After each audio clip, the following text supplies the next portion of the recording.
Trustfall, Swameli Shores, Book 3, written by Shatona Havig, narrated by Krista Del Sorbo. Chapter 1. Thursday, May 2nd. Who decided sitting around talking about how messed up you are is a great way to get over being messed up? Though she kept the thought to herself, Kensi stared at the mirror, stuck out her tongue. "What are you, 8?" and readjusted her ponytail. Again. It never stayed in place, and she didn't even have the silky smooth tresses from shampoo commercials to explain that stupid fact. Ball cap in place, ponytail pulled through the back, white top tied as close to the neck as possible, Kensi pulled on her sunglasses, took one last look in the mirror, and turned to go. Her elbow caught the bathroom door. Ouch! Elbows in! There was something wrong with people knowing why you said ouch while in the bathroom.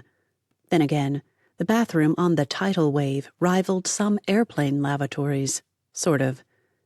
As she pushed the door into its pocket, Kensi met her friend's gaze. "Ezra Nehemiah Keel, so help me, when we make enough money, we're doubling the size of your living quarters." "I'm hoping not to be living here much longer." Ezra gave an uncharacteristic, dreamy expression and added, "Maybe hint to Henri that a year of dating when you've known each other your whole lives is more than sufficient." That she latched onto with gusto. "Deal. But I will still want that bathroom bigger. And come on, I could live here and run this for you while you are off delivering orders and bringing your husband slippers and one of those Samoan milkshakes." "I feel," Ezra began. She stopped, cocked her head. "You're stalling." That did it. Wouldn't you if you were about to go talk about things you've avoided talking about for nearly 6 years? She started to cross her arms and instead shoved her hands in her pockets. "And with your best friend's soon-to-be fiancé?" All teasing fled and left an apologetic Ezra in its wake. "I know, I'm sorry, but he'll look at everything to help you see what might—" "I know." Okay, cutting her off might be rude, but if they talked about it much more, Kensi might bail on the whole thing. "I'd better go. It'll take me a bit to get over there. Don't want to be late." She kissed Ezra's cheek and scooted past. "Any sweet messages of affection and adoration?" "Tell him he'd better save me a Tim-Tam or he will regret it." "Ah, undying love. You make me sick with your effusive mushiness."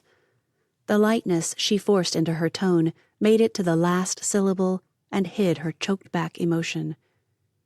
Outside, Kensi made sure her sleeves were down and sunglasses in place. She had plenty of time before she needed to be at Henri's, but not nearly enough time to prepare herself. 6 years of avoiding reality hadn't worked. She had to do something. She knew that. "I just don't want to."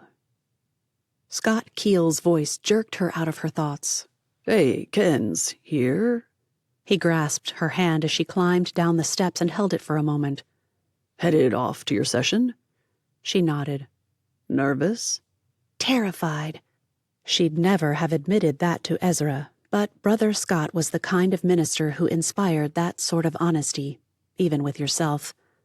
The man tucked her arm through his and began leading her up the dock. "Let's pray while we get you to the parking lot." That's all it took. Amid the cries of the gulls, the salt breeze off the water, and the muggy heat of the day, Ezra's father prayed for her to trust the Lord, to give Henri's session a fair shot, and to learn how to be honest with herself as well as Henri. He might have prayed more, but a gaggle of grannies descended from a shuttle all eager to check out that cute little bookstore, and Brother Keel decided to hurry down and see if he could help Ezra. "Onward and upward, or further up and further in, or some other literary reference I should know, but don't." The message from Germ came through just as a woman in hat, sunglasses, and a billowing white shirt — that described a loose shirt that flew all over the place in the breeze, didn't it? — appeared on the bookboat. That shirt actually looked like a sail ready to take on the seas or something. The woman stumbled, caught herself, and made her way to the steps before climbing up and over onto the docks.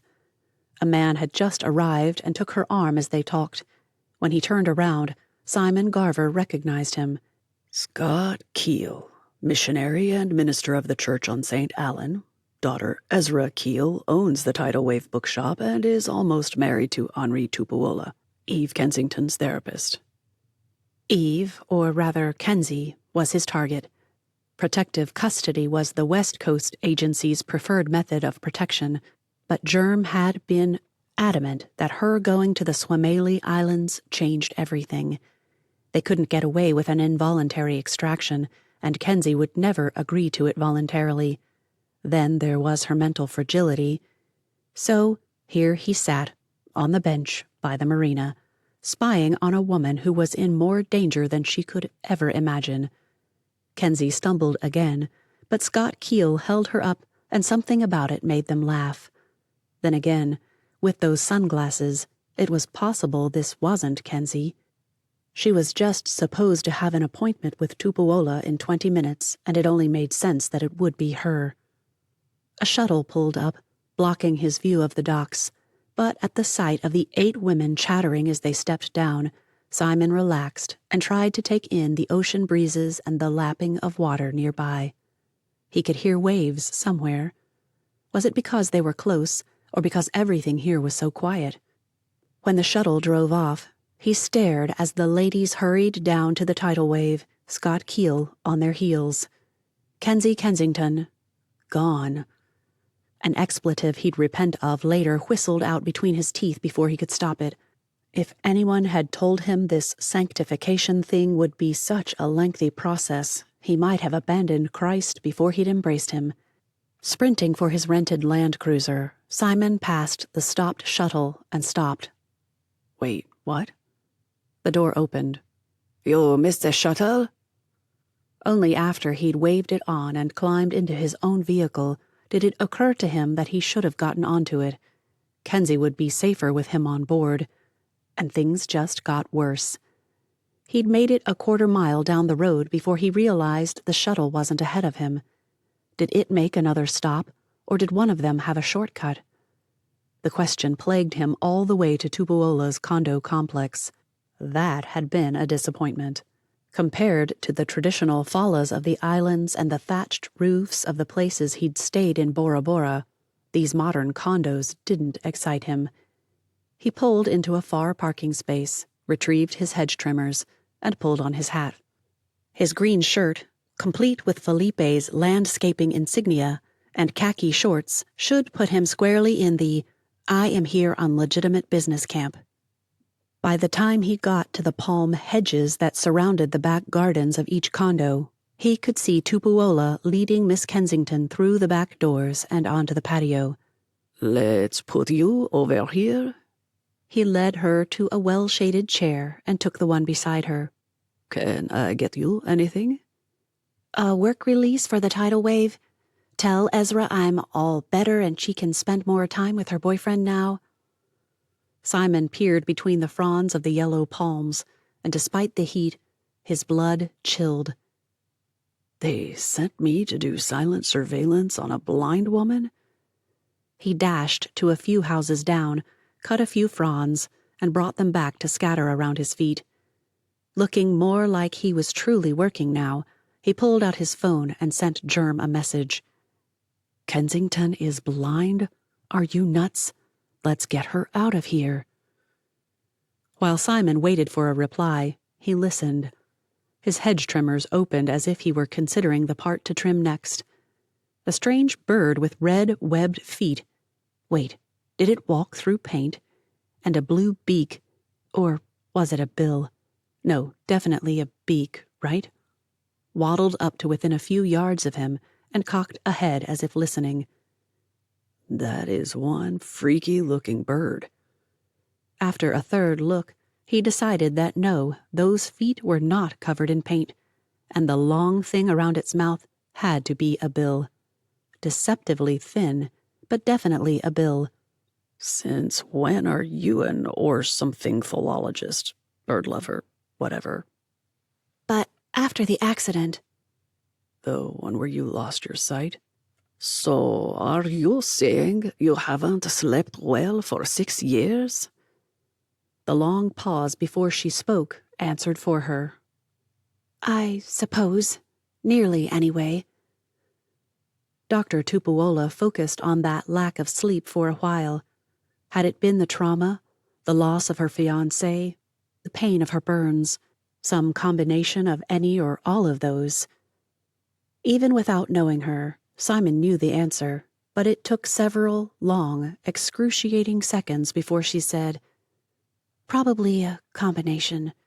Do you think it could have something to do with why you have trouble moving past the loss? I don't want to diminish your grief, but you said yourself you seem frozen in it. Only when I think about it. The retort sounded defensive to him. Tupuola swiped all over the tablet screen in front of him and then sighed. You had skin grafts and other surgeries for over 2 years afterward. That takes a lot of focus and then concentration, so delayed grief isn't uncommon. Then why am I here? When no reply came, Simon watched her sag against the chair. I'm sorry, Henri. You invited me here and offered to help, and I'm just being a big brat. The truth is, I don't want to get over Artie's death, okay? It hurts, but it's keeping him alive. When I focus on healing, I feel him slip away. Ouch. I think perhaps the solution is a combination of focusing on healing and focusing on what you loved about Artie. Keep him alive in your heart, but let's keep your heart alive too. How can you do that? What will help you remember the best of him? Do you keep a photograph of him anywhere? Your lock screen? A frame by your bedside or on your desk? Yes, to all of them. An awkward silence followed that admission. Or maybe it wasn't awkward for her, just for Simon. What about that doesn't make sense? What else do you do? While Kensi listed things like reliving good moments and making his favorite food just because, Simon worked out what was weird about having photos of a loved one. Made no sense. He kept a photo of his little brother where he could see it. At home, anyway. Colin had died in high school, meningitis, but he still needed that connection sometimes. The answer came at the same time his phone vibrated. She's blind. How will a picture help anything? Keeping one ear to whatever Dr. Tupuola would say next, Simon pulled out his phone and read the text. Eve Kensington isn't blind. Where did you get that idea? Not blind? Simon peered through the yellow palms again, focusing on her, sitting in the shade. Hat? Sunglasses? Why? He shot back a response. She's wearing sunglasses. People keep helping her everywhere. What else am I to think? She was in that accident. Consider journaling. It doesn't have to be handwritten if you don't care to do that. You can do collages, draw, or even just record your thoughts and feelings on a voice app. Things like Otter will even transcribe them for you in case you want to review them again later. The sound of footfalls on a path prompted him to stow his phone and begin snipping at the palms. Conversation ceased for a moment, and then, as if he were a butler in some rich house, Simon became invisible again, and Kensi asked, So, is that my homework? Part of it. What's the other part? Simon jabbed too deep and cut a hole in the palm break. He could clearly see her now. Kensi leaned forward, took off her sunglasses, and gazed at the doctor. If he'd been Tupuola, he'd have thought she was flirting. The doctor was now definitely squirming. Help me figure out which of my proposal ideas are best. Only if I get to be the hidden photographer. Deal. Come in and I'll show you what I've come up with. I have my Tina's famous fruit juice cocktail. She brought me a jug just this morning. Who's Tina? Oh, right, your mother. Note to self. Tina might be a name or it could be someone's mom here. Great. Like, that's not confusing. Simon dropped the pruners to the ground and began scooping up the fronds. He'd seen other gardeners just stuff them into the soil, so he tried it as well. It had to be better than trying to figure out where to toss them. A couple walked past, hand in hand. "I love how eco-conscious these people are," the woman said in a dreamy voice that he'd usually heard reserved for flirting. "Just put them right back in the soil to help feed it again." Sure, you think that. It's called incompetence, ineptitude, and desperation, but I'll go for eco-conscious. Definitely sounds better. Chapter 2. Tuesday, May 7th, 2:21 a.m. One hand fumbled for his blaring phone as Simon jerked upright in bed and flung off the covers. Once on his feet, he hit the light switch at the same time his other hand connected with the phone. Times like this, Siri would be such a help. Just let her announce who's calling and tell her yes when she asks if she should answer it. Alas, no smartphones for agents. Simon punched the answer button, an actual button too, on his light phone and growled. What? His boss didn't even apologize for waking him up. Cop from Portland just boarded a flight to Swameli. He knew Arthur Long. We got a tip that a cop was heading out on vacation and Germ found his name on a last-minute flight purchase. We need to be sure he hasn't found Kensington and is after her. What's his name? Description? Dossier? It'll be uploaded to the server the minute you tell me you're logged in. Will Rickwood didn't say a word, didn't huff, didn't make a sound actually, but Simon could hear the mental drummed fingers anyway. Logging in now. Gotta get my VPN connected. He lay on his belly, laptop open like some teenage girl devouring a romance novel. Got it. It took less than 2 minutes for the files to be uploaded, for him to download them, and for Will to delete them from the server. Okay, server 19 is down for the week. Next will be 7 for you. Will mumbled something to someone else and came back. Make that 8. Germ thinks he's got a bad cell in 7, whatever that means. So, after identifying this guy, do I take Kensington into protective custody? Do it before? Wait to see if he tries to make contact? What? Do not extract her, period. It must be an immediate threat with no doubt. She's too mentally fragile still. We're not doing it. Once again, that ingrained urge to fill the air around him with filth, masquerading as words, nearly overrode his determination. Well, not to. He hit the print button before remembering to pull out his portable printer and some paper. While he rectified the situation, Simon argued his point. She may be mentally fragile, I won't argue that, but she can't recover her mental strength if she's dead. This is crazy. Why am I doing this? Because it's what you're being paid to do. And you're tying my hands. I can't do the right thing because you won't let me. He hit print again and watched the papers feed through and spit out again. The guy's face looked like any good old boy cop, tall, black, and fit, with serious eyes and a kind face, the sort of man any woman would trust if he showed up in uniform. Are you corrupt or what? Get on it. He arrives at 11 your time. Let me know if I need to send someone to cover him. If you must make a choice, stick with Kensington. Maybe he said gotcha or something equally affirmative, but Simon doubted it. He disconnected, removed the SIM card from his phone, and inserted the next in line. Out came the portable shredder and, poof, bye-bye SIM. The green folks wouldn't like our operation. 12 pages of information about Officer Lamar Jefferson. Not one of them gave any indication as to corruption. No disciplinary actions, no complaints. Nearly a stellar record. The usual minor infraction, incomplete or late reports and driving a bit too fast, sure, all of which were early in his career, but... You're either slime with someone behind you, or someone sent their own protection detail. As unlikely as it was, he added, Or you have really bad timing and locale choice for your random, last-minute vacation. Yeah, right. The guy had a sister, Letitia. Oh, a twin. Interesting. His phone buzzed. A text message. From Tech Whiz, Germ Boyer, no less.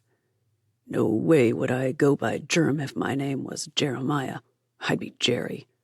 Simon rolled his eyes. Germ. What's with that?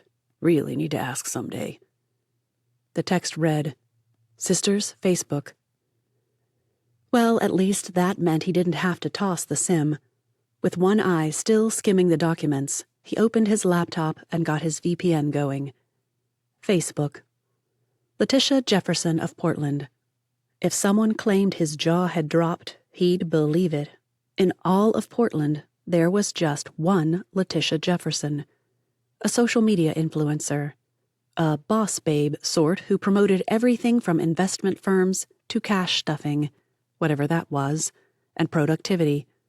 Her YouTube channel showed a vivacious woman who posted 3 times a week and had over 100,000 subscribers. And she doesn't mention her cop brother in anything. Not written, anyway.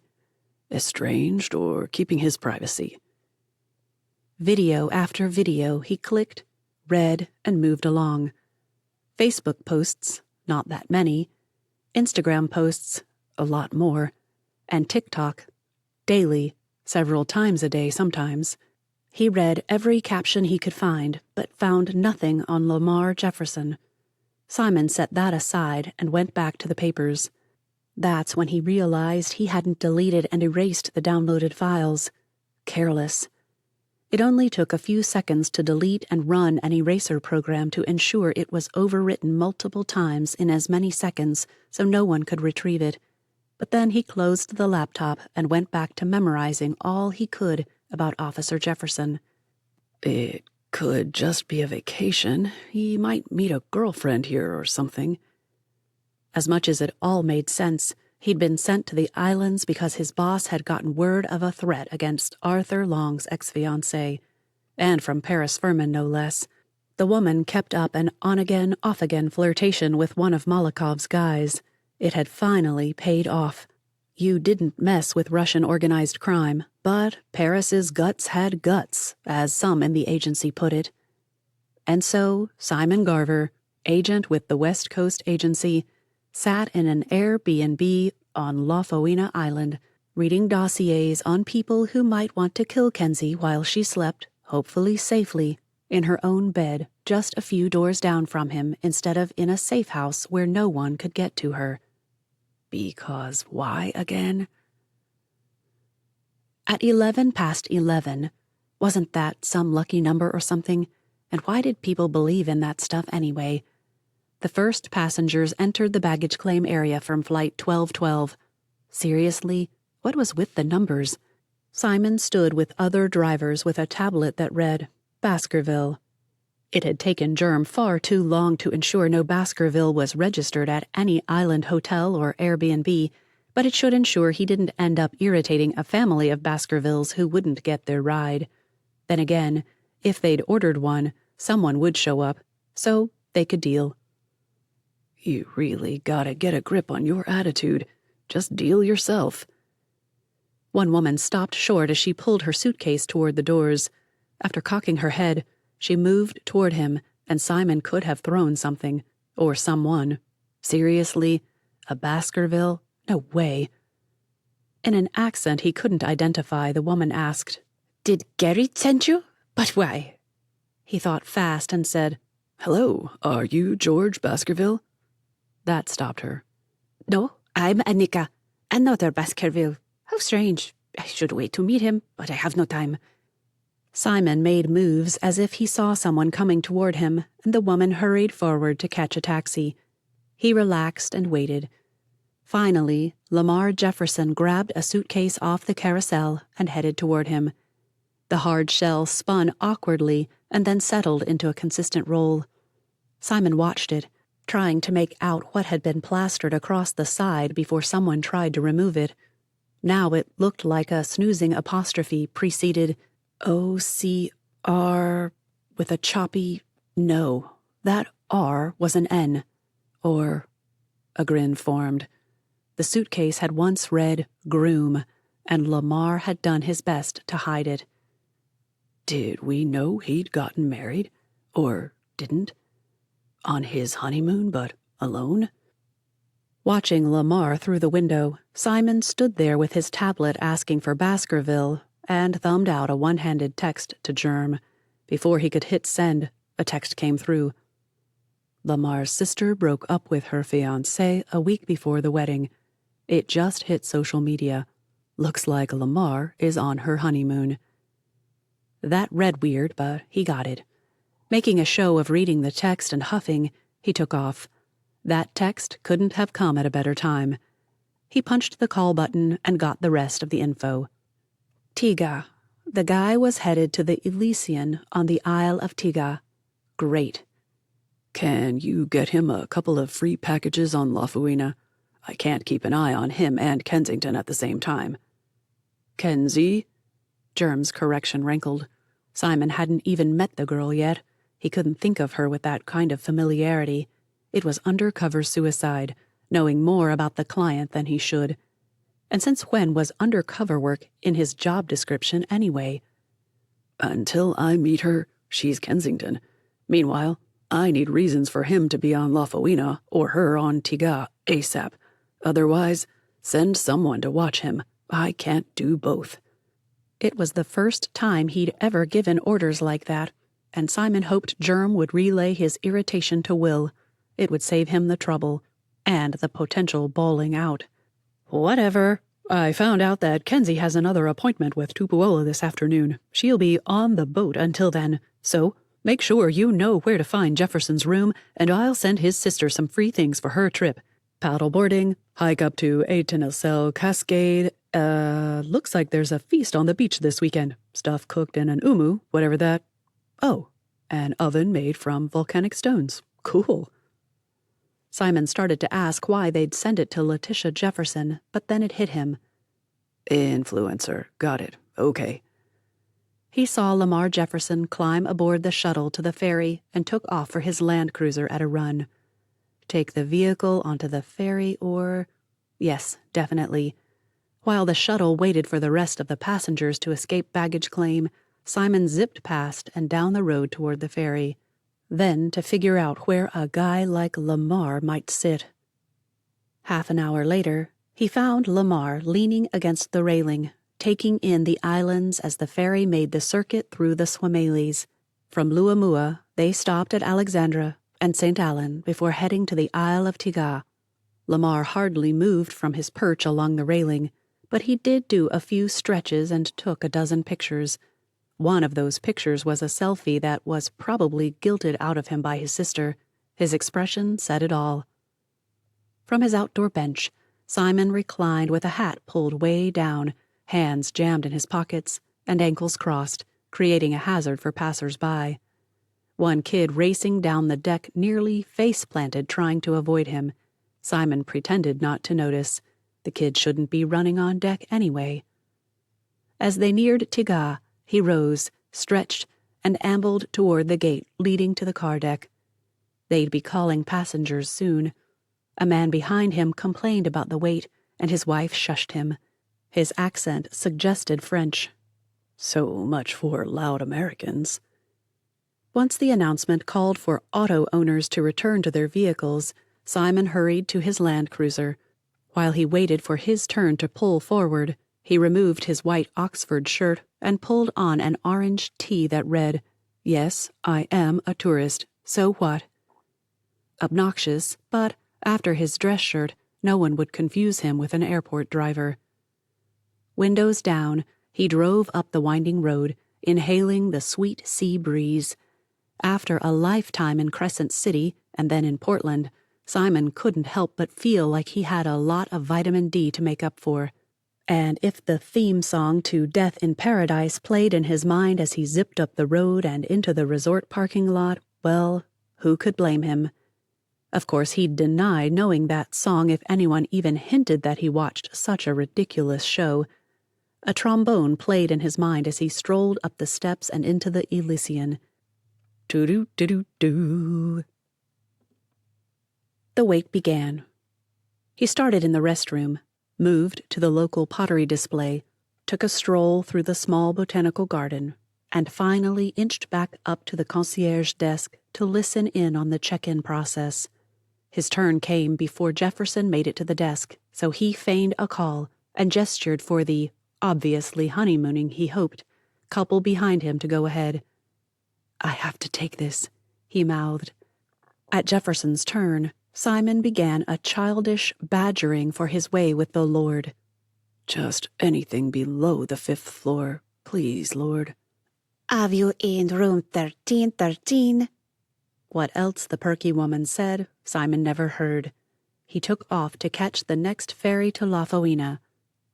Not only is it not on the lower 5 floors, but it's a double number again? And 13s? I thought hotels avoided that for some superstition. Great. If he added thoughts of a well-earned bonus to his inner tirade, well, who could blame him? Chapter 3. A guy in a hat and a green Felipe's landscaping shirt carried a pile of dried-out palm fronds as Kensi arrived for her next therapy session. She nodded, but he didn't seem to notice her. "So much for everyone's assertion that I'm just here to find me another man. They don't even notice me anymore." Despite the relief that brought, she did get a twinge of discontent, too. Was it something to share with Henri? The realization that it would take the discussion away from Artie was all it took to decide to be as thorough in examining that thought as possible. This therapy thing might not be so bad after all. That she'd basically decided to get help while still avoiding her issues was something to deal with later. Like Scarlett O'Hara later. After all, tomorrow is always a day away. Annie got it wrong. Henri led her out to the patio again, and once more she settled into a chair as much out of the sun as possible. He seated himself next to her, the infernal iPad on his lap, and the small talk began. How was Ezra? Was the tidal wave busy? Had she done any more exploring? How had she slept? "Pretty good, actually, Kensi shot him a glare that she hoped made his insides quake. "Not nice." "Don't play coy with me. You tricked me." Okay, so he did look genuinely confused. Not sure I follow." "You got me to talk about my sleep." The confusion continued, and Kensi was about to apologize for being overly sensitive when he said, "I thought that's why you are here, to talk about things that you needed help with. So why is my asking about them tricking you?" Because we..." Now she just felt stupid. "Maybe I should go." After watching her for a moment, Henri said, "Your homework hurt more than you expected?" "Well, duh." "I doubt it'll make you feel any better, but I thought it would. But like ripping off a pansement, it'll still be sore afterward, but it won't hurt as much the next time." "I'm tired of hurting." Only the rustle of palm fronds and the squeal of playing children over in the small park at the other end of his condo complex broke the silence that followed her admission. Had she really said it? Did she mean it? If she stopped hurting, it meant she'd left Artie behind, didn't it? She stiffened, bracing herself for the inevitable. Henri finally leaned forward and rested his forearms on his knees. "Now is when you learn that this is a safe place, Kensi. I won't tell you that Artie would want you to be happy. I won't tell you that you need to live to make his love for you mean something. I am not going to tell you any of that stuff. What I will say is that it's okay to hurt when someone has been ripped away from you. It should hurt. It should." She risked a glance his way when she whispered, "It should?" "Don't you think it grieves their father when his children hurt?" Kensi didn't want to think about that, so she asked, "What is Penma. Pensez-moi. It is plaster, your band-aid. Oh. Just as she decided that diversionary tactic 1 had worked well, Henri asked again what she thought of the Lord's concern for her and her grief. Kensi sighed. I know the right answer's okay. Another sigh. She sounded like an actress from a melodrama. But there's that nagging bit in the back of my mind that says, but he can prevent this stuff in the first place. The tears she'd managed to repress since her arrival in Swameli spilled down her cheeks. Henri passed a box of tissues but said nothing until only the occasional sniffle remained. Then he asked, So, tell me, is there anything that would have made Artie's death more palatable? More what? What kind of question is that? Kensi jumped to her feet, dropped the tissue box and her soggy used ones, and started for the door. I don't think this is going to work. Henri said nothing. He didn't protest, didn't explain, and didn't even try to stop her. His assistant was there and asked about her next appointment. She froze. Next appointment? Was it even worth going? Then again, she'd promised, Ezra as well as herself. Why did I do that? How long did he say? He didn't. Gus started to rise when the phone rang. He gave her an apologetic look and asked if she'd mind finding out. Sure. Without stepping outside, Kensi poked her head through the sliding door and said, Gus wants to know when I should come back. This time, she could have sworn Henri sighed. Why don't you call for an appointment when you're ready? Tell Gus to put you in on whatever time of day or night will work for you the day you call. Okay, thanks. Just as she turned to go, Henri added, I am praying for you, Kensi. Gus was still chatting on the phone with someone, clicking all over a screen in an obvious attempt to find a good place for an appointment for someone. So she scribbled a note telling him what Henri had said and bolted from the condo. I bet he'll be glad when they put the side door entrance into his place. Having people walk through your living room has got to feel like an invasion of privacy. She made it all the way to her gyro before it hit her. She, Eve Darby Kensington, had just thrown a first-class tantrum. Another sigh escaped. Still melodramatic much? Before she forced herself to pivot and drag herself back up the walk. The gardener was still there removing palm fronds. Did they molt like birds or something? But this time he nodded and smiled as she passed. Looks like rain soon. Gazing up at the sky, Kensi praised the Lord for Ezra's insistence that she buy the clunkier Honda Gyro over the cute, vintage-inspired Vespa. Yeah, the Vespa was totally adorable and looked right out of a 50s advertisement, but the Gyro had a roof. Her head would stay dry. That mattered. The guy stopped and stared back for a minute before it clicked. Yeah, it does. Stay dry. At the door to the condo, Kensi took a deep, cleansing breath and exhaled. Twice. Still no go. She tried for a charmed third time and forced herself to punch the doorbell as she exhaled. Only when Henri answered did she realize that he'd known she'd come back. Ugh, walked into that one, literally. Why is a woman who obviously doesn't want therapy going to therapy? The answer came on the heels of the thought. Simon heard Kensi huff and blurt out, Look, I don't want to be here.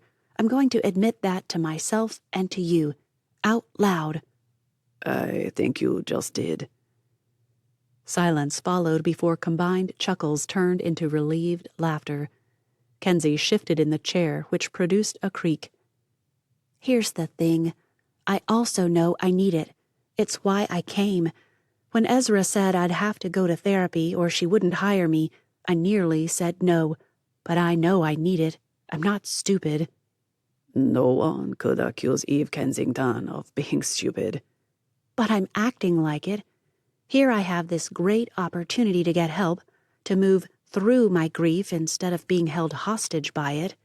A nervous but strangled attempt at laughter followed. Forced. It was definitely forced. See, I do pay attention. Anyway, I decided to fake you out today. Fake me out? That might be an Americanism I haven't heard yet. Mess with you. Psych you out. Distract you. Whatever. Kensi shifted again and then again. The point is, I was going to try to get you focused on the fact that men don't notice me anymore and let you figure out how my physical trauma and grief are reflected in that or whatever you do. Not that. The chair squeaked again, but something told Simon it was Henri's this time. And it worked anyway. I've got to know why you think men don't notice you. Because of your scars? Scars? I didn't see any. I thought they were under the arms. Her sleeves. Whatever. She's always got those long sleeves, so who could see them? No. A nervous laugh preceded an awkward silence. A quick peek through the foliage showed her setting down a water bottle. It's ridiculous. I just saw a guy when I was walking up and nodded at him. He ignored me, and all I could think about were the people who thought I came here to find another guy. Even if I wanted one, no one notices me. Simon missed Henri's response as ideas whirled through his mind. He could totally do that. Meet her. Ask her out. She'd say no. That Eve Kensington was not ready to move on couldn't be more blindingly obvious. But he could spin that. Offer to be a friend, someone to do things with, no strings attached. Maybe even admit that he'd just prefer to know someone without expectations, but he'd met a few women who were interested. Yeah, that could work. Started an audio journal. Audio journal? An audio journal. Henri sounded pleased. That's great. I'm not asking for any specifics you don't want to share, but can you give me a general idea of what kinds of things you're putting in it? Right now, it's just memories, what I love about Artie, things like that. On it went. This seriously had to be the worst assignment ever. Why had he ever agreed to it? Oh yeah, he hadn't. Still, no one came near the condos, and he managed to clean up the same palm fronds 4 times without anyone noticing. It was a sick, bizarre thing to be impressed by, but there you had it. Be there on Friday night? You bet. Got everyone set up? What are you talking about? Henri laughed. I've got people begging to let them send her on more wild goose chases. I keep telling them that if we overdo it, she'll suspect. Right. I think you've got it down. She'll be so flustered that she'll consider the drive out there to be a great way to get away. I just can't believe Natalie is playing along. She said something about anything being fair with birthdays, Christmas, and proposals. A peek through the shrubs showed Henri shrugging. I guess that means something, but I don't know what. Well, Kensi seemed to be thinking, but another glance showed her taking a swig of her water. In our family, Christmas is the time for lies. Big ones. Everyone knows it. I know that sounds weird and everything, but if I asked my mom what I was getting for Christmas, she'd say, "Oh, I was thinking about a Porsche. You can't drive it for another 5 years, but you can admire it, and I'll drive it for you. So stay out of the garage. I don't want you to see what color it is." Did the kids lie like that too? Henri didn't sound any more impressed than Simon was. Only about Christmas presents. If we got caught in any other lie. She made slicing motions at her neck.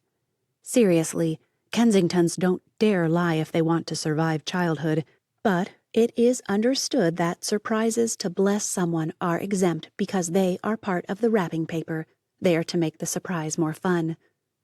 Simon still wasn't convinced, but Henri seemed to take it in stride.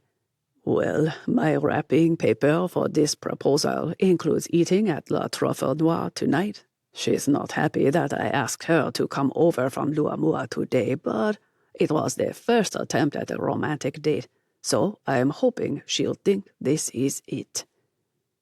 Are you guys going to plot proposals from now on?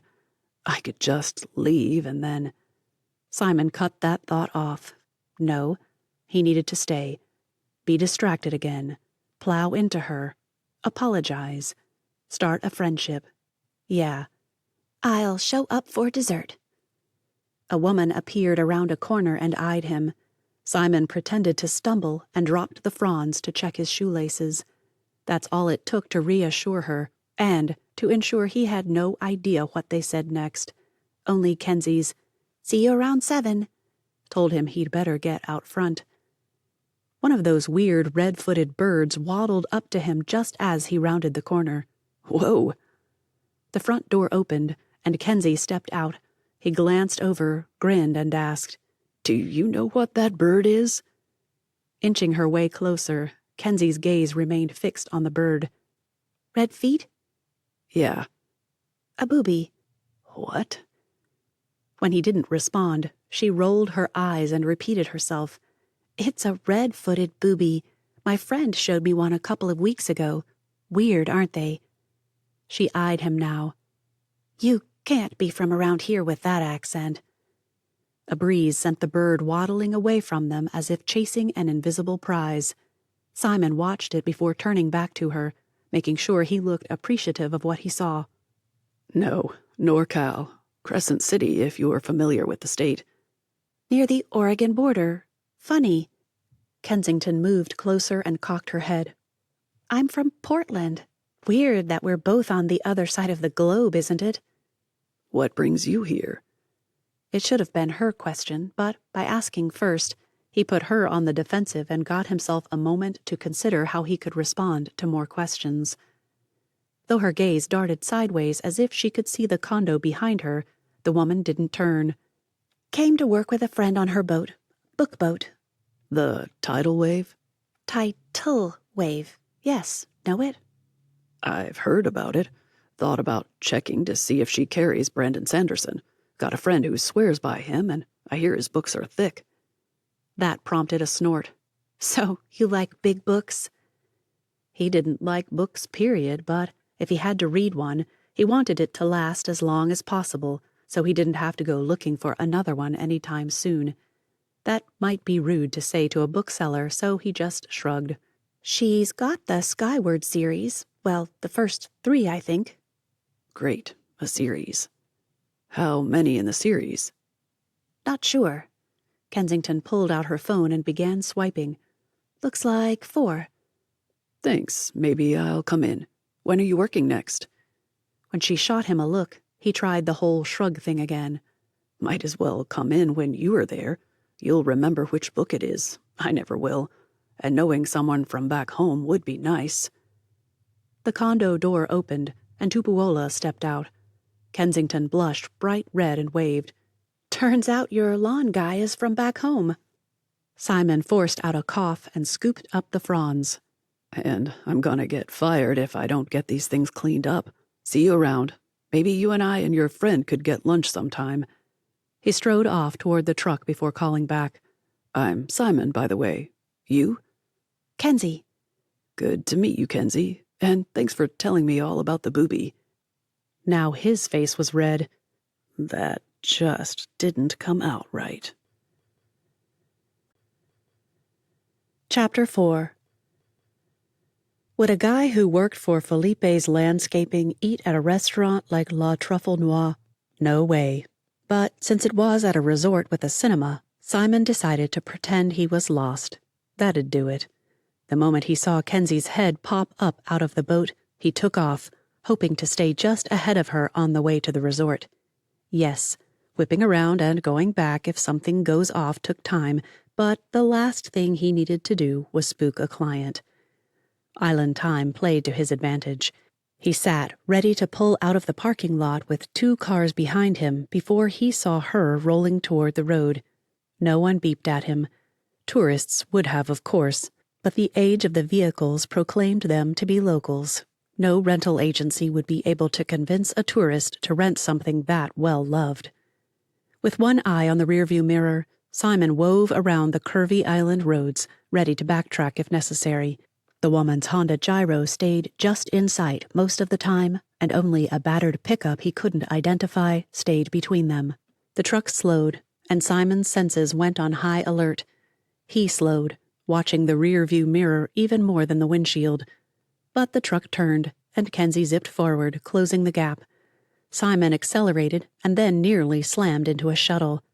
His heart tried to ram its way out of his chest until he managed to calm it again. Several passengers made rude gestures as the shuttle turned into a small resort. Simon shot forward. By the time he'd found a place to park and had exited his Land Cruiser, Kensi shot past him and toward the south side. He could follow, say he saw her if she caught him, or he could play it safe. Safe was smartest. If he met her coming toward him, yeah, that. Sidestepping a group of laughing women, clearly tipsy already, Simon rushed inside and dodged a cluster of guests waiting to register. A sight map showed him needing to cross the enormous lobby, past the shops, and veer left at the fountain. The restaurant would be between the fountain and botanical gardens that sounded a bit too much like something he'd find in Vegas. In fact, the whole resort did. He'd just passed a jewelry store to rival anything he'd ever seen at Caesar's Palace when Lamar Jefferson came to a stop almost directly in front of him. The man stared, and Simon didn't need to look to know why. He tried to blend into a group of men just off the golf course and circled around, ready to tackle if necessary, when Lamar called out, "Kensi? Eve Kensington?" Kensi had turned toward the restaurant and made a full circle, her hair fanning out in bouncing waves before stopping just a few feet away. Lamar? She squealed and ran to hug him. Not a threat or just clueless that he is.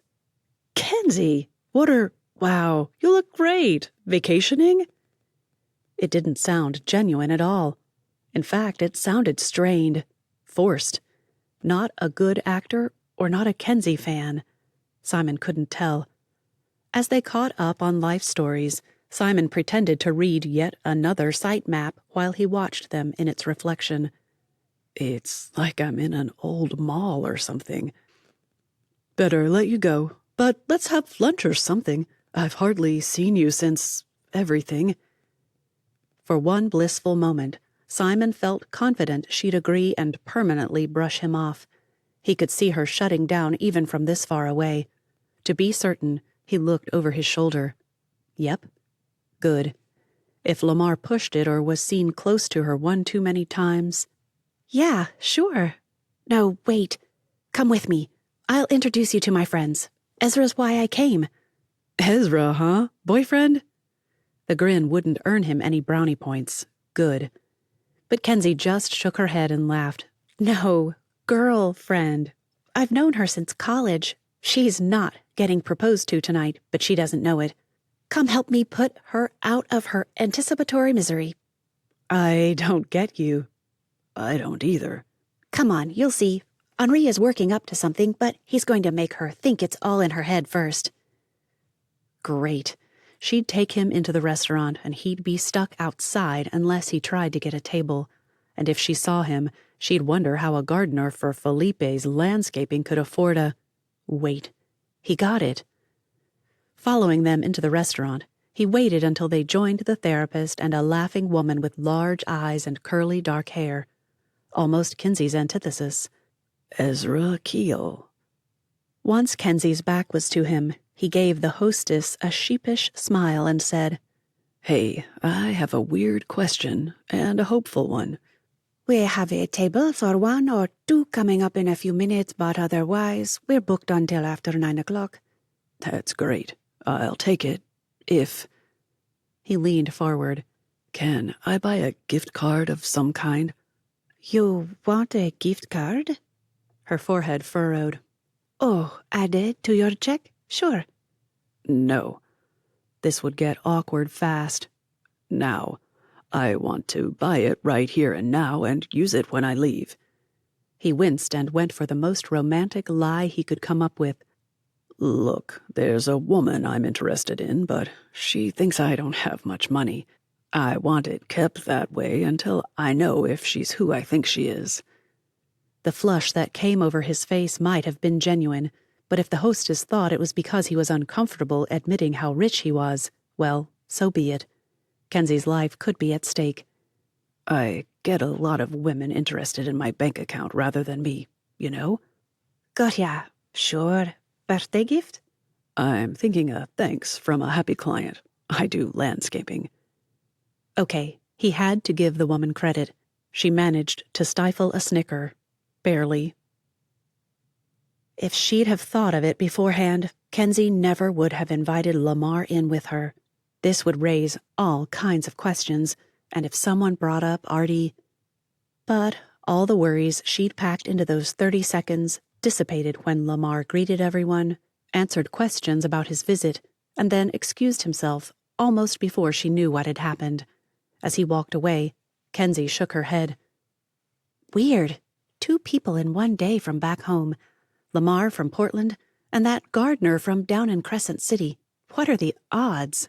It's the affordable alternative to Bali or Fiji, Henri offered. Higher odds than you'd think. La Truffle Noire. Whoa, was it expensive.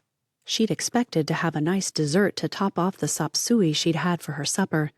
Usually, she chose a vegetable-based option, but this time she'd gotten a sort of cubed barbecued pork added to hers, and whoa, the Samoan chop suey was chef's kiss. But seeing the price of desserts, Kensi nearly opted for an Italian soda or something. Henri insisted she get a creme brulee or raspberry clafoutis. They're my favorites.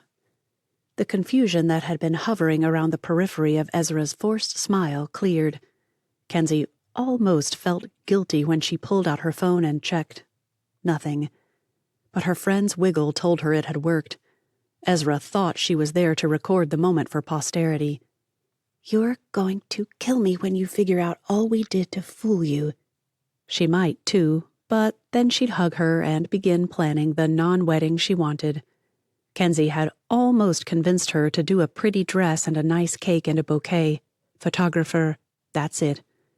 If Ezra got her way, and she would, no doubt about that, the church wouldn't even know there was a wedding going off until the end of the Sunday morning service. Henri would stand, and Ezra would probably come in, dancing to her favorite song and wearing a traditional American wedding dress. Her grandparents would be there, though. That might tip off a few people, but probably not. Doing here? Henri invited me to join you guys for dessert since I was going to see a movie later anyway. That much was true, the movie bit.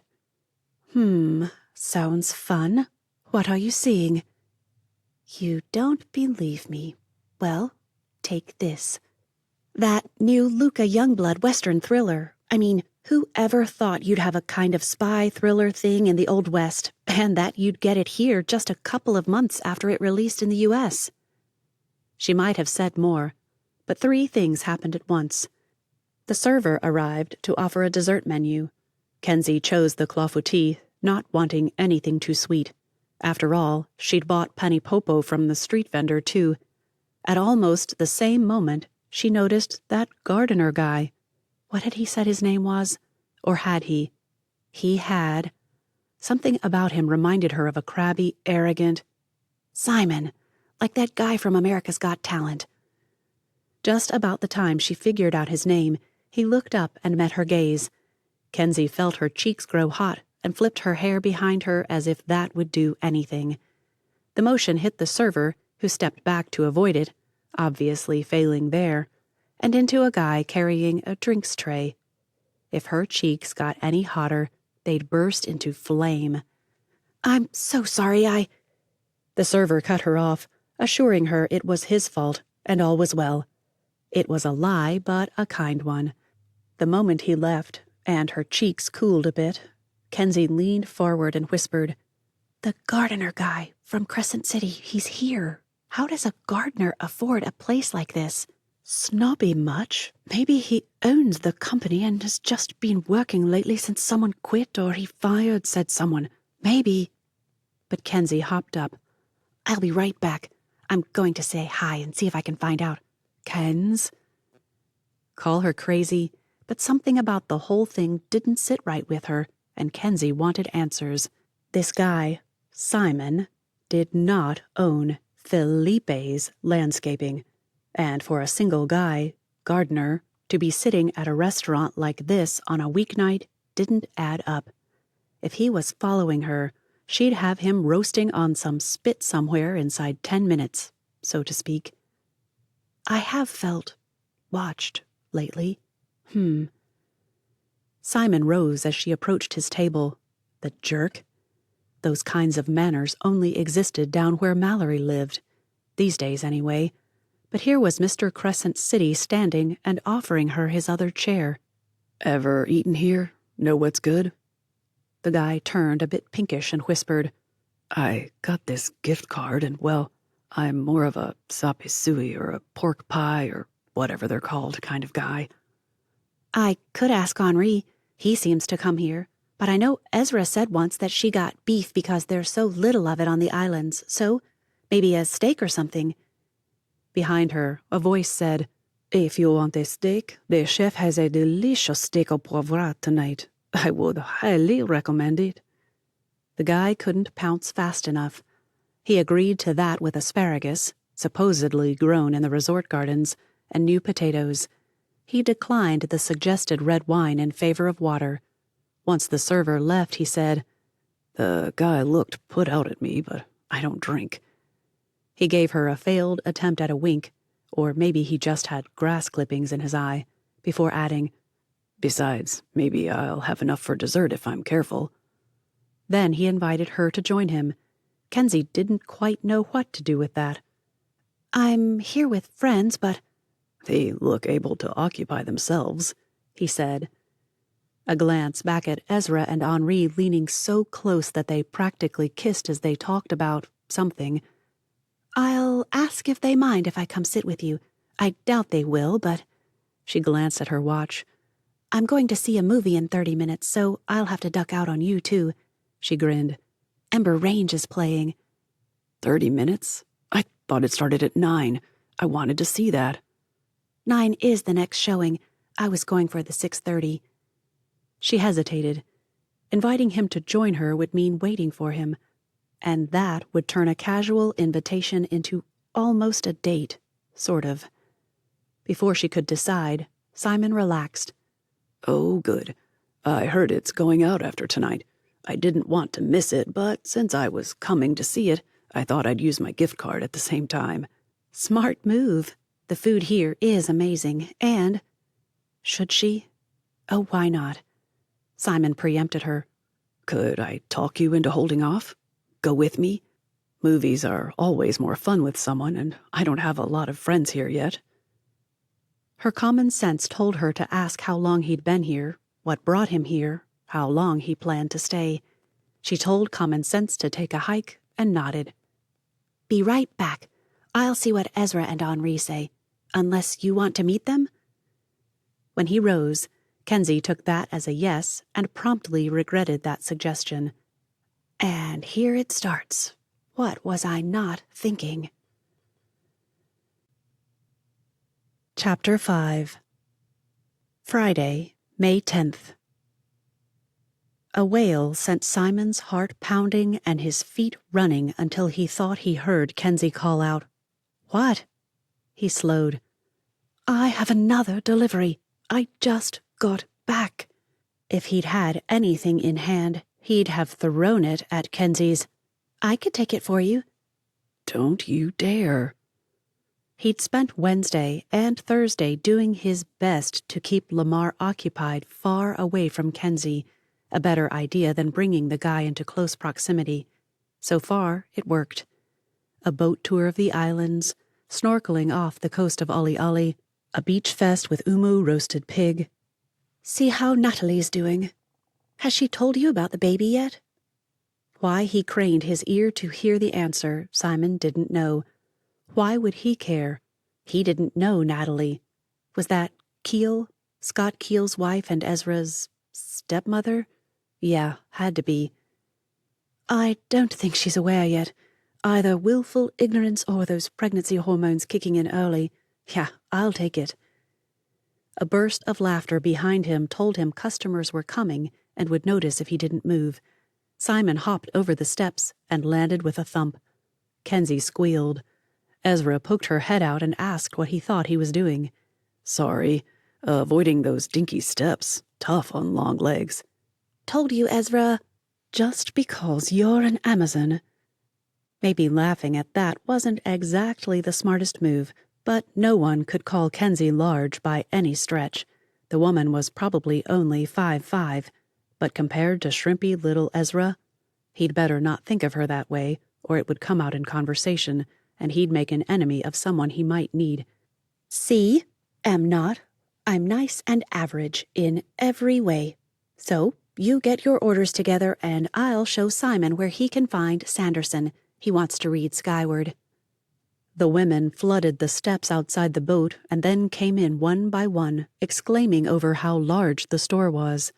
Only after half a dozen inane comments like, "I just assumed it would have only one small shelf and everything needed to be special ordered," did he realize that no one believed the words. Apparently, the women thought it was expected or something. He reached for the book and jerked his head at the door. Mind if I take it out there until you're not so busy? Ezra nodded. We know where you work. Kensi can get you some water if you want it. That'd be great. From the deck benches, he could watch over her without appearing to. Maybe he'd come back more often. Might have to lose my job or something. Get a night job somewhere. I could injure myself. Wonder what kind of workman's comp they have around here. The sun beat down on him, so he shifted over to sit in the shade of the canopy. No, he couldn't see the whole dock as easily from that spot, but aside from a sniper waiting for her to step up from the cabin, no one could get to her without him seeing it. Couldn't see a sniper even from the hot spot, so that works. A group of teens sailed into the dock, literally. How they managed not to damage the boat, he didn't know. While his attention was occupied with trying to decide if he should help or not, two of the women exited the store, and a man appeared. Simon nearly jumped out of his skin at the deep, rumbling greeting and offer to help them down. Only after watching the women go up and over the steps that kept the boat connected to the dock did he realize that this could never be a thing in the U.S. No accessibility. Wearing a suit that probably cost more than a well-paid agent made in a week, the man stepped up and down into the boat as if it weren't a nightmare for a tallish guy. He had grace. How many potential assassins had grace? Poise. Sure, that only made sense, right? The ability to hold still and pick someone off at 100 yards had to require that sort of steadiness. But beyond all that, the guy had sort of appeared out of nowhere. Because you weren't paying attention. He nodded in Simon's direction as he passed. Barely. Simon decided now was a good time to ask for that water he'd been promised. He hopped up just in time to see Ezra barrel into the guy, a backpack in hand. Oh, Raoul, didn't see you. Oh, you came for Leone's new Aggie Morton, didn't you? She tossed back instructions over her shoulder and squeezed past the guy. At the sight of Simon, she banged her hand against her forehead and bopped her chin with the backpack in the process. Kensi, Simon's water. I forgot. He can get it himself. I'm busy. Okay, you just became more interesting.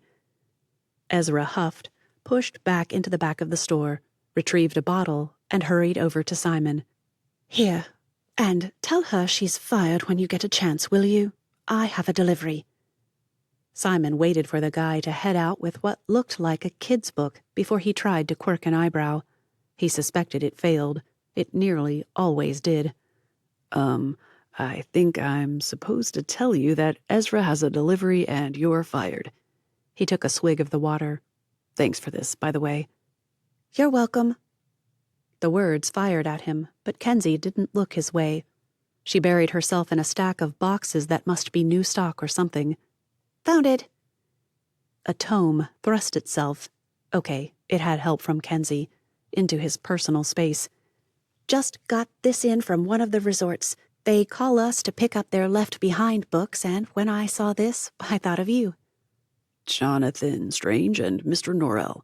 What's it about? There's one way to find out, isn't there? She aimed the scanner at the back of the book and then shifted his skyward to scan that as well. 2419. While not cheap, for 2 thick books it wasn't bad. As if reading his mind, Kensi tapped the Jonathan Strange book. Used, remember? Perfect condition, but half price since it's technically used.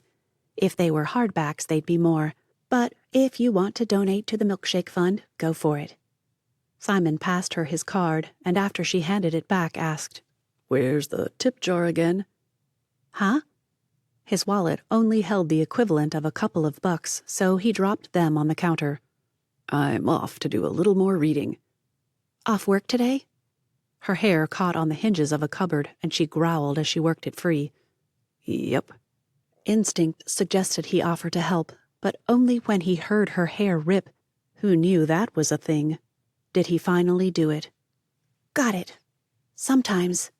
She kept feeling the ever-present ponytail before adding, I swear I'm going to chop it off, but I've always had it long. It didn't take a genius to figure out that Arthur Long liked her hair to match his name, or something. Where did that stupidity come from? A backfire made them both jump. Simon caught himself half a second before he tackled Kensi to the ground. Instead, he stumbled and slammed into a shelf of touristy books about island life. Sorry. Startled me, too. It's a backfire, right? Not a gun. We don't have a lot of guns here. Nothing to hunt, and handguns are illegal, so... She gave him a tight smile. I'm probably considered a bad citizen by some Americans, but I'm glad. I hate guns. What would you do if you knew I had one on me right now? Henri's third call nearly sent Kensi through the roof. It's working fine. Sammy said she left there a couple of minutes ago. She got Ezra to take Pani Popo to Sister Martha. I'm calling for her to pick up a few books from the hotel down the road. Oh, and when she complained about the whole Sister Martha trip, I pointed out it was the perfect time to remind Sister Martha how appreciative everyone is that they aren't selling out. That whole part of St. Alyn would be off-limits to locals if the resorts got a hold of it. Despite every effort to calm and soothe Henri, the guy was losing it. She's too fast. I am never going to make it in time. I'll call... A new thought struck her. No, I'll get Brother Scott to call, and when he hears where she's going, he can get her to stay a while and encourage Sister Martha. Help with something around the house, maybe. All right. When do you leave? I hope Brother Scott agrees to this wedding idea, or this is going to drive me crazy. Kensi pulled down her billowy sleeves and readjusted her neckline before heading to the dock stairs. Not for a couple of hours, Henri. I have to have the store open. What if I order a dozen books if you'll deliver them to St. Alyn now? Henri. She pulled her ponytail through her visor strap, lowered her sunglasses, settled the visor in place, and hurried up the steps. We have worked this out. Just trust me. As long as you call by 4 o'clock, she's going to be on that island. I promise. Simon sat watching her as she emerged from below. Her exaggerated eye roll produced nothing from him. Then she remembered the sunglasses. This time she lowered the sunglasses before rolling her eyes. Apparently the guy figured it all out because he cracked up. Who's laughing? The gardener from your complex. He's here reading Sanderson. Kicked back, feet up. She wouldn't admit that he made an appealing picture there, all masculinity and yet with a book. That combo didn't happen often enough in her opinion. Glad someone can relax. It should have concerned her that her therapist sounded so desperate and uncertain, but Henri's, Do you really think she'll say yes? About did her in. How cute was that? It broke every friend rule in the book, but it would also help said friend toward the end goal, so Kensi took the plunge. I shouldn't be telling you this, but she's been begging me to hint that a proposal might be a good idea, okay? If you tell her I told you, I'll deny it and ensure you never get another Tim Tam again. I know people. The cuteness of his uncertainty of her saying yes had nothing on his absolute adorableness when he heard that. Maybe I should just intercept her somewhere and put us both out of our misery. If you put misery and proposal in the same sentence again, I'm calling Tristan. Ouch, good point. That's not what I meant. And if your nerves weren't more jumbled than last year's Christmas lights, you'd catch on to the fact that I'm serious about reducing your future sweet treat consumption. Adorableness squared, cubed even.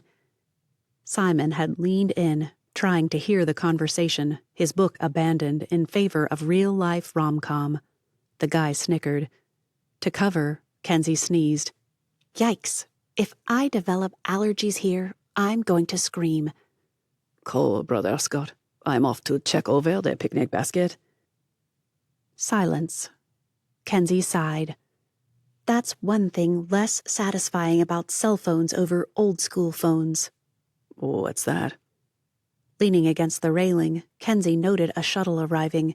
She'd have to go back inside again. The satisfying click of a phone disconnecting. My mom says it's no fun to hang up on people anymore, because if you slam down your phone now, you risk breaking it.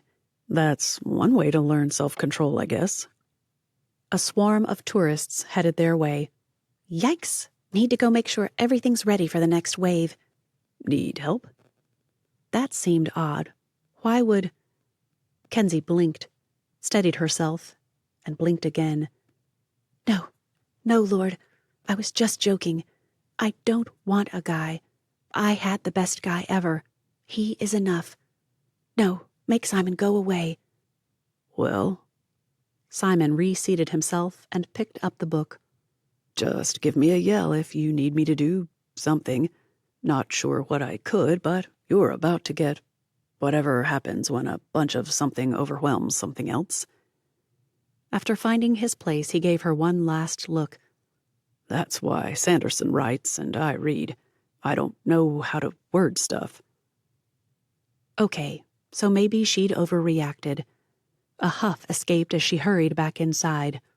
No maybe about it. The guy was all right. Nice, but not too pushy.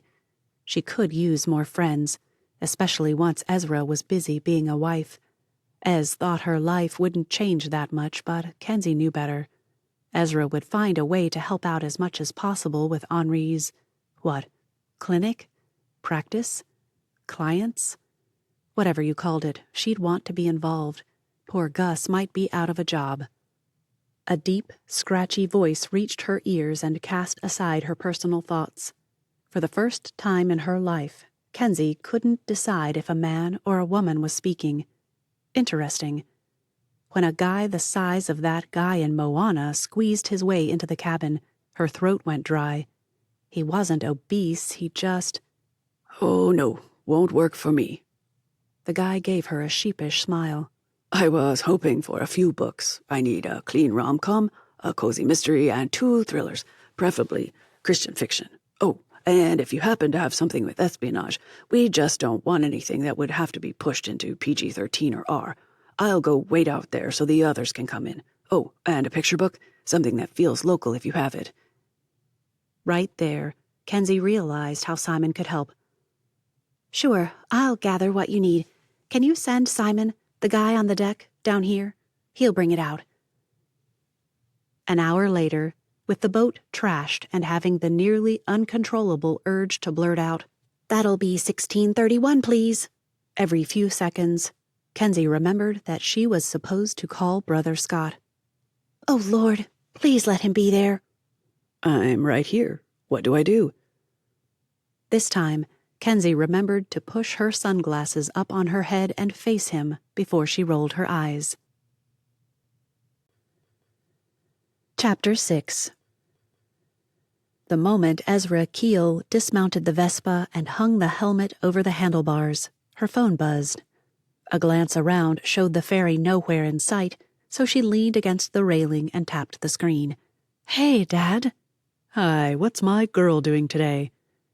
Maybe it shouldn't make her heart soar and flop before soaring again, but the effort her father put into keeping their relationship healthy after years of single-minded focus on ministry touched her. Just ran a few errands. You near the slip? I'm waiting for the ferry. The ferry? Wait. Are you on St. Alyn?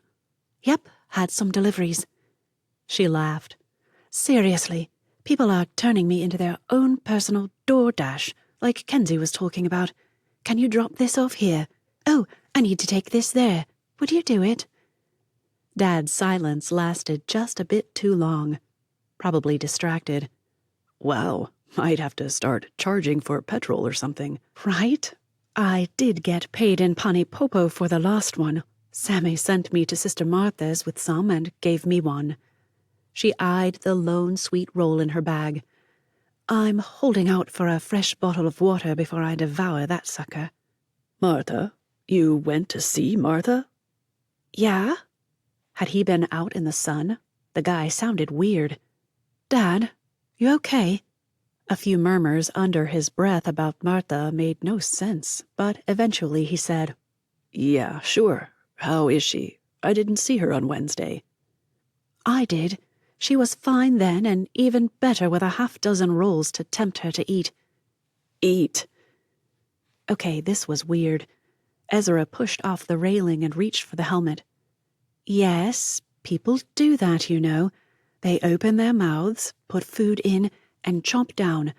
A few more chomps and they swallow. Lather, rinse, repeat. That sounds revolting. The lather part. Dad made weird sounds. We've got a couple of steaks Sister Marguerite gave us, big ones. Want to join us? You can take a third of each of ours and have plenty.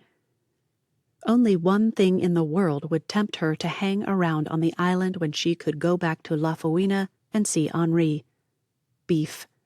It wasn't something they got very often, and her dad was a genius with grilling steak. I shouldn't, but... Come on, we haven't had you for dinner in weeks.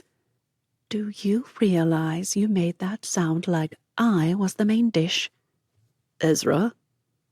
Okay, if you insist. That's my girl. Can you grab a bunch of flowers for Natalie on the way? I know she'd love it. Keep it affordable, but... Same old Dad. New and improved at the same time, but same old Dad. Still careful with every penny. Now conscious of the occasional cost of investing in people. Yeah, I bet there'll be a few bunches of pennyroyal and torch ginger at Mark's. I'll head over there. He likes me. You'll have Henri jealous. Well, maybe he should be. Straddling the Vespa, she held her helmet in one hand, ready to put it on when she disconnected. Maybe he needs a reminder that love without commitment can't go anywhere. Did she really say that aloud? Her father's chuckle hinted she did. Gotta put on my helmet now, so see you soon. Seconds after she disconnected, Ezra headed up to the open-air market. Mark's flower stall would be picked over by this time of day, but there'd be something affordable, even if she had to break up a bigger bunch. 3 tourists argued over their choices and flirted with Mark, while Ezra examined every flower in the place. Behind a display of birds of paradise was a small bunch of proteas, gorgeous in rose pink and dusty coral. She knew it would be more than Dad could afford, but she wanted it. Did she have the extra funds to contribute? Nope. Would she do it anyway? Yeah. And next time someone offered her a tip for doing an errand, she'd take it to make up for it. I will, she promised herself. I really will. Mark finally dispensed with the ladies, that is to say, finished his transaction with them, and hurried to greet her. So good to see you. Why are you buying flowers? Henri should be here loading up his arms for you. Tell him that. I'm here for Dad. He wants flowers for Natalie, and I want those. She pointed at the protea. Please tell me I can afford them. The price? Twice what Dad would want to pay, but half what Mark could get for them if he waited. She slapped the money down so fast it startled her. Perfect. I owe you. I'll give them to you for half if you'll take a bouquet to Sister Rosalie. A bouquet to Sister Rosalie? What? This Ezra didn't ask.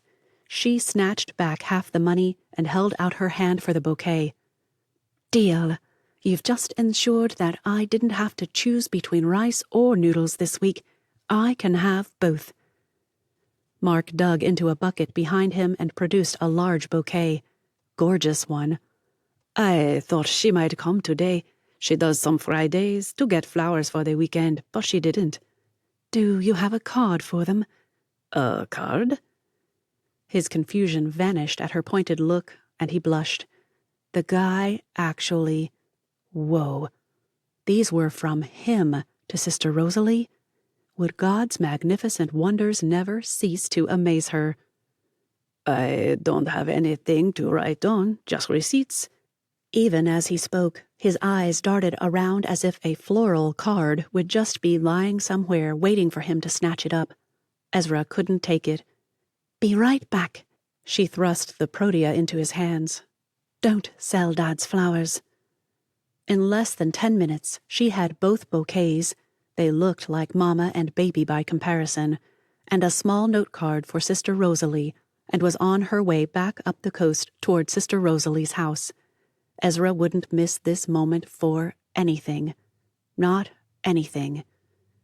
Sister Rosalie lived in a French colonial cottage, not something that was common, apparently, but her great-grandfather had copied the plantation owner's mansion on a micro scale. The result was a charming house surrounded by foxtail palms, breadfruit trees, and a small mango grove in the back. As a child, Ezra had prayed she could learn to like the Karen sisters so she'd be able to spend lots of time in their charming house. The house she'd always loved. The sisters, too. She'd just never managed the like part of the sisters. Not really. Halfway up the walk, the screen door opened, and Sister Rosalie stepped out onto the porch. Ezra, is everything all right? Concern laced the words and etched itself in the woman's features. Sister Rosalie wasn't a beautiful woman, but she was pleasant-featured. Bright eyes, smooth skin, a wide smile when pleased, which wasn't often enough, but still. At times like this, Ezra wondered why she couldn't learn to like the sisters. They weren't awful or anything. No, just have a delivery for you. But I didn't order... Oh. A scowl formed. Did Marguerite order another book on glorious singleness? This would be good. Ezra reached the woman and held out the bouquet. Sister Rosalie's face softened. They're beautiful, but... Mark sent them. She thrust out the card. And this. The flowers dropped to the ground. Sister Rosalie did not take the card. Is there a problem? Odious man. Someone's been reading the classics again. Seeing the beautiful bouquet already wilting from the drive and lying on hot pavement stones, Ezra couldn't help but try to smooth the way. I've always found him to be kind and generous. He gave me a great deal on a few proteas for Natalie. He sold a different sort of plant before he changed to flowers? Yeah, like 20 years ago. Futile? Yes. Or rather, probably. But Ezra was in the mood to try. Sister Rosalie, that was before he yielded to Christ. He's a changed man and has been for over a decade. There. If she'd gotten her dates off, Sister Rosalie couldn't get pedantic and steer her off topic. It doesn't change the fact that he led many young island men astray with his narcotic trade. No, but Jesus' blood washed that away. He washed away my sins, washed away yours. If Jesus can forgive and change a man from the inside out, who are we to reject him? Maybe it was her imagination, but Ezra could have sworn the woman muttered something about her sister never letting her live it down. The question became whether she should focus on the injustice of harming one person because of a fear of another's opinion, or missing out on what could be a beautiful thing because someone else might not see the beauty in it. She huffed. Both. It'd have to be both. Dropping the card on the bouquet, she turned to go. Well, I wouldn't want people to reject me today because of foolish things I did and said before Jesus held my heart in his hands. I wouldn't want to make decisions for my heart and my life based on what others might think. I really hope that I'd show the love and compassion the Lord did for the woman at the well or the one caught in adultery, because, in some form or another, we're all those women. To the sound of Sister Rosalie's protests that she was not an immoral woman, Ezra popped her helmet on her head and started the ignition. Indignation fired in her heart even as she settled into place. Her phone rang. Henri. Hey! From across the yard, Sister Rosalie started to call out to her, but Ezra kept her focus on the phone. What are you doing? Deliveries on St. Alyn and then going to Dad's for steak. How about you? I am just setting off for St. Alyn myself. Stopped by the Wave and Kensi said you were over there. I thought I'd bring you a picnic. Thought we could go up to the monastery and you could save me from determined females and centipedes. She giggled and pulled off her helmet. If Sister Rosalie was going to stand there listening, speakerphone had to go. Henri could get mushy enough to curl toes. Except that made no sense. Whatever. He could, and she wasn't sharing that with anyone. Someone else set her sights on you? The massage therapist at the resort. You can just imagine how that went. I can't repeat it. The trauma. So, steaks with my dad, or pest eradication with my boyfriend. You know how to flatter a girl. In that low, heart-racing way he had, Henri promised steaks on Saturday night if she'd help him forget the day's trauma. I have all your favorites, or I will by the time I get there. Her phone said it was just past 4. When do you think you'll be here? Sunset's at about... She scrambled to Google it. Says 6:09. Should be to the monastery by 5:15. If you want, we can take dessert back to your dad's if it starts getting dark. After a few seconds, he added, Please, Ezemiah, I need an infusion of normalcy and maybe a kiss or two to make it better. It could backfire, or it could win her one of their rare kisses. What happened to, I get Natalie, so only toe-curling hugs, no kisses. Desperate times, Ezzy, desperate times. And it's been a while. It's been a long time. What happened to I'm almost ready? Oh, and Ez? She settled back on the seat and sighed. Yeah. Can we talk tomorrow night instead of Sunday? I feel like it's time we pray about something more permanent. What have we been doing for the past year? Instead of asking the obvious question, she decided to give him all the encouragement she could. After all, the only thing worse than waiting for his go-ahead from the Lord was never getting one. I've been praying about that myself. Have I ever? Great. See you around 5? Oh yeah, he'd adapted to life back on the islands. Okay, but you'd better make this good. I'm missing steak. No, you're enjoying delayed steakification. There's a difference. Get thee to a monastery. And with that, she disconnected. Chapter 7. Arms loaded with flowers, Kensi carried them to where a curtain of vines draped over the entrance and eyed each vine. Henri, I see things crawling on this. From the other side of the curtain, Henri called for her to go around to the back. I've cleared out a way to get in that Ezra can't see. No fighting the Crowleys. Good. Ugh. She'd never been to the old monastery ruins, and despite the rustic beauty of a crumbling chapel, it felt like a weird place for a proposal. Still, Henri knew Ezra better than she did. A few stomps made her whirl around, but she didn't see anyone. What was that? Pest eradication. If you could hear a shiver, she did. Okay. Is it safe in there? It is now.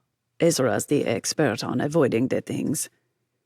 Stepping into the chapel, the temperature had to have dropped 10 degrees.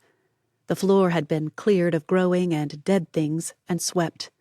A few new dead things had been added, though. Henri swept those aside, too.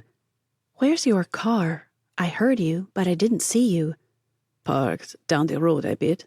She won't pass this place, so it should be hidden. She thinks I'm on the ferry right now. I have to hurry. It would be just like her to decide to come out here and pray. I hinted that I want to talk about us on Sunday. Left all kinds of let's get married hints. Her romantic heart pounded. She'd planned a wedding once. Months of planning that ended with a long hospital stay and a groom in the grave. Kensi snorted. Bad idea? No, sorry. A strange feeling crept into one corner of her heart. But I think maybe I have had a bit of healing. A bit. Henri took the flowers from her and began stuffing bunches of them into jars. Want to talk about it? Instinct prompted her to blurt out, no, but curiosity followed up with, maybe. She shot him a glance before asking, where do you want the candles? The old chapel floor where the altar would have stood had been cleared of rocks, too. I was thinking maybe a heart there, you know, like they do on the beach. Though she listened, Kensi swept the room, taking in everything. I wouldn't... No. Look. She pointed to place after place.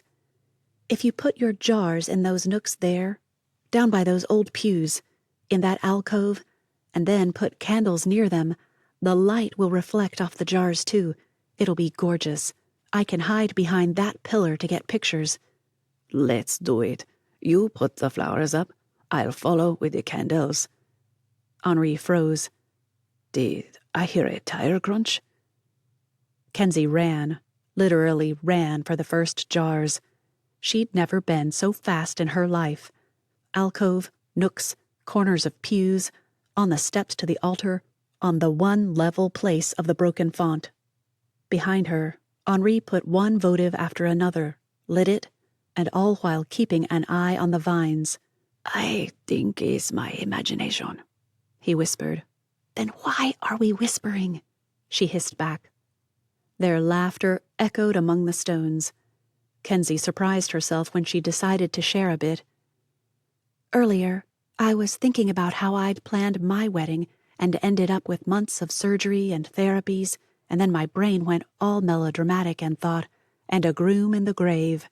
She shot a glance at Henri, but she couldn't read him. A giggle escaped. It's the first time I've thought of Artie's death without totally losing it. I could just see him laughing at that, groom in the grave. Though he didn't speak, Henri did watch her. Kensi set down the last jar of flowers and pulled a large lily from the side and settled it into the center. Is it weird to say that I think being here takes away the guilt of moving on with my life without him in it? I think that's completely normal. You had no connection with him here. Would I be right in saying that you couldn't go anywhere back home without being slammed into memories?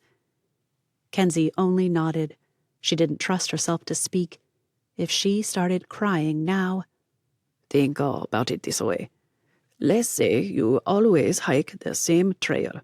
Then one day you trip and sprain your ankle, but you keep trying to hobble on the same rocky, uneven trail, so you keep re-injuring it. But then you go visit a friend who lives on the beach. You rest, you put your feet up, walk on flat sands as your ankle heals. You might occasionally strain it if you do too much, but it's a surer path right now. Different.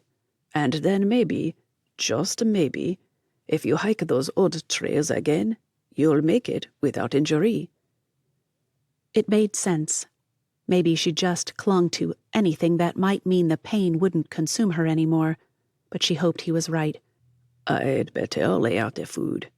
Oh, I brought cushions from the deck. You said stone, so I thought maybe you'd want to be a bit more comfortable. He shot her a grin. You're the second best. Kensi shook her head. No, but I'll take third. Leave second for your Tina. Head thrown back, Henri laughed before giving her an air high five. Look at you getting all so amélie on me. Dashing for the curtain of vines, Kensi remembered the cleared side at the exact moment she swept them aside.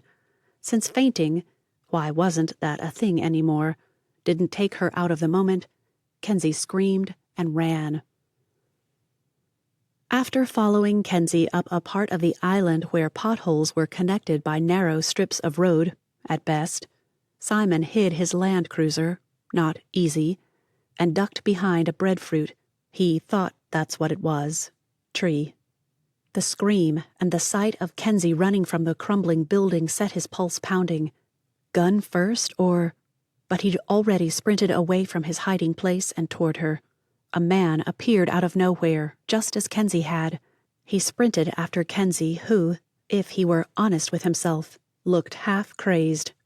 Both men reached her at the same time, and Simon slugged the guy before scooping up Kensi and throwing her over his shoulder. Something stung his arm, and when he swatted at it, it broke. Ugh! Get them off me!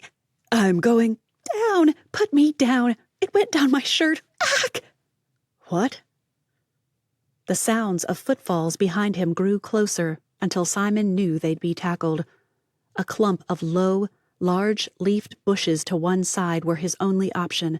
He tossed her and jogged to the right to avoid the tackle. It failed. The guy managed to grab his shirt, and they both went down. What the guy lacked in skill, he made up for in brawn. Tall, muscular, and familiar? The guy's face loomed over him, and Simon jerked aside just in time to miss a fist to his face. Henri Tupuolo? That stopped him. You know me? Then his eyes widened. Simon?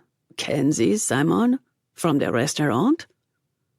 At about that point, both men realized that Kensi had begun her screaming again and scrambled after her. Now Simon could see why. She swatted at her arms and legs so ineffectively that the scurrying centipedes just kept scurrying. Henri reached her first, not that he'd confess that to anyone, and grabbed her arms. Brush her off. He brushed. When all traces of multi-footed critters had been eradicated, he stepped back. Just then, one dropped from her hair and onto her shirt. He could see it. If she could drop dead right then, she would have.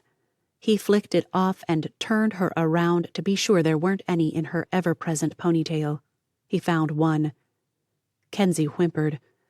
I can feel them everywhere. Are you sure you got them? My arms are on fire.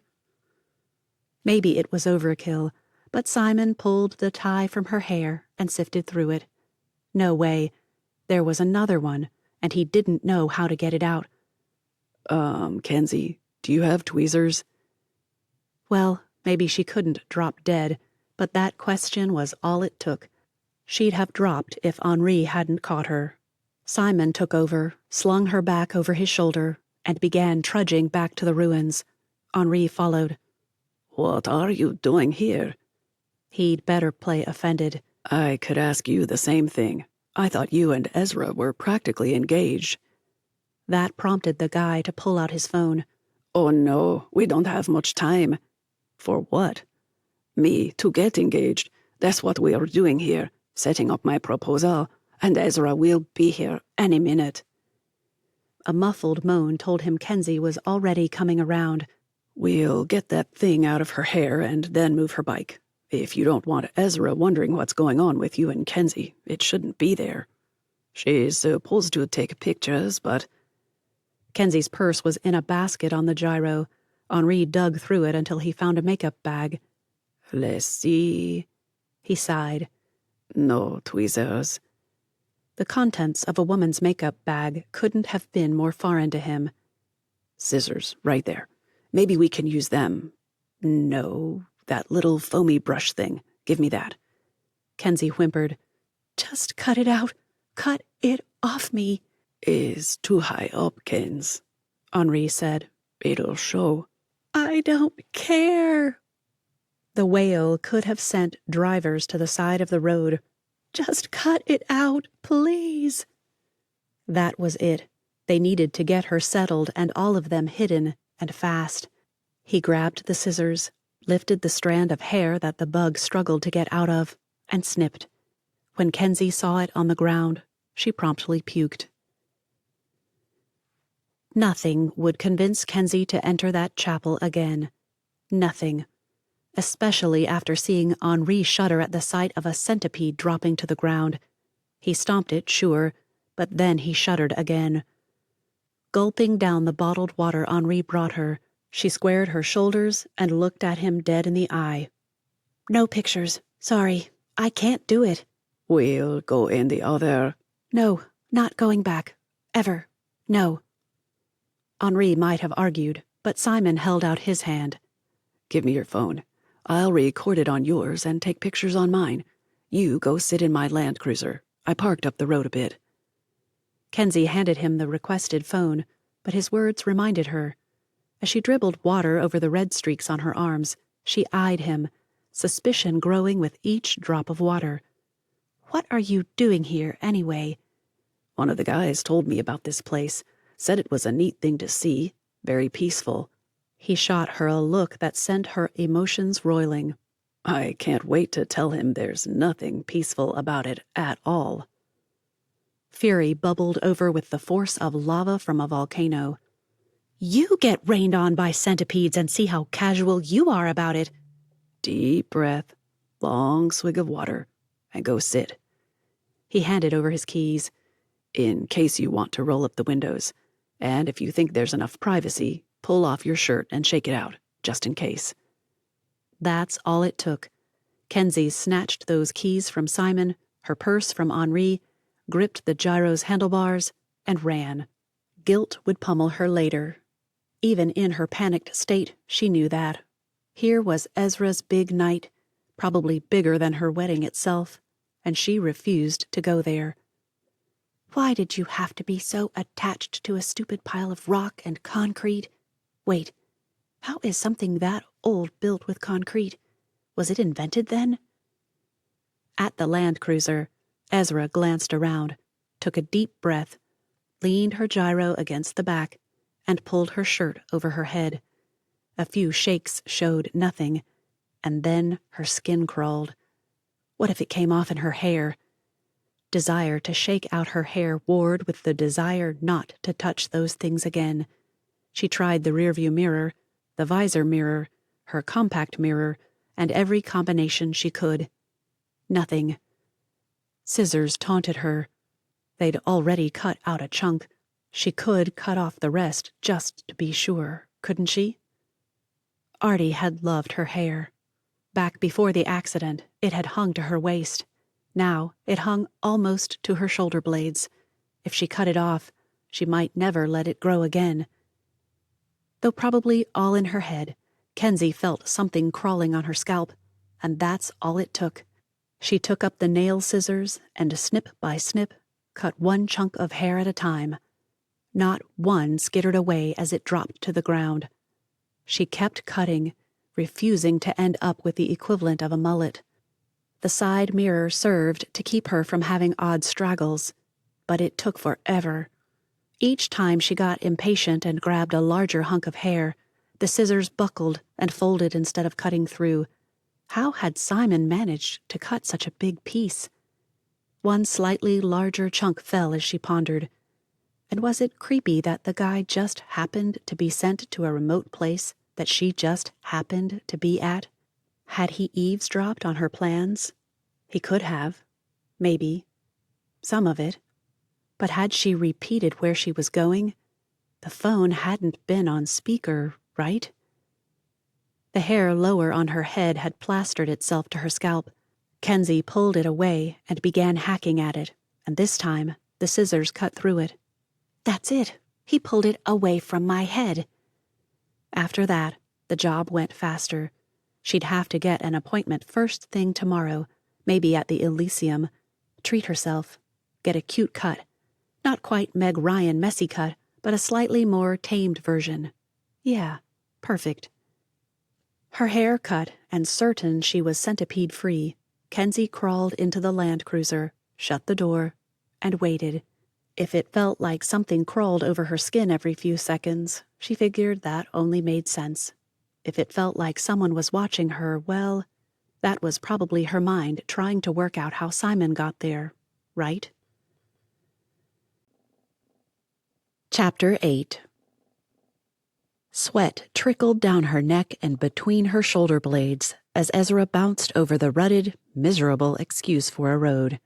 People made fun of her for her love of the old monastery, but that chapel had soothed her when her best friend had moved to Ollie, calmed her when she'd been furious at the Karen sisters, inspired her when she'd struggled to come up with a play for Christmas, and comforted her when the boy she'd loved for years took off for college without saying goodbye.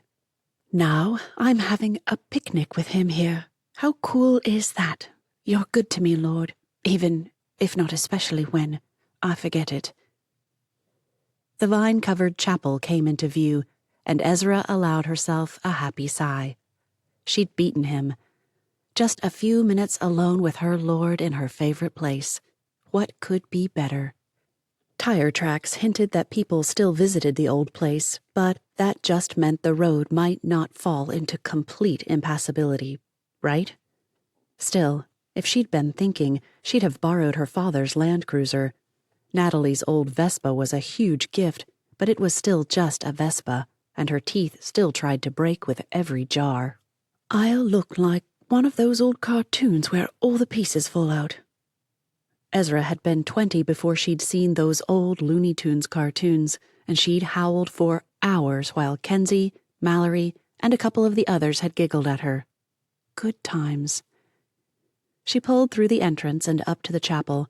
Helmet off, she shook out her hair and wished she'd worn something cuter than a baggy shirt and long shorts.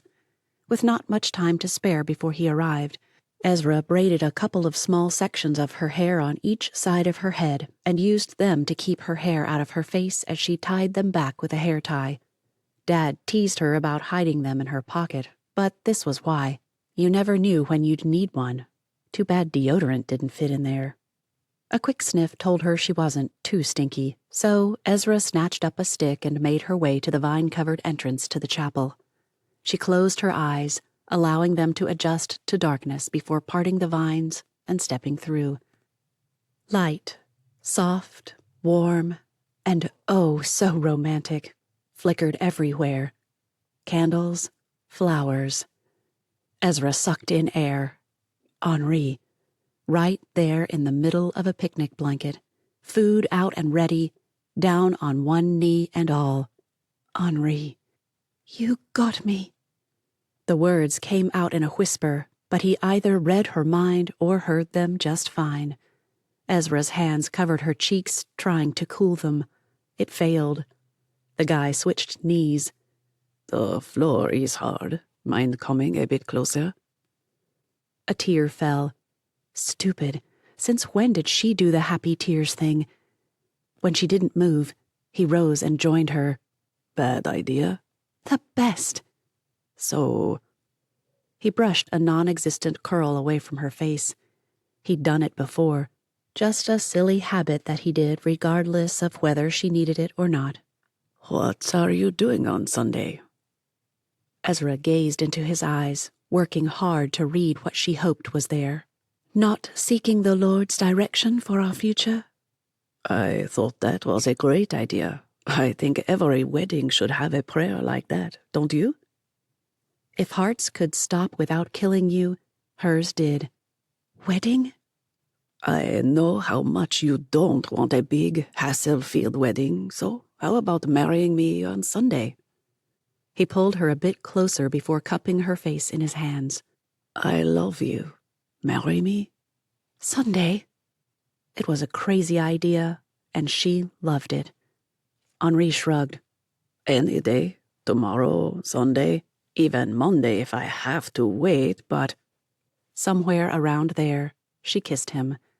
The first time. Then he rose, shoved his hand in his pocket, and pulled out a ring. Delicate, lovely, and oh so her. You got a ruby. Your dad said you'd always loved jade and ruby, so I thought with proverbs and all... That's when the second, third, and several other kisses commenced.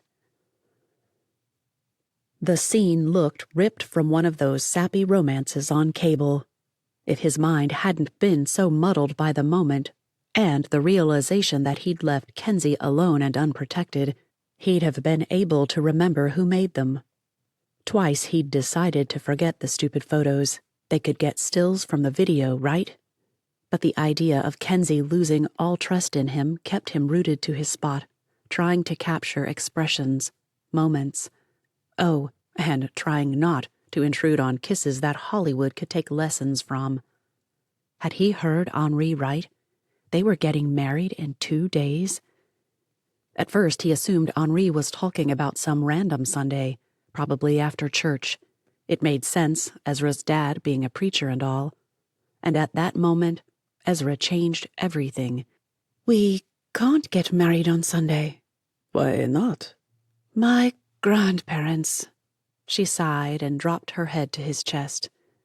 What she said next, Simon could only imagine. Her grandparents lived in the States. She'd want family there, and while the agency hadn't looked too deeply into stateside family, they had checked out Issa Keel's island family. Not considered a threat, mostly because they didn't have anything to do with the Keels. I'll find them flights as soon as we get to your parents' house. Right now, we eat.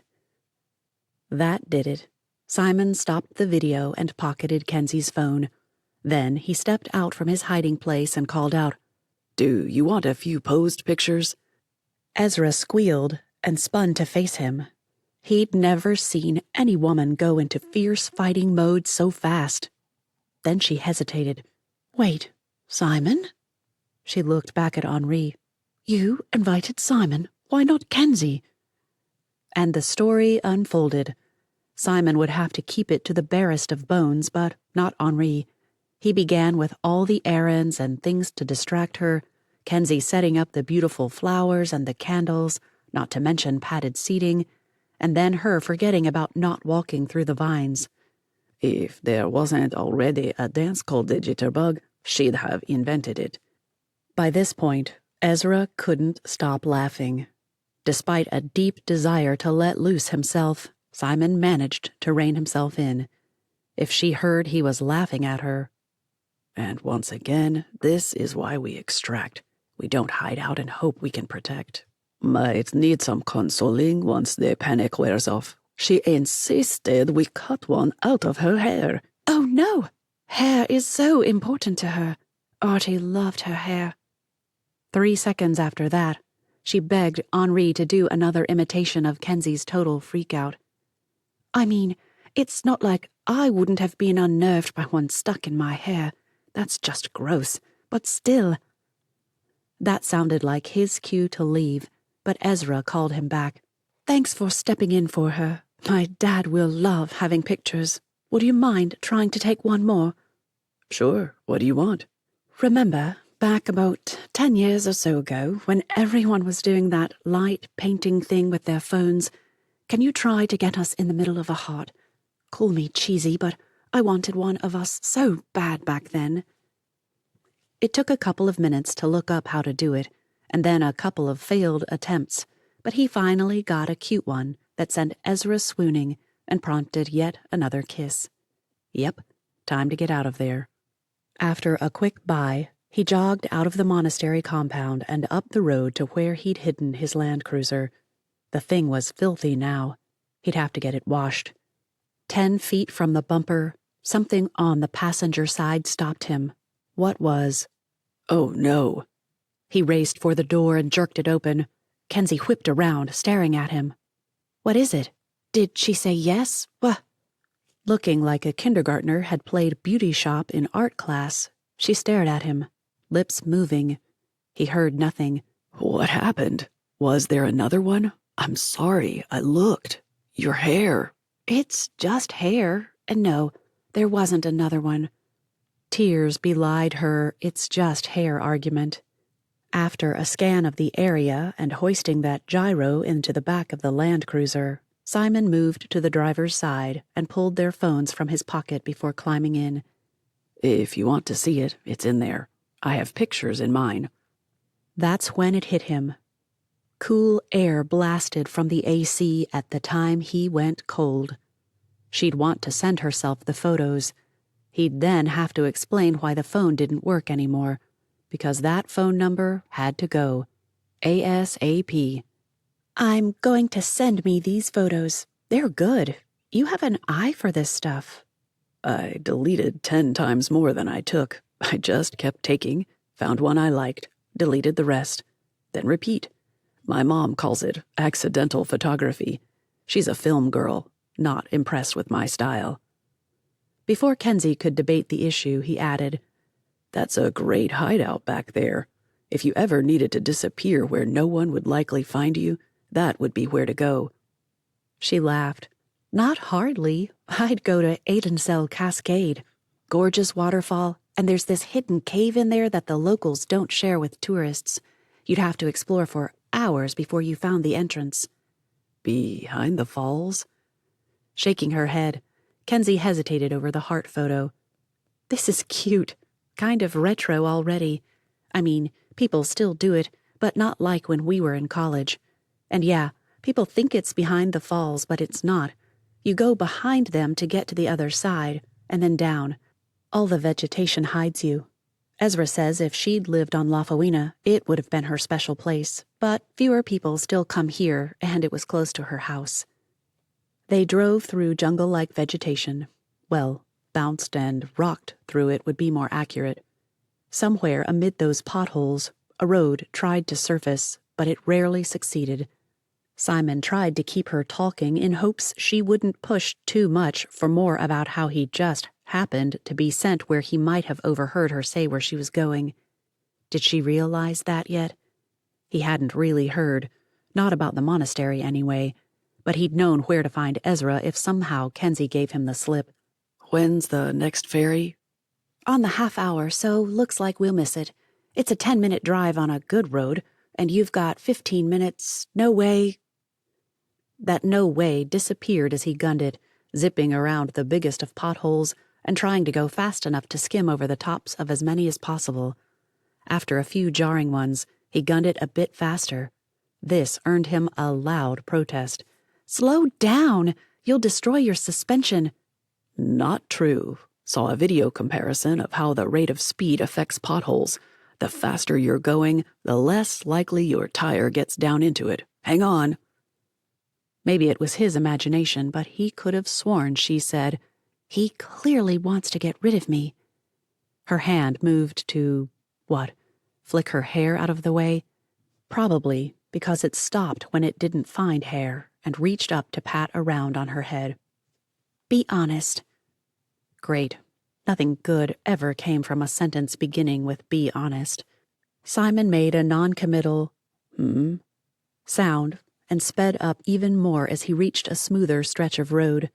If memory served, it got bad again for a quarter mile where obvious flooding occurred now and then, but hey, he didn't want to miss that ferry. I get it. You need to get away from all that commitment? Not a fan of engagements? Or... Kensi shot him a glare followed by, was it insecurity? Does my hair look that bad? What are you talking about? How did he tell her that yes, her hair looked awful, but she didn't? With a good cut, she'd be cute. But yeah, her hair looked terrible. Whose wouldn't cut with those bitsy scissors of hers? You obviously are desperate to get onto that ferry. Why? When his stomach rumbled just as he reached an intersection, Simon grabbed that with everything he had. Well, you see, yeah, starving. They had a picnic. I didn't. I planned to be finding a place to eat long before now. So, let's get something. She groaned. Can't. I have leftovers that I'll have to toss if I don't eat them tonight. We'll get you a meat pie at the slip. You can't get on the next ferry. Gotta be there half an hour before it leaves, and it's going to leave in 5. Her attention had been diverted. That's all he needed. Well, that does sound good. His stomach obliged and rumbled again. Really good. Chapter 9. The sun had dipped below the horizon long before Simon rolled off the ferry and onto the road leading to her cottage. The closer she got to home, the more Kensi regretted that bet with Ezra about food waste. Sure, Ezra had been a bit smug about her confidence that Kensi couldn't manage a whole week without throwing out food, but leftover chicken and rice didn't sound appealing when she considered what Simon would be getting.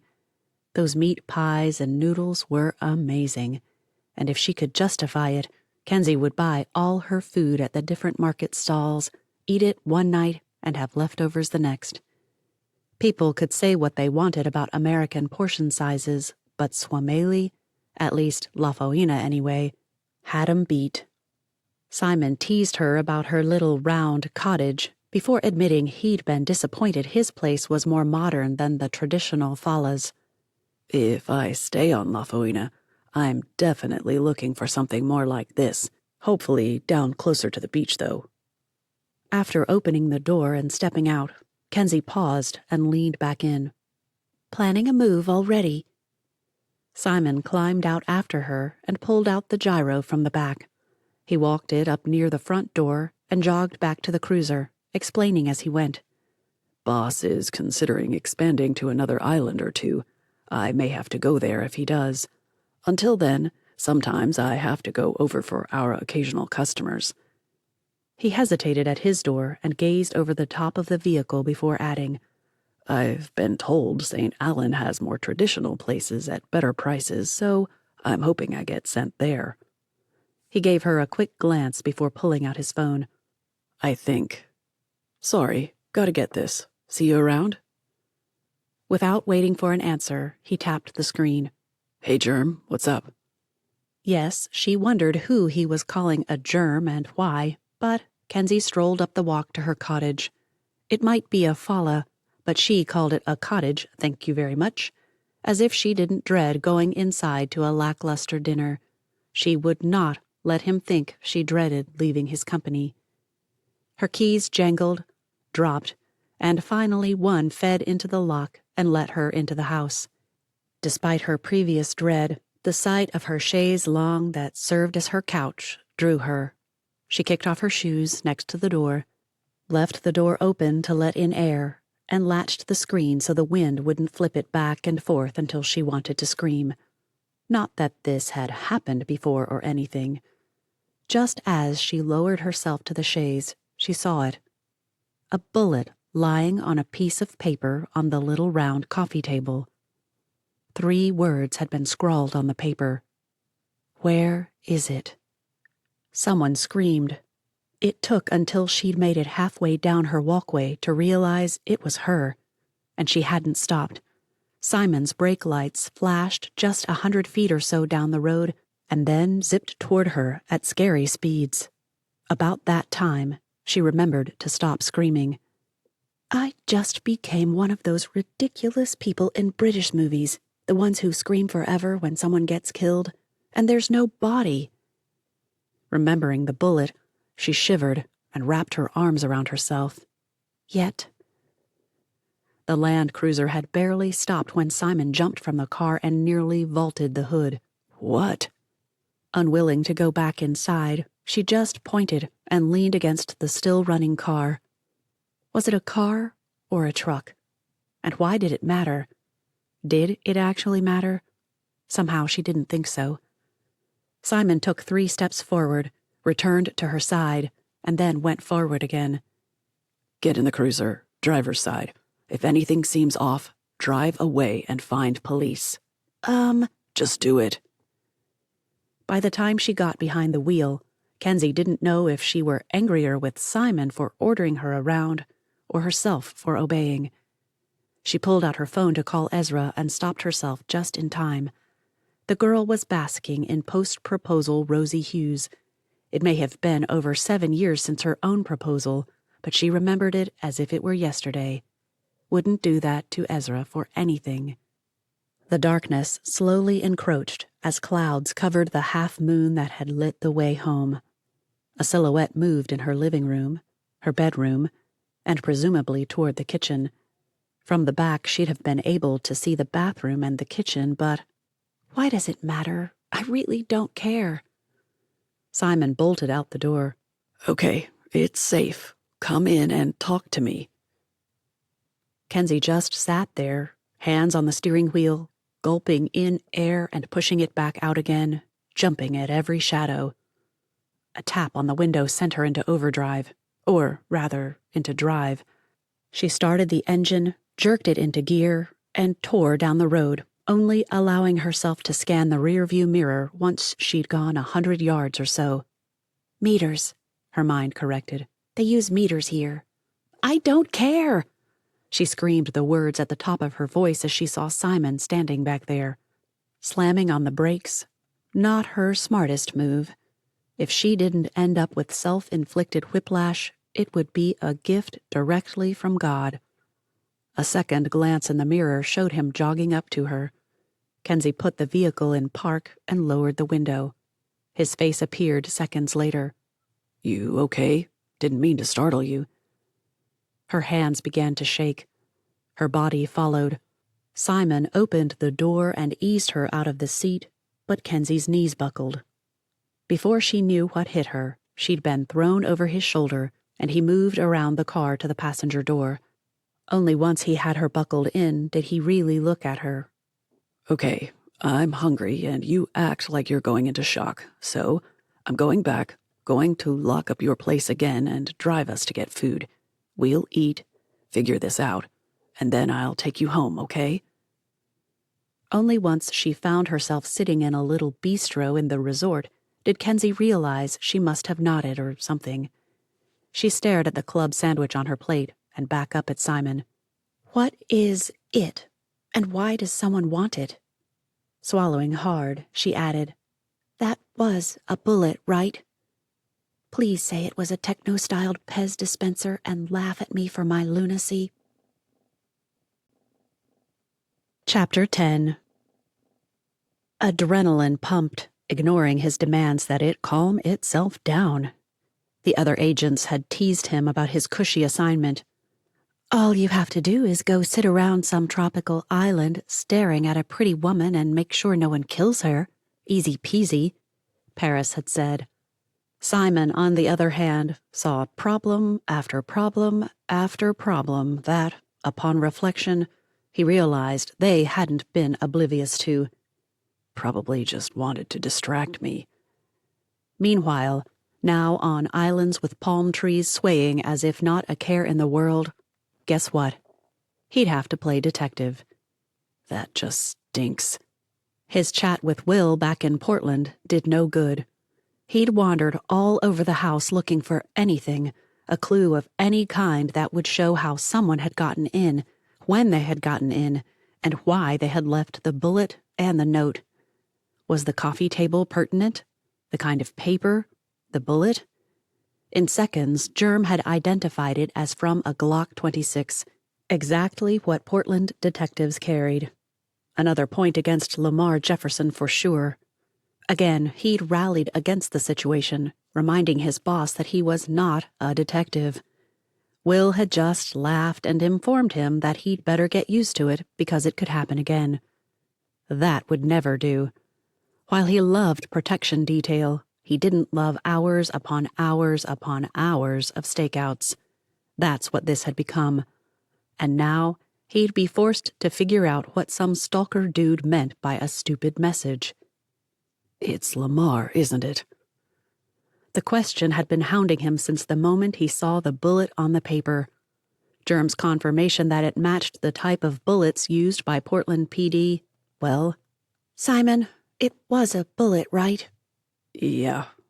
You can't think it's a candy cigarette or anything. Of course it's a bullet. While she tried to make sense of what had happened, Simon's brain whirred in other directions. Maybe he could just extract her. After all, she must be keeping something from him, and why shouldn't she? As far as she knew, he was a gardener.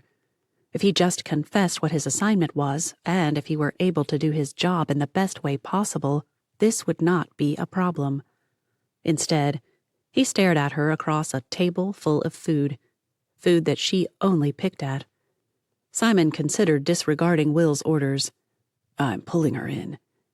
If only. But he couldn't do it. Could he? Would he lose his job?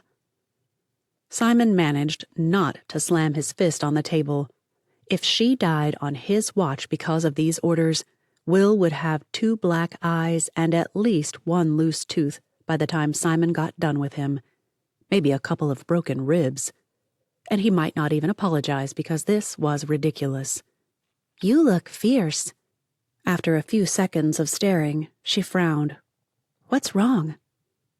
Words spewed from him before he could temper them.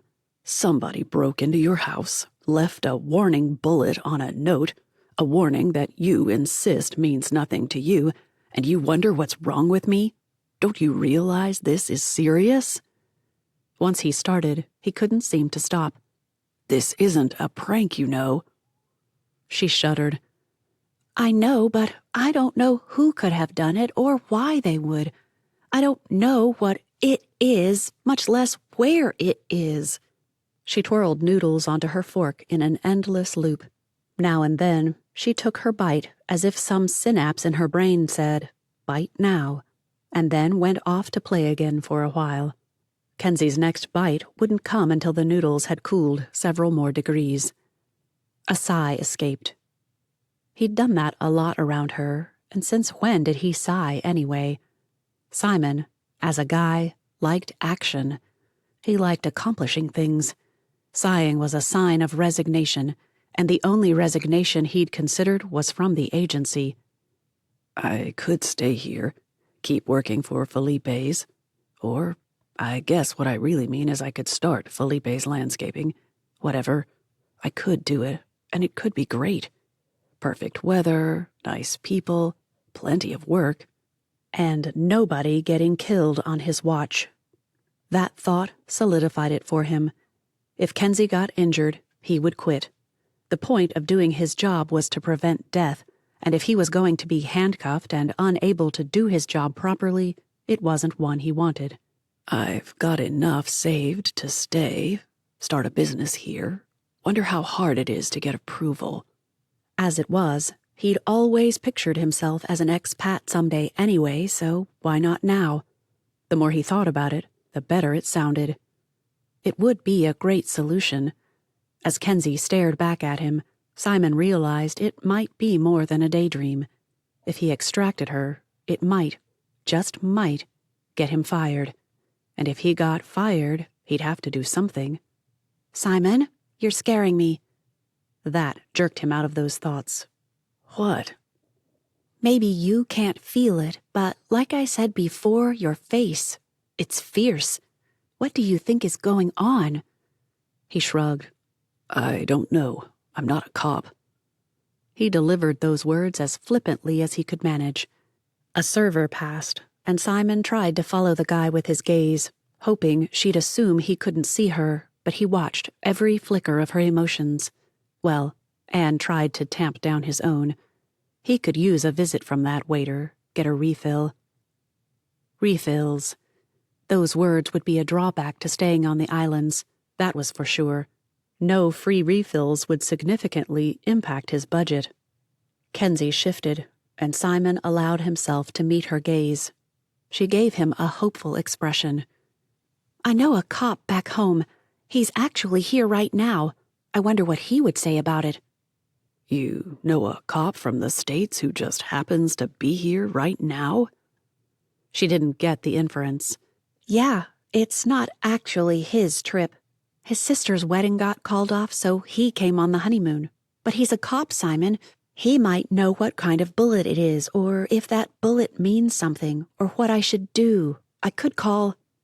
Her expression clouded, and she pocketed her phone as fast as she'd pulled it out. "No, I can't.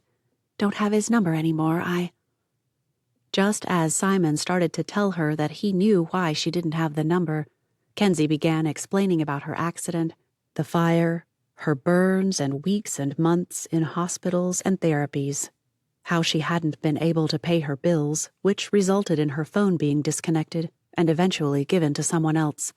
The whole time she told him a story he'd already read in her dossier. Simon silently railed at Will Rickwood for putting him in this situation. I'm not an undercover cop. I'm an agent who gives security by knowing what someone isn't comfortable sharing. Of course, when I came here, I had to get one. It's just all my contacts were gone. I didn't know anyone's actual numbers. Kensi's entire body language shifted to just a hair off flirtatious, which made no sense. She was talking about phone numbers.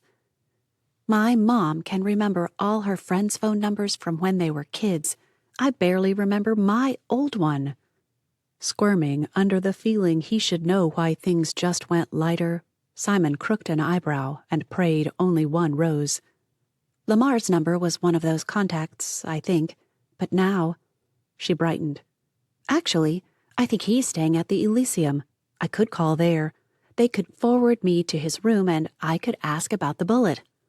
At the look on Simon's face, she huffed and added, "And how long he's been here." Simon knew the answer to that, and she had only a few more days before the guy left. They might not if you don't know his room number. Some places don't. He forced a scowl this time and tried to act awkward and nervous. It wasn't as difficult as he thought it should have been. So, I have to ask you, have you ever had trouble with the police before? The answer would be no. Even if the dossier hadn't told him so, Kensi was the kind of woman who followed speed limits to the mile, knew exactly where she could and could not park, and never had a noise complaint from a cranky neighbor in her life. And probably has a spreadsheet for her tire rotation, too. When she didn't answer, he pressed the point. Kensi, I've got to know. No, I've never had trouble with the law. Why would you think that? If she didn't like that, she'd hate the next one. What about your fiancé? Is there anything about him that might have put him on someone's radar? No. This time, a few people shot looks their way. Think about it. If he knew something that a corrupt cop might have wanted to know, then maybe... Again, Kensi started off protesting. No. Artie was a good man. He'd never be involved in anything illegal, and Lamar is a decorated cop. He's even brought down a few bad ones. Are you sure? Simon lowered his voice after realizing that he'd practically shouted at her. I don't know what's going on. I don't know about any of this. What I do know is a bullet was left at your house just days after a guy who knew you and your fiancé back in the day arrives on the islands. It seems a bit coincidental, don't you think? It was Kensi's turn to scowl and frown. I don't know what you think you know, but whatever. It doesn't make sense. Artie would never be involved in anything illegal. I've never been involved in anything illegal, and Lamar's job is to fight against anyone who does anything illegal. Time for a new tack. Does Lamar know you and Artie are completely innocent of anything? Could he think you've been involved in something and is trying to scare you into giving up whatever it is so that you don't get into trouble? Maybe trying to keep from having to arrest you? There she laughed. Simon, cops don't fly halfway across the world to arrest people. They call other police departments.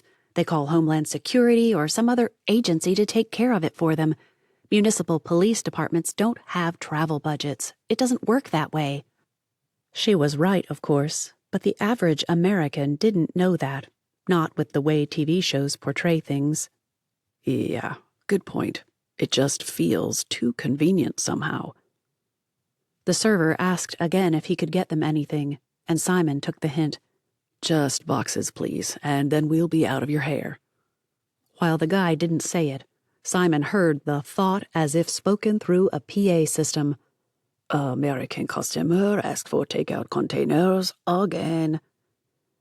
Meanwhile, Kensi remained determined to assume the best of Lamar Jefferson, and there was no reason not to think that everything was okay. Yet. But what if... She eyed him. What? Come on, I'll take you home. Walk through your house again and see if you see something off somehow. I didn't notice anything. Aside from a threatening note and bullet? Her sarcasm gave him hope she might be coming around. Right. Aside from those totally inconsequential things. In a movie, he would have winked right there or something. Simon just gave her half a smile and added, But you might. He or she, could be a she, might have touched something. You know, slightly moved it or whatever. You would know it, but I wouldn't. A burst of laughter from a nearby table almost drowned out Kensi's next words. I'm afraid to go back. I don't want to stay there tonight. Maybe I'll get a hotel room. Over his dead body she would. I could go to the Elysium. Lamar would be there in case something happens. Could this get any worse? Of course it could. But he couldn't actually say that, so Simon went for practical. That's an awful expensive solution, Kensi. What if we don't figure it out before tomorrow or the next day?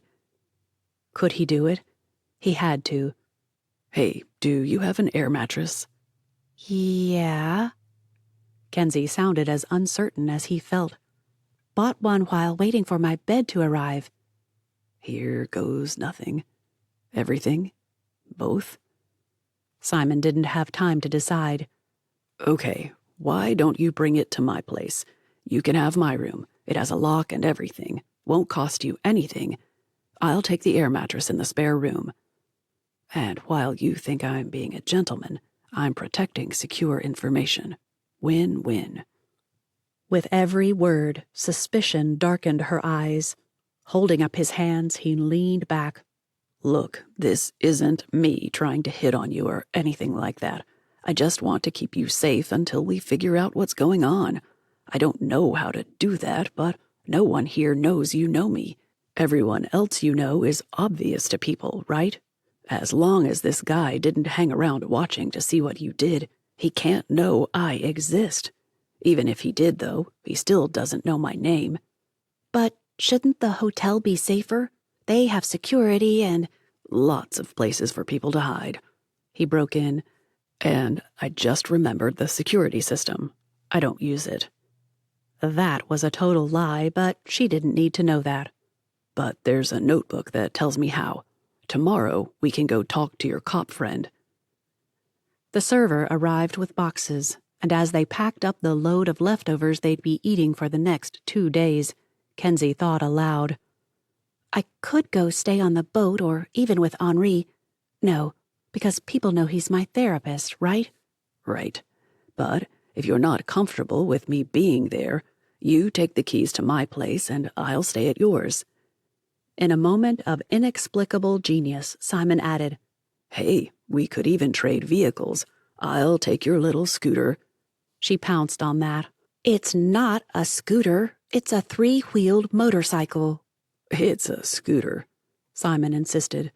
Come on, let's go. He grabbed the boxes and laughed. And now you have more leftovers not to eat. That earned him a punch on the arm and a glare. Wasted food. Brother Scott's gonna kill me. If our stalker doesn't get you first. Chapter 11. Simon's condo was nice. Really nice for a gardener, actually. It had that sparse, minimalist thing going that could either mean crazy expensive or house poor. Kensi suspected the latter. It only made sense. The moment they stepped into the door, Simon pointed out the kitchen and bathroom before hurrying into another room to throw a few things into a suitcase and drag it to a room on the other side of the main bath. I'll call and put you on my car rental in the morning. He tossed her the keys to his Land Cruiser as he passed. There's a sticky note pad on the counter. If you'd put your license number and state on the pad for them, that's all they'll need. At the door to the other room, he glanced back. Of course, if you want to add your social security number, I'd be able to steal your identity and rack up a bunch of credit card debt. No complaints here. Kensi laughed. It was the expected thing to do, so her body just reacted and did it. Deep down, though, some part of her balked. She'd been laughing inappropriately. It was, wasn't it? At odd things ever since leaving the restaurant. When she saw that bullet again, when Simon took pictures of everything, when he'd shown her how to arm and disarm the security system, notebook in hand and following line by line. That security system was unbelievable. Overkill was an understatement. She'd shaken her head and asked who the owner thought would be breaking in, but Simon didn't know. He'd just muttered something about a guy in Dubai owning it and being paranoid. It's like he thinks it's on the Upper West Side of New York or something. The lack of furniture and personal effects made sense the more she thought of it. Simon said he didn't know if he was staying or not, so why haul all his stuff across the ocean if he decided island life wasn't for him? Why do I hope he'll stay? Isn't that weird, Lord? The more she thought of it, the weirder she felt, until a thought slammed into her. Because he's helping me, and I, for reasons I can't fathom, am trusting him. Once she'd dumped her bag on the floor by Simon's bed, she'd lost the who's gonna sleep on the air mattress fight, and gave up trying to put the sheets on that bed. He'd put them on the air mattress, he said. She went to put the leftovers in the fridge. The kitchen prompted a double take. What on earth? What Simon Garver didn't have in personal possessions, he made up for in food. Cases of bottled water stood stacked in one corner. That made sense with his working outside all day, but it only began there. The fridge held a shelf of takeout containers in varying degrees of emptiness, but the bottom drawers? Whoa! In this American-sized fridge, the bottom drawers had been packed with candy bars. Cases of the things. The guy had a serious junk food addiction. A peek at the freezer prompted yet another double take. One shelf was all beef. The elusive, super expensive beef. Another half pork, half chicken. All neatly labeled. My mom. Kensi nearly knocked a package of ground beef onto her foot. Simon caught it and shoved it back in. His neck was burning, red as a beet, and must have been uncomfortable. Kensi gave the freezer a significant look before closing it, leaning against it, and crossing her arms. Want to tell me why you're set for an apocalypse? I told you, Mom. She's convinced I'm going to starve here. He opened a cabinet. One shelf held Cheetos, another tortilla chips. Kensi's favorite brand, too. She actually called my boss and found out how to get stuff to me, like the chocolate. He rolled his eyes. Seriously, she sends it with the cruise liner. No joke. Pays an employee to keep it in her cabin, although... He actually blushed this time. I also think she's hoping to play matchmaker there. She really likes Felicity. Yeah?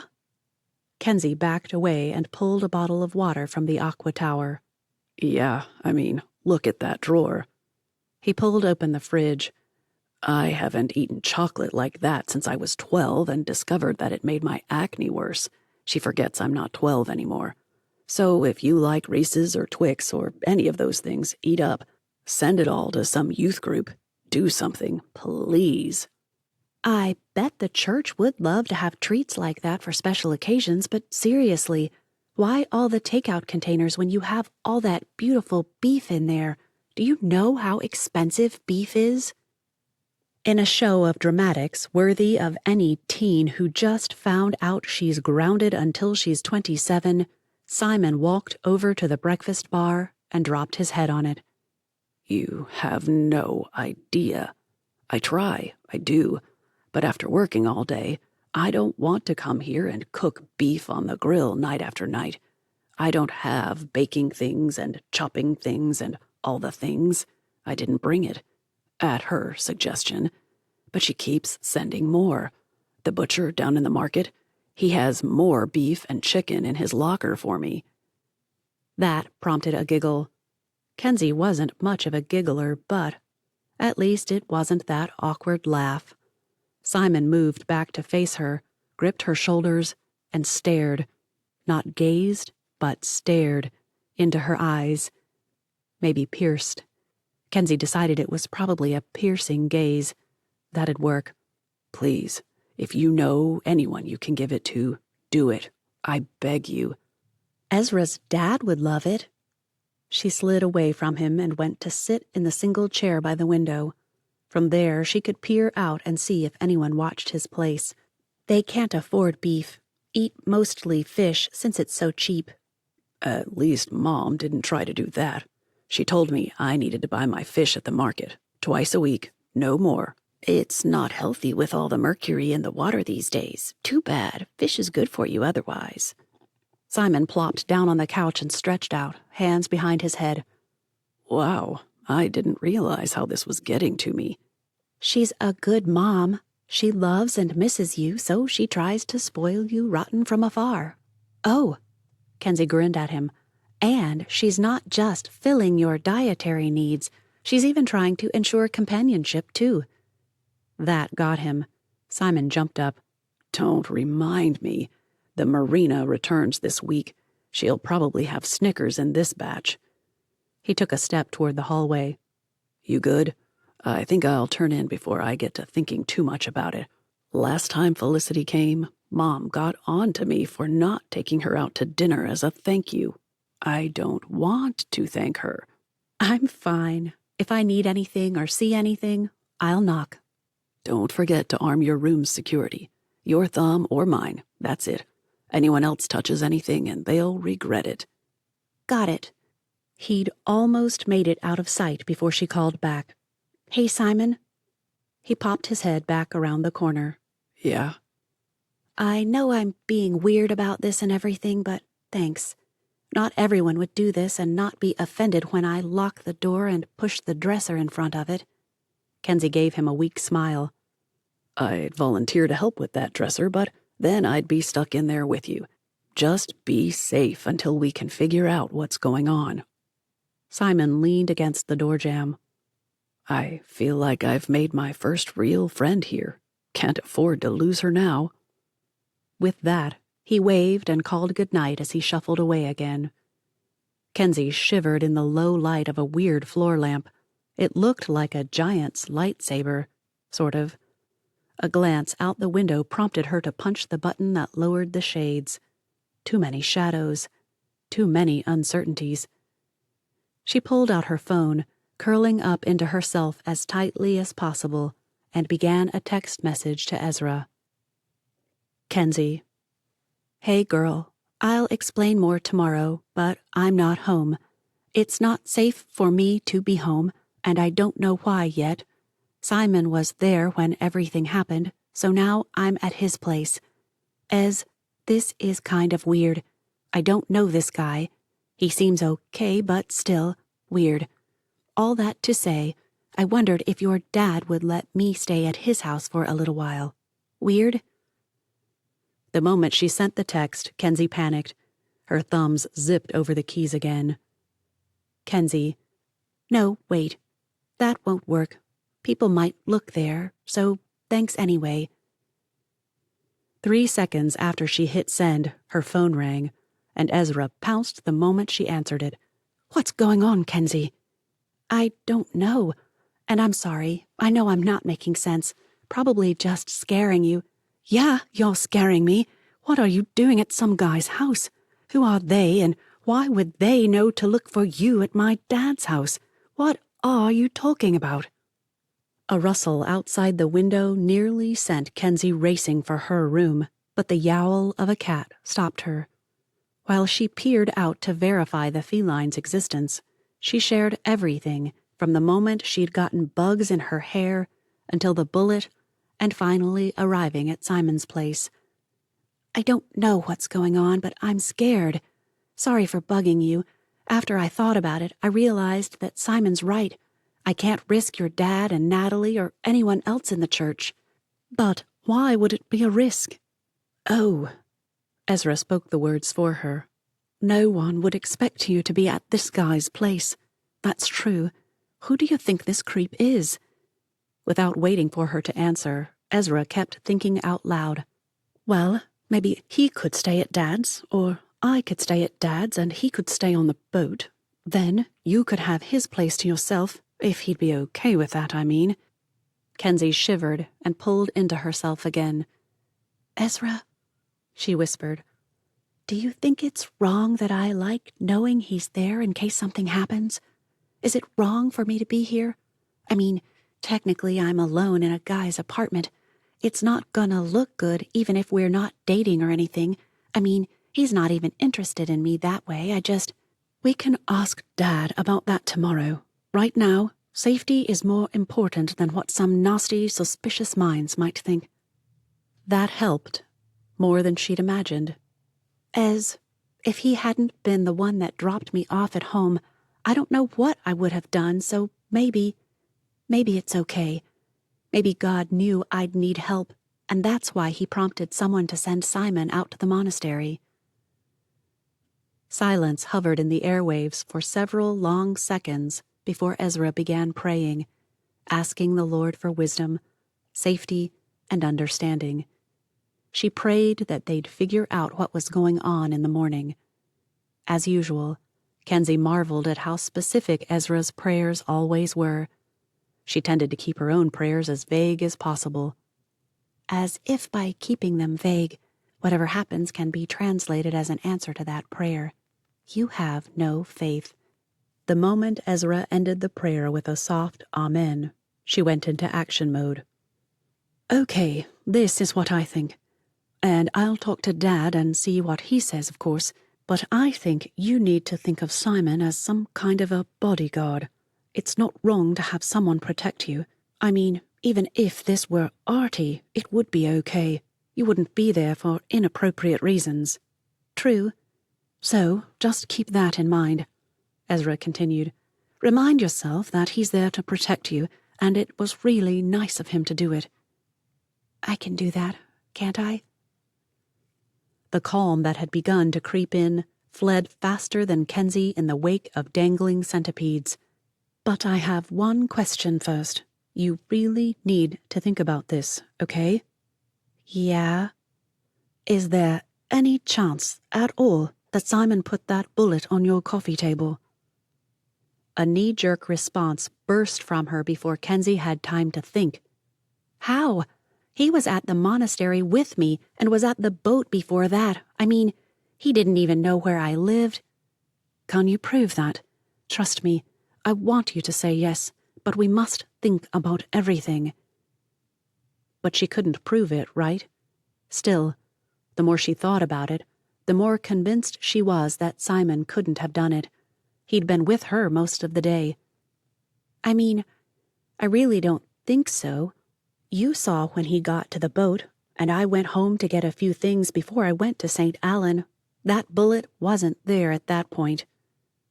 The more she worked it out, the more convinced she became. He'd have had to have come in right after I left for the ferry. And then he just happened to go where I was already. He either followed me, or he really was sent. No, that's crazy. I'd have seen him around if he's been following me. That solidified it. No, I don't think so, Ez. I can't see why he would anyway. His idea of Lamar makes more sense. Who's Lamar again, and why would he be a suspect? That would take too long to explain, so Kensi promised to go over it with her tomorrow. But yeah, even that doesn't make sense. Well, if he thinks there's some reason to suspect Lamar... Oh, the cop, right? Yeah. Anyway, maybe you should go talk to Lamar, and maybe if he sees that you have local people and a man behind you, he'll think twice about threatening you. You know, realize you have support. I'll come and bring Henri. The mention of Henri was all it took. Kensi rose, shuffled off into her room, and set the alarm, all while she asked about the proposal. "Did you call your grandparents?" That prompted giggles from Ezra. "Oh, you should have heard Grandma. She's insisting that I need a big old wedding, something about a once-in-a-lifetime day. I didn't point out that Dad had two." Ezra huffed. "I'd better not. Granddad is thrilled. No fuss." "Aw, that's sweet, though." "I know."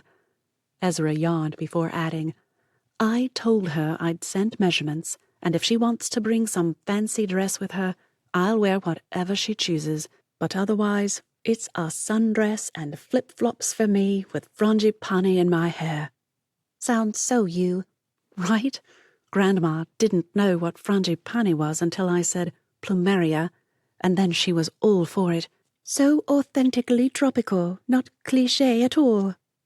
That told Kensi what she could do. "I'll talk to Mark about flowers tomorrow.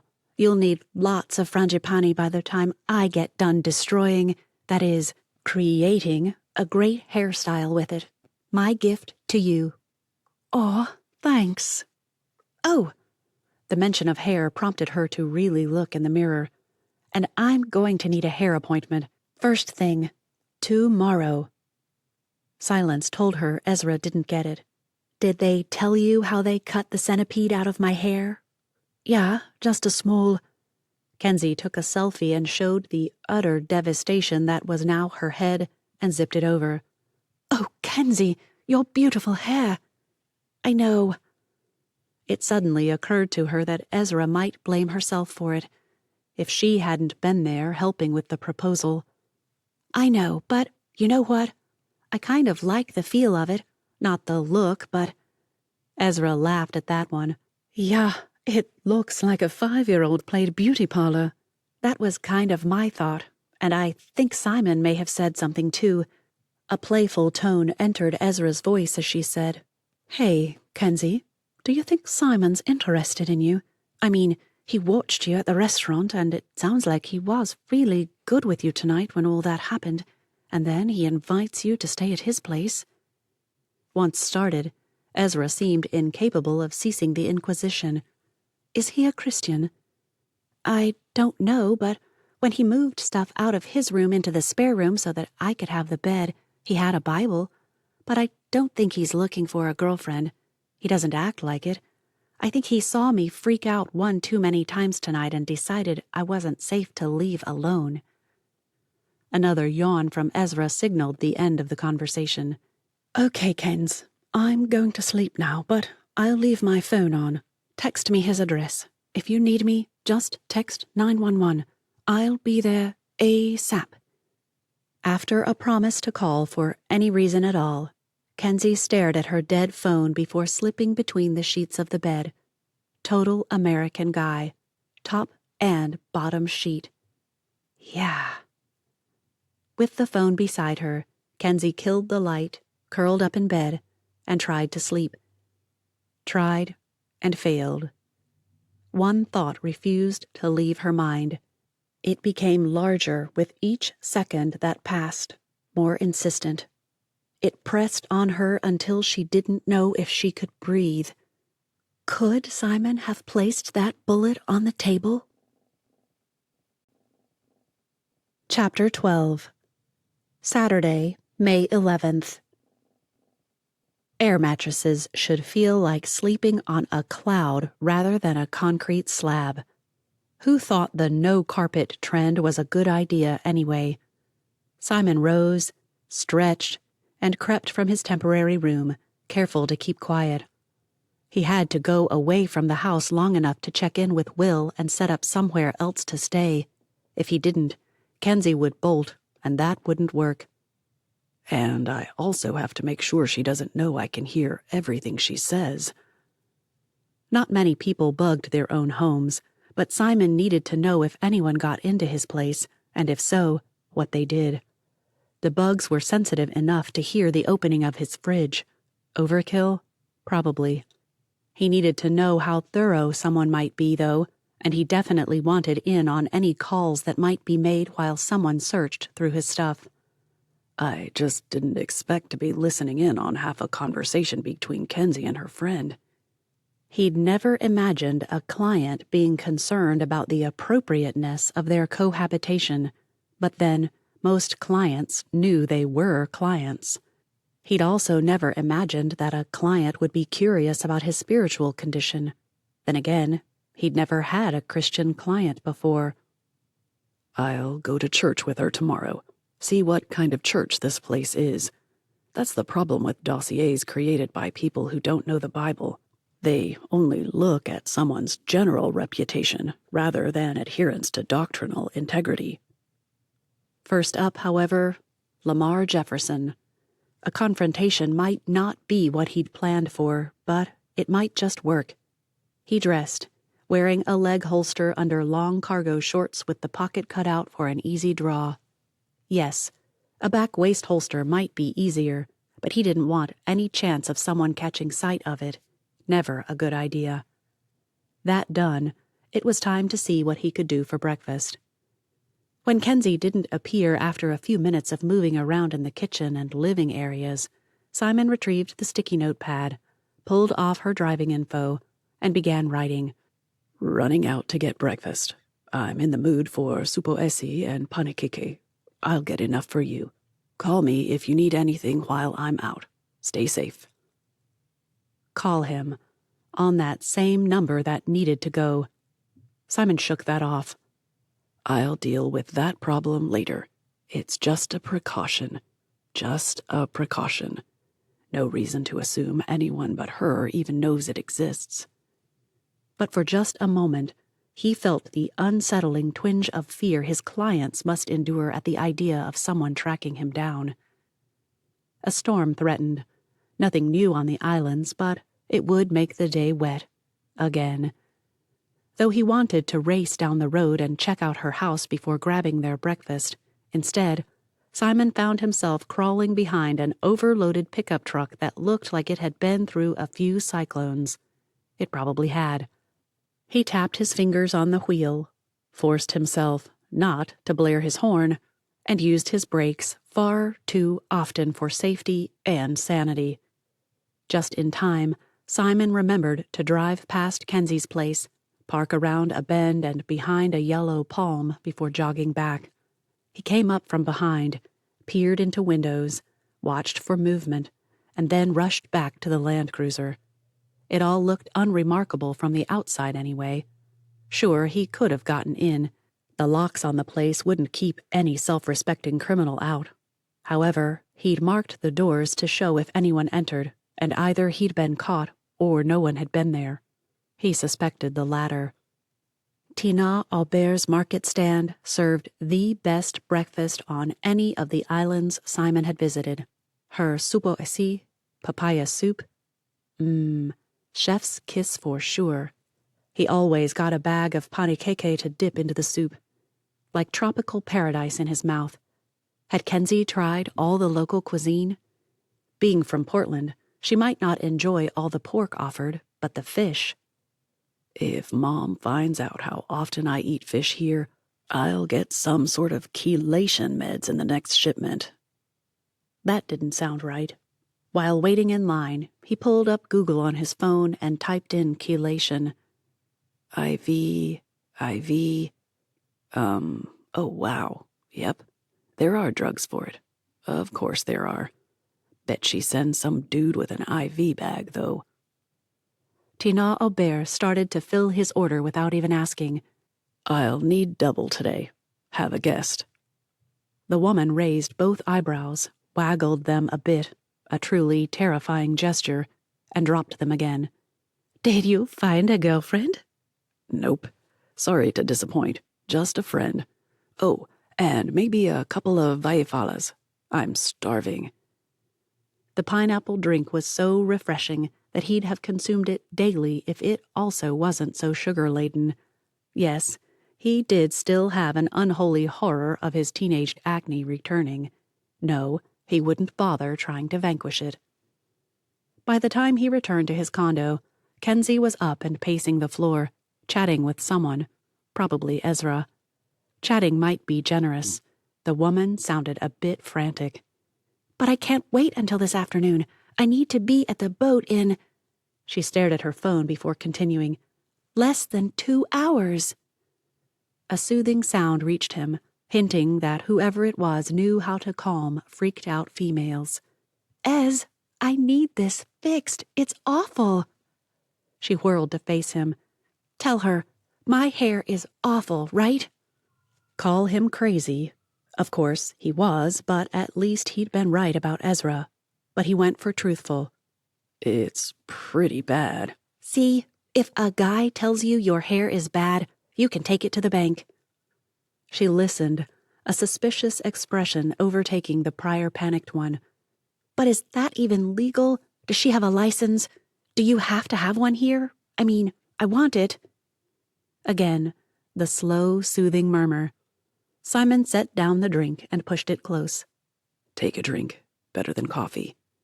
And no caffeine to make this any worse. Call her crazy? Of course, she was. She'd cut her hair with nail scissors. But Kensi finally allowed herself to be talked into letting Natalie Scott try to fix her hair. It can't get any worse than it is, and that way you can go where you really want and just get it shaped up later. The only reason Kensi agreed was because no way were there any chances of getting into one of the resort salons. You're a snob, Eve Kensington, a first-class, nose-in-the-air snob. And that snob was now seated on a kitchen chair, listening to Natalie mumble and grunt as she ran her fingers through chopped hair. You were thorough. That's one way of putting it. Do you think it's salvageable? I can run into a salon and maybe one look would be all it would take to get them to make room for me. Did she sound as pathetic to Natalie as she did to herself? Well, one good thing is that you had to hold the hair away from your head to cut, right? It's cut longer in the back, so I think I did. Up until that moment, Kensi had done everything she could to forget what she'd done to herself. Yeah, the scissors worked better if the hair was taut, I think. I could see in the window for the front, so I don't think— Oh, the front is an easy fix. I'll just even it out and it'll be like layers. It's curling. I didn't remember you having curls. With every word, Natalie fussed, picking and turning each lock as if it held secrets she needed to know. Kensi hoped that was it anyway. Otherwise, she was trying to find a subtle way to say, you'll just have to grow it out, like her mom's stylist had said back when she was 4 and had gotten overzealous at getting rid of sheepdog bangs. Okay, here's the deal. Because the back is so uneven, it needs to be layered. There's no way to get around it. I can do my best to make it shaped up and even, but you'll want someone to do some fine-tuning, give it texture and everything. I can't do that. But I can make it so it looks normal. She tousled the curls a few more times and stood back, arms folded and eyes keen. I think if you go in to get it textured just a bit, you'll be able to wash and go almost. You really have amazing hair. How short will it be? Until now, Kensi hadn't let herself even think the question, but it was time. Probably about chin length. I'm going to keep every bit on there I can, and if you can stand it, waiting 6 weeks would be best. It would give them the most to work with. Natalie dropped her arms and pulled up a chair. Straddling it like a cowboy on his lunch break, she draped her arms over the back and gave Kensi a frank gaze. Look, I can do minimal stuff, just enough to ensure those few longer wisps don't stand out as much and then leave it. You can probably get in by Monday or— Monday? Not hardly. Nope, I want you to do it. I am not going to church with my hair like this. If you freak out over a few stupid bugs, you endure the consequences. With that decision made, Kensi sat up straight, pulled the towel around her neck, and gazed out the kitchen window. So, how do you like living here? I've got the world's greatest husband, a kid who's like a sister to me, a baby on the way, tropical paradise. Oh, no. I already guessed. Kensi grinned and did a mental fist pump. She and Ezra had been waiting for someone to announce or discover that little fact for 3 weeks now. "How? I just tested this morning." Natalie came around and attempted to use a penetrating gaze to force the answer out of her. Well, that's what it looked like anyway. Kensi grinned. "Ezra figured it out a couple of weeks back. We've been trying to decide if you didn't know or weren't sharing yet. I hadn't even told Scott yet." Told me what? The arrival of Scott Keel on the scene shouldn't have surprised either of them. It was a classic movie moment, but both Natalie and Kensi jumped.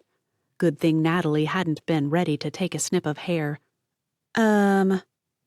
After a silent, apologetic plea for patience, Natalie dragged Scott from the kitchen. Kensi went back to looking at outdated formica, battered but clean and sturdy cabinets, and a porcelain sink with a drain board that ran almost 3 feet to one side of the sink. Right out of some 1950s kitchen. The linoleum, real. Like actual linoleum with orange, green, and yellow squares and rectangles. Hideous. But man, there was a lot of love in this kitchen. "You can't buy that at Home Depot." A shout from the bathroom startled her, but Scott Keel's "Really?" turned the panic into a grin. The guy was old enough to be a grandpa, and here he was starting his second family. What must that be like? "I could have a couple of kids by now. 3 maybe. Barely, but I could. We wanted kids. Lots of them. A few to get our feet wet with the whole parenting thing and then foster care." For the first time since the accident, the first time since she'd learned that she wouldn't live the rest of her life with the love of her life, Kensi considered that she didn't have to live alone forever. She could marry, have kids. She wasn't too old. If anything, some would say we were too young to be getting married, barely out of college and all. "I'm going to be a dad." Scott Keel thrust a pregnancy test stick into her line of vision, and Kensi jerked back. "Ew, take your pee stick somewhere else. This is a kitchen." Realizing she'd just doused urine on his joy, so to speak, Kensi added, "And congrats. I'm sure Ezra will be thrilled to know that she now has a father." Natalie snatched the test from him and retreated, presumably to put the thing back in the urine closet, bathroom, where it belonged. Brother Keel just leaned against the sink, shoved his hands in his pockets, and beamed. "Do you realize that Ezra could have a kid who grows up playing with my kid? And they could be just a month or 3 apart. I've got to convince her to have a baby right away. This could be great." "You will not." Natalie rejoined them with that order.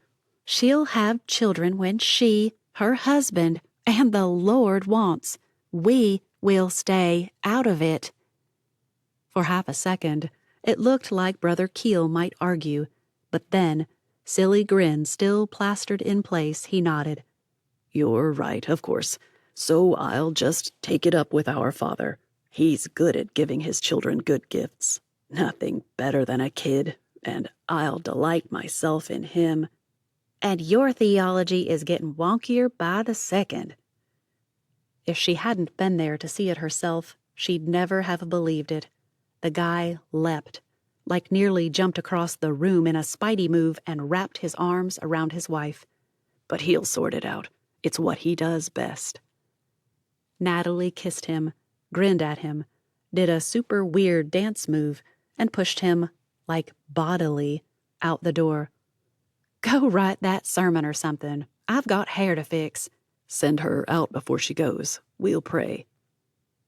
And that's what made Brother Scott Keel the coolest missionary on the islands. Okay, he was probably the only one, but it didn't make it any less true. With the hair on her head looking more like a deliberate style than she'd ever thought possible, and with prayer covering her as she made her way back to the tidal wave, Kensi would have sworn she had a new lease on life. She tugged at her sleeves, making certain they hit her wrists, and adjusted her sunglasses before stepping from Simon's Land Cruiser. Wind ruffled her hair, and with the instinct born of years of living, She reached back to tie it into a ponytail. Her hand caught nothing. Instead, her breath caught and latched onto a lump in her throat. One tear fell. Would Artie still think I'm the most beautiful Kensi God ever made? Another tear fell. Then another. Her mother never liked the way he said that. It sounds like he thinks most women are prettier than you. And maybe it did, to her. But Kensi knew better. Artie's love had been so complete, so thoroughly focused on her, that Eve Kensington had been the only woman in the world. The fact that she was his prompted a couple of Tarzan-like chest pounds when he felt particularly overcome with gratitude for finding her. Yes, she'd laughed at him. Who wouldn't? It was so out of character for her nerdy guy to go all He-Man on her. At the railing to the docks, Kensi grabbed on and gazed out over the harbor. All the boats, sailboats, cigarette boats, tour boats, and everything in between bobbed on the water. Actually, none of them bobbed. They cut through waves and looked as smooth as the cliched glass, as if hot knives through butter. Equally cliched. Oh boy, Ezra would kill me for those jumbled metaphors. She pushed back and felt someone there. Oh, A rough hand clamped over her mouth and an arm jerked up against her neck. Keep quiet or you die. She felt herself being pulled back and fought, but didn't have the strength to get away. Kicking, weaving, trying to scream, Kensi fought with everything she had. Her self-defense classes had insisted that yielding would only kill her slower, but fighting might help her get away. A scene flashed from a movie, or maybe a TV show. It didn't matter. She needed to focus and try it. So, she fought all the way as he dragged her away from the marina. Then, just as she saw a group of people in the distance, she dropped. The guy stumbled and fell, and she managed to squeak out a "Help!" before he shoved his hand over her mouth again. Truth be told, he nearly shoved his fist down her throat. She gagged, gasped, fought, but landing hard had sent pain radiating through every bit of her, and she struggled to regain her footing. Tell me where it is. The guy growled. This time, she felt cold metal against her cheek. Maybe it was an overactive imagination, but she'd have sworn it was a gun barrel. When his hand eased away from her mouth long enough for her to answer, she gasped. I don't know what you're talking about. You have the wrong person. I don't know what it is, so I can't tell you where it is. Arthur knew, and it got him killed. Those words stripped the building scream right out of her. You were supposed to die too. Now, where is it? She didn't have a chance to answer. A shout and the sound of approaching footfalls sent him scrambling, but not before he shot back. I'll be back. Be ready to hand over where it is. I was sent to kill you, but you'll live if you just tell me where it is. And he was gone. Vanished. Kensi just sat there shaking, confused, and with tears pouring down her face. Chapter 13. When Kensi texted to let him know she was almost to the tidal wave, Simon finished the page he was reading and shoved the book aside. The chances of anyone getting to her between the ferry and the bookshop might be slim, but he couldn't risk it. Too bad. The book was good, riveting. Exactly why reading it is dumb. It's a distraction. Stretching, he called into the cabin to see if Ezra wanted anything while he was up near the parking area. I'm thinking about getting something cold and fruity. Sounds good. I've got cash when you get back, or I can... Got it. See you in a bit. Ezra popped her head out and thrust a few bills at him. Thanks for this. Watching over her. It means a lot. He could see it. She wanted to know why he was doing it, but Simon made a big show of not taking the money and dashing away. We'll be back in a bit. I'll have her text you with flavors. Just as he reached what Kensi insisted on calling the gangway to the parking lot, he saw it. A guy pinning her down. Was that a... Yes, he had a gun to her cheek. Simon sprinted up the gangway and across the parking lot. Not one person who glanced his way let their gaze follow him to his destination, or if they did, they ignored the impending murder of an innocent woman. Then came a shout. A guy on a bicycle nearly plowed into him, but Simon stumbled right, then left, and kicked up his speed as much as he could. He was just yards away when the guy shoved Kensi from him and bolted away. He weaved through parked vehicles, behind bushes, and had gotten out of sight by the time Simon managed to stop and retrace a couple of steps back to Kensi. Note to self, slow down before you arrive at your destination. Kensi shook. Her hands, her shoulders, her knees. Every bit of her trembled as if she'd been dragged from freezing waters to an iceberg. Her words chilled him. I was supposed to die? Why was I supposed to die? I don't want to die. Maybe I should have died. I should have. Death is better than this. On and on she rambled, even as he pulled her to her feet and began helping her across the parking lot. A few people had managed to get their eyeballs to work and hurried over to help. He asked one guy to call the police for him. He didn't plan to be there when those police arrived. He'd get Kensi safe and pretend to go find the jerk while he called Will for extraction permission. This should ensure it. I'm taking her to the tidal wave. Ask them to meet us there. The guy threatened her life. Maybe it was his imagination, but he could have sworn that someone muttered something about this being all the fault of the tourists. Well, not usually, but this one, yes. Lamar Jefferson, we got you. Their arrival prompted a joke from Ezra until she turned and saw Kensi. What happened? Someone attacked her. His name is Lamar. Not Lamar, Kensi whispered. I saw him, She shook her head and shuddered. Tears poured down her face. Not Lamar. I thought so too. When I saw his arm, his hands, so rough. Kensi blinked up at them. And he didn't do that weird thing with his tongue. Lamar does it. Makes a weird kind of sucking or clicking sound at the end of his sentences. After accepting a beach towel and wrapping it around her shoulders, she added, This guy didn't do that. And the hands, they're not right. It took the better part of 2 minutes to get the words out of her, but the result? Clear. She was convinced it could not be Lamar. Great. Sirens in the distance shook him out of his thoughts. They weren't right. Why? You're not in Kansas anymore, dum-dum. Sirens don't all sound the same as back home. His phone buzzed, but he ignored it as he rubbed Kensi's arms and tried to reassure her. So much for being gone when the police arrived. Simon tried to keep his agitation hidden while he calmed her. Okay, so I kind of get why they didn't want to call someone in, but on the other hand, this wouldn't have happened if I'd just extracted her in the first place. 2 officers strode toward them. Sure, they were technically walking, but if you squinted, they might look like they jogged. Squinting proved his theory true as well as showed a couple of other officers talking to people in the parking lot. Good. Maybe they'd find some trail of whoever it had been. She could be wrong.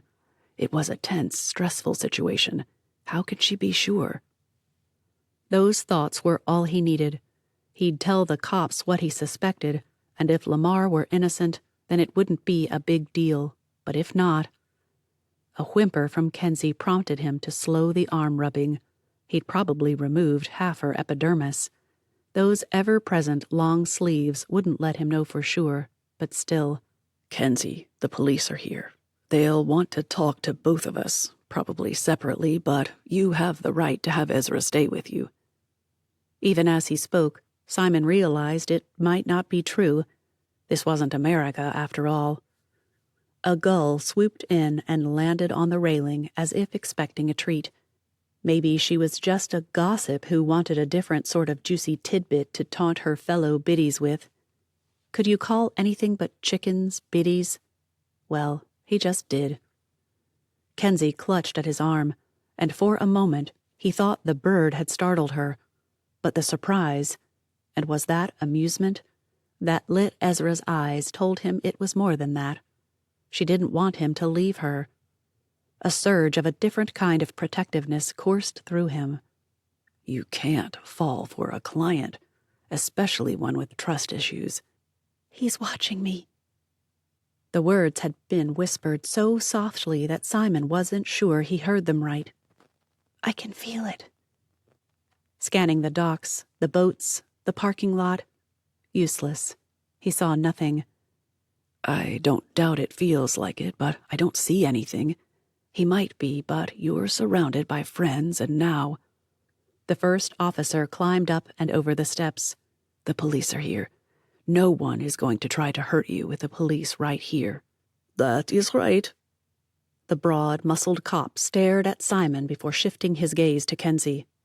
Both Americans? Do you speak French? No, Simon said. I understand a lot, but my pronunciation is atrocious, Kensi murmured. At least it was a bit louder than the soul-shivering whisper she'd used before. Ezra is helping me improve. English is okay for me. I speak very good English. I talk with the missionary in English for practice. He eyed Ezra. Your Tama, Ezra Keel, he is a very good man. Very good. The woman with him adjusted her skirt and stepped forward. Are you the man who was with her? Petite, curvy, and slightly aristocratic-looking, this officer spoke without much of an accent, which served to make the guys sound more pronounced. Yeah, well, I wasn't with her, I just... Can you come with me, please? I need to take your statement. You'll need to show me where it happened, and it is too soon for her. And not one very or good in there. Simon just nodded, squeezed Kensi's hand, and leaned down to whisper, I'll be right back. Ezra's here. We'll get this guy. In the middle of answering the same question rephrased for about the 50th time, Kensi realized something. It can't be Simon. What? The polio jerked his head up from his phone where he'd been taking notes and gazed at her. What is Simon not being? So much for your very good English. Fortunately, Ezra answered for her. When she got the note about the bullet, we had to wonder if it could be Simon. We don't know him that well, but it didn't seem likely. He was with her while it was put there, and he'd been driving away when she screamed. Ezra flushed fuchsia. Maybe I just read too many mysteries, but it seems to me like any smart guy would have walked her to her door after such a traumatic incident. She took a moment to explain about the centipedes before continuing. So, I'd have gone in and tried to watch her expression in case she gave it away. He had the perfect reason to do it, but he didn't. Still, we couldn't rule him out, but now some guy attacks her, and we know he's dark-skinned, whereas Simon is pretty pale. I see. Very good. Now, this Le Maire Jefferson, you're certain it cannot be him? Unless he's been destroying his hands while he's here and has overcome a long-time vocal tic, no. We'll inspect his hands anyway. The officer stood straighter. I will go see how my colleague is doing. Please do not leave in case we have more questions. The shivers had slowly subsided as they'd talked to the comical and genuinely caring Poleo. But as he left, they returned, stronger. I don't know what the guy wants, except to see me dead. I don't believe for 1 minute that if I give him whatever it is, that he'll let me live. He said he was paid to kill me. Ezra draped an arm around her shoulders and leaned her head against Kensi's. Look, I don't know what is going on, but we're not going to let that happen. Maybe I should go home, where you don't have Simon to protect you. That stopped her. Ezra was right. Here she had Simon's condo, where no one knew she would be. He could watch her, when he wasn't working anyway. I wonder when he has to go back to work. After glancing around her, Ezra leaned close and murmured, I asked Dad about Felipe's landscaping," she added. "He's never heard of it. He found a number and called, got an answering service that called him right back for an appointment. But Kens, no one has heard of them. They're legit, but not, too." "What are you saying?" "Well..." Ezra hopped up and began sweeping the deck as she tried to put thoughts into words. Most made no sense until she stopped, leaned on the broom, and stared out over the marina. "It's a new company, obviously. Simon came here to work for them. Right now, he's not working every day, so he has a lot of free time somehow. Because there's not enough work?" She shot Kensi a look and shrugged. "Who knows? But it does make me wonder if he knows the owner and is getting favors or something. Like he can take off whenever he wants because there are more employees than work. But then, how does he pay for his expensive condo? Then I thought." She tossed the broom into the general vicinity of the corner and moved to Kensi's side again. In a low whisper she said, "I think he's related to the owner, and maybe even the owner of the condo." "Not the condo. It's some guy in Dubai. But maybe the owner knows the owner." Kensi blinked, "if you know what I mean." A customer came. Kensi waved off Ezra and sat huddled in the corner, her gaze on Simon and the two officers. With sweeping gestures, Simon pointed at the docks, at the place where he'd stood, and then in the direction the attacker had fled. The memory of his words sent another shiver through her. The heat of his breath on her ear and neck, not to mention that gun, refused to evaporate. She'd feel it just as strongly when she was 80. If I'd live that long. The longer she sat there watching, the more unnerved and confident she became at the same time. Unnerved at the idea of what could happen next, and confident that she'd come to a smart decision. "I don't care what anyone says or thinks. I'm doing it. Even if you might, just might, be a little, or a lot, bit attracted to him." Kensi rose and marched down into the cabin. "Yep, even then. And I'm telling someone before I chicken out of it." With that thought in mind, she called to Ezra. "I'm going back to Simon's at least for the night, maybe until this is over. I want to be where I feel safe. Sorry." Only when she reached the parking lot did Kensi realize anyone hiding out could totally take a shot at her. A shiver rippled through her, and then she shook it off.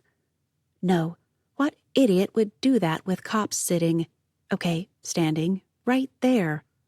The answer hit her just about the time she reached the little cluster. The idiot who thinks I know what he's talking about. Chapter 14. The very good officer scoured the area for any hint of evidence, while the English proficient asked the same question in a dozen ways before moving on.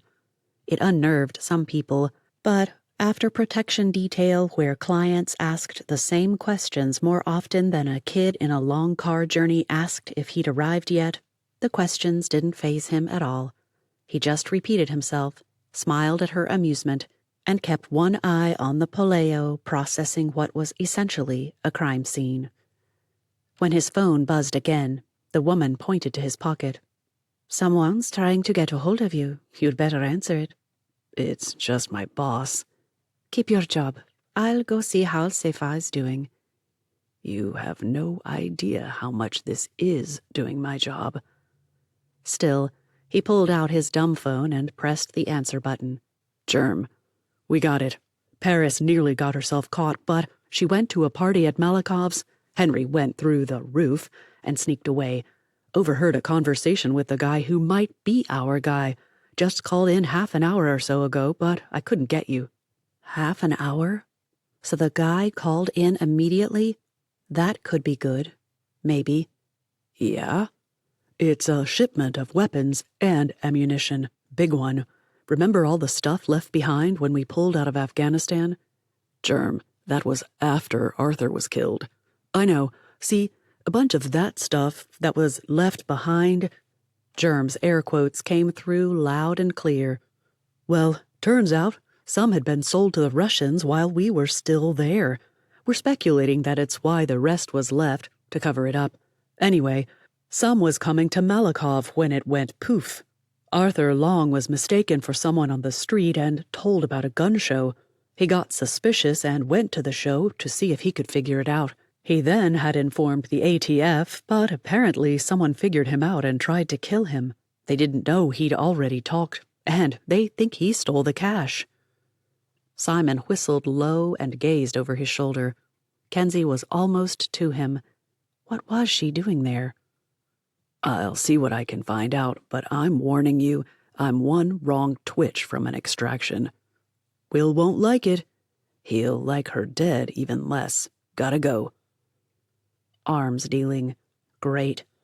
And suddenly, that crazy pull-out, leaving behind all kinds of stuff, made sense in a ridiculous way. He hadn't made much progress in processing it all when Kensi planted herself in front of him. I want to go home. To your house, please. She held up shaking hands. I can't drive. Not safe, and I don't know if this guy is following me. If he can, he will. A quick debate within himself prompted a decision. Let's go. I'll tell Officer Jacques that they can call, and I'll meet them down the street from my place. Why not at your place? Wouldn't we be even safer with them there? How much to show of what he knew about evading hunters? Well, I wouldn't want to lead this guy to my place. The police won't be there forever, right? And what does poleo mean, anyway? I think it's kind of pidgin. Samoan is leo leo, and police is actually a French word, so it's a smash-up of both words. She followed him as he let Officer Jacques know where they were going and made arrangements to meet up later. The longer he spoke, the stiffer she became, and Simon decided they'd better get out of there. All the way to the land cruiser, she kept silent, her eyes darting all over the place, everywhere but at him. Had she decided he was behind it somehow? Hey, are you okay? If you'd rather I stay somewhere else. No. She swallowed so hard he could hear it, even over the noise of tourists, gulls, and the rest of the island symphony of life. Sorry, I don't think I can stand it. Being alone, I'll jump at my own shadow and go crazy. Okay. Gotta keep her calm. I'll swing us by the market and see if I can get one of the couriers to grab us dinner. No. She shot him a look. Drop me off, lock me in, and go to my place as fast as you can. Get my cooking stuff. I'll cook. I'm a good cook, and you've got great food. Just grab some vegetables. We need something other than meat. That was easier said than done. The primary vegetables on the island were the sweet potato and talo, which he'd figured out was the same as taro. Lots of carbs. Looking for lettuce or spinach turned up nothing. As if she read his mind, Kensi laughed. You have to ask for salad vegetables. They grow and sell them, but mostly for tourists and expats. Tell them you want Malabar and komatsuna. Tomatoes. They have tomatoes. And some kind of weird, long cucumber thing. Get them. You need to eat better. That seemed to make up her mind about something. All right, forget it. I'm coming with you. Great, just what he needed. But he'd try, for her sake. Okay, but you climb over the seats and hide in the back. I'll leave the windows cracked. If it takes more than 10 minutes, I'm walking away from stuff. It's too hot for you to be left in the car like this. Nothing doing. She came with him, stuck to him like glue, and he'd work out the fact that it didn't bother him in the least later. By the time she got done, he had enough vegetables to last a month, but they wouldn't, of course. The moment they arrived and he'd disarmed and rearmed the security system, she went to the kitchen to play with food while he watched, and tried to figure out how to get her talking. Okay. He took the tomato and knife she handed him and began chopping into smallish chunks while he talked, hoping it would feel casual. Let's see if we can figure out what it is. I mean, Artie must have known something, even if he didn't know he did. That addendum kept her from snapping at him. Barely. Fine, but Artie was ridiculously honest. He made me look loose and free with the law. Can't picture that, but hey, whatever. Let's figure this out. So, drugs. Did he have anywhere in his life that he could have come across someone selling or in possession of a bunch? Kensi shook her head. Maybe using, but he'd have walked away from anyone who did. Wouldn't have anything to do with them unless they gave it up. It was exactly what he expected her to say. Still, swearing sounded cathartic right now, but Simon decided it was a point in his favor that he hadn't started to, just wished he could. Baby steps, right? You think he was? Nope. Another theory, just as crazy, but we have to start somewhere. What about Lamar? How well did Artie know him? Pretty well. They went jogging sometimes. So picture it.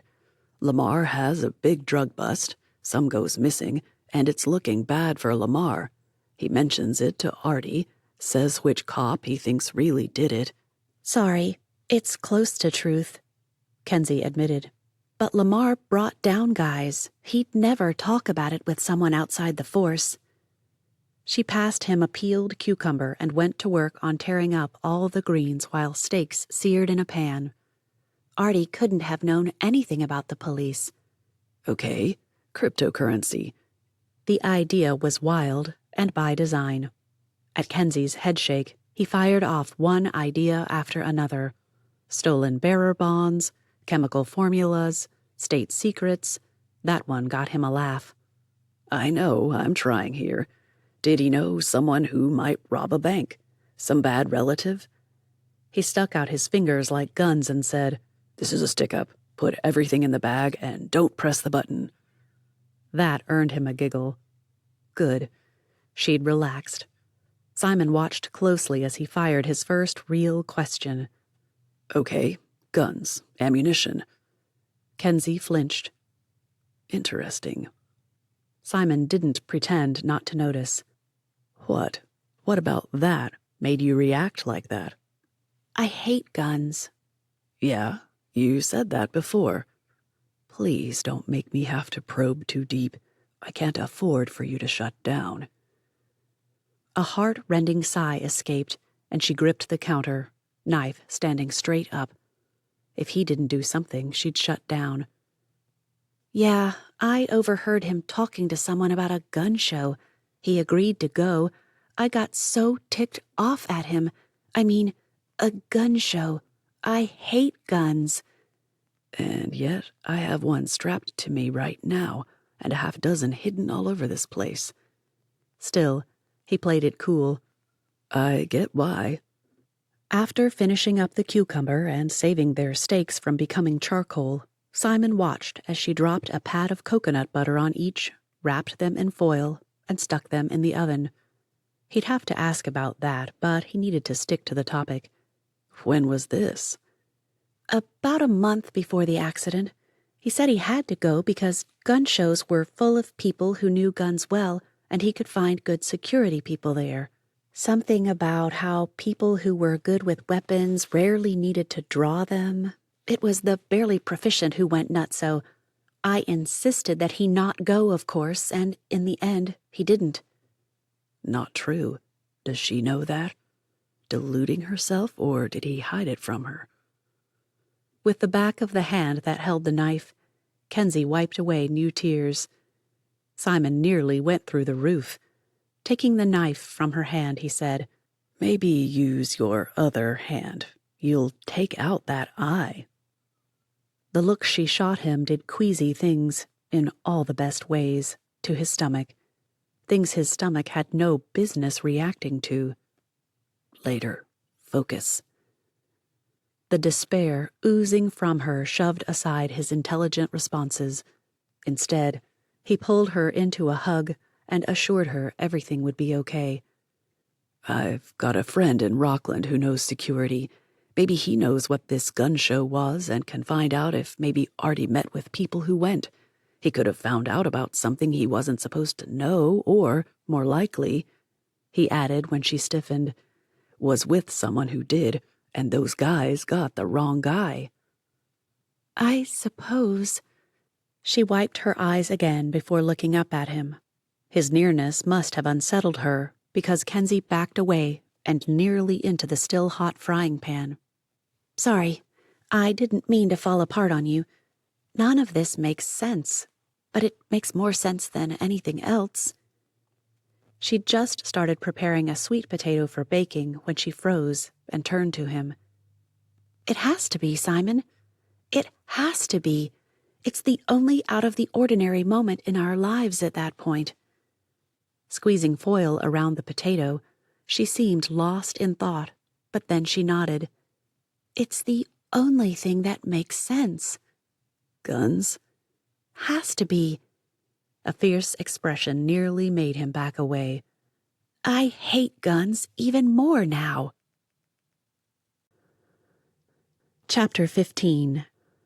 Sunday, May 12th.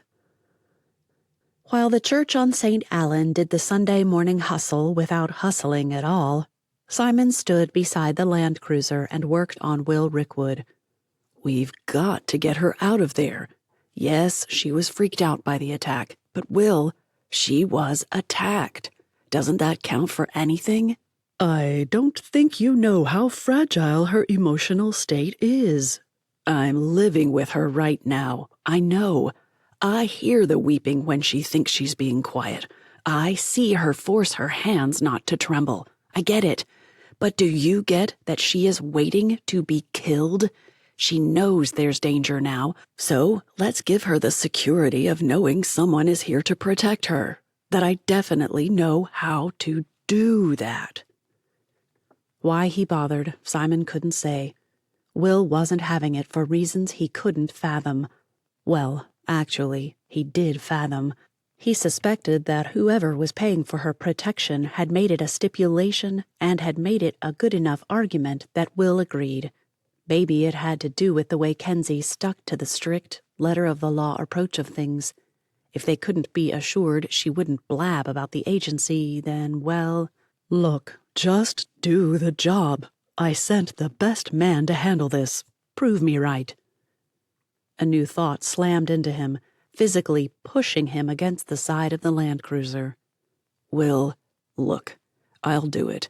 You need to know that. But I just had a freaky thought. You wonder if our client is paying to ensure she gets killed? So much for an out-of-the-box idea. Well, yeah. I mean, you are in contact with him or her. You could slip up somehow and let Kensi's location slip. You are also a sort of alibi. You paid to protect her, so if things point in the client's direction, said client looks innocent. That's my first thought every time someone wants me to protect someone without knowing they're doing it. It's a logical assumption, but so far it hasn't been the case. Mark had one, though, so I'm always watching for it. I'm trusting you. I don't like it, but I'm trusting you. That's your job. Mine is to trust you to keep her alive. Will mumbled something to someone, probably Germ, it usually was, before saying, Okay, we've got an important meeting. I've got to go. Germ will keep you informed. Just as Simon went to turn off his phone, a squeal alerted him to a small toddler racing his way, arms outstretched. She slammed into his knees, arms wrapped tight around them, and gazed up at him.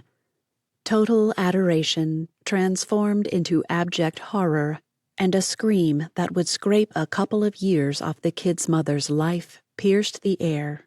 She fled, sobbing, wailing, and probably shaking. A woman with a belly bigger than Shamu waddled as fast as possible and caught her up.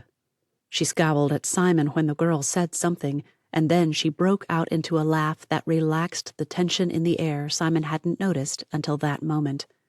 The mother sashayed. Oh, who was he kidding?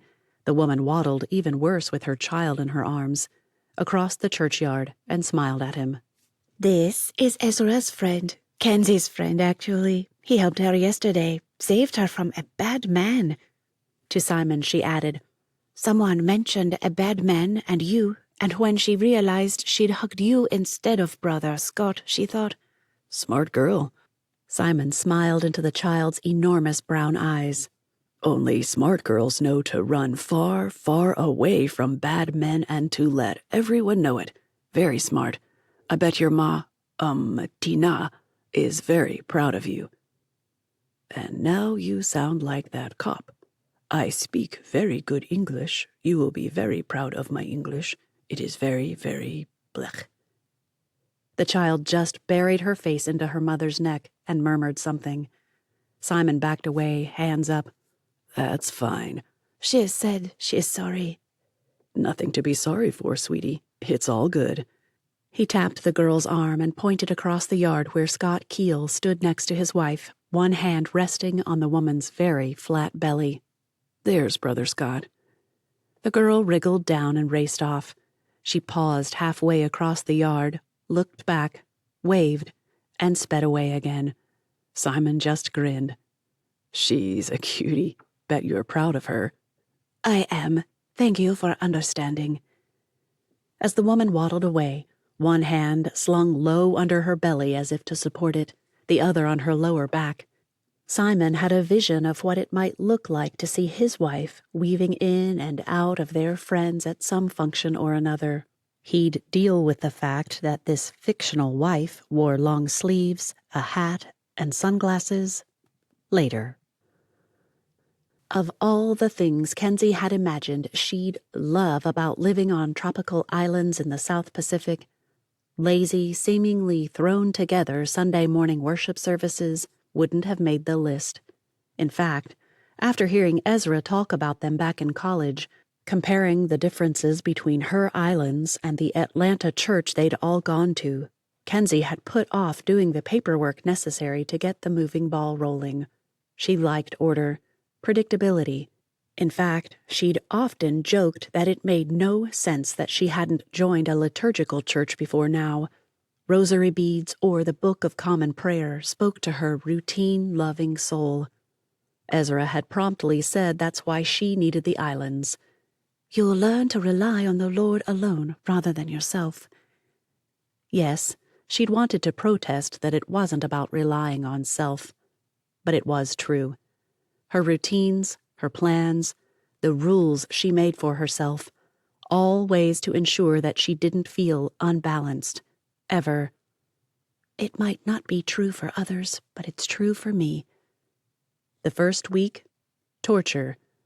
Right in the middle of his sermon, lesson, on Jesus calming the seas, Brother Scott had called for anyone who knew the old hymn, Master, the Tempest is Raging, to sing along. There were 5 of them in the building, but before the first verse ended, Ezra had put up a YouTube version on a screen they didn't normally use, and everyone had joined in. Tempo off, everyone going in and out of key willy-nilly, and then she couldn't even think about the end without cringing.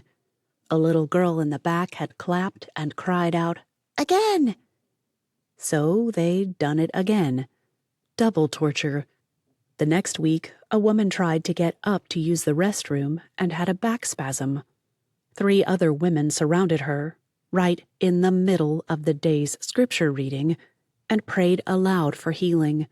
Well, one woman had said, Or at least the ability to make it to the toilet without wetting herself. Oh yes, she had. Right there in the middle of church. Apparently, Kensi's outward expression had been as horrified as her inward reaction because Brother Scott had busted a gut laughing at her.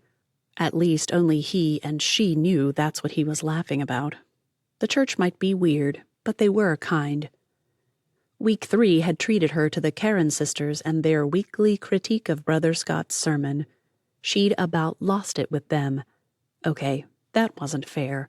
She'd totally gone off on the way they picked at every bit of minutia.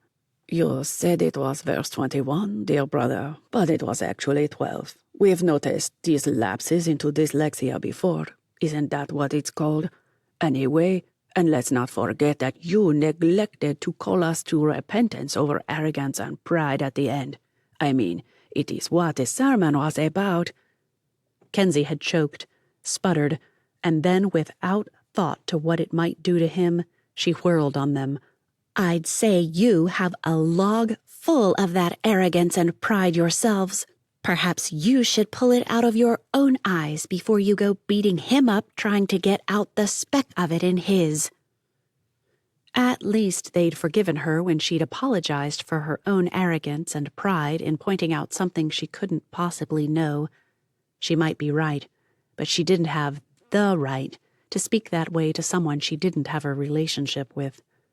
So here she sat, fingers flying through her Bible as if on a speed drill in youth group again.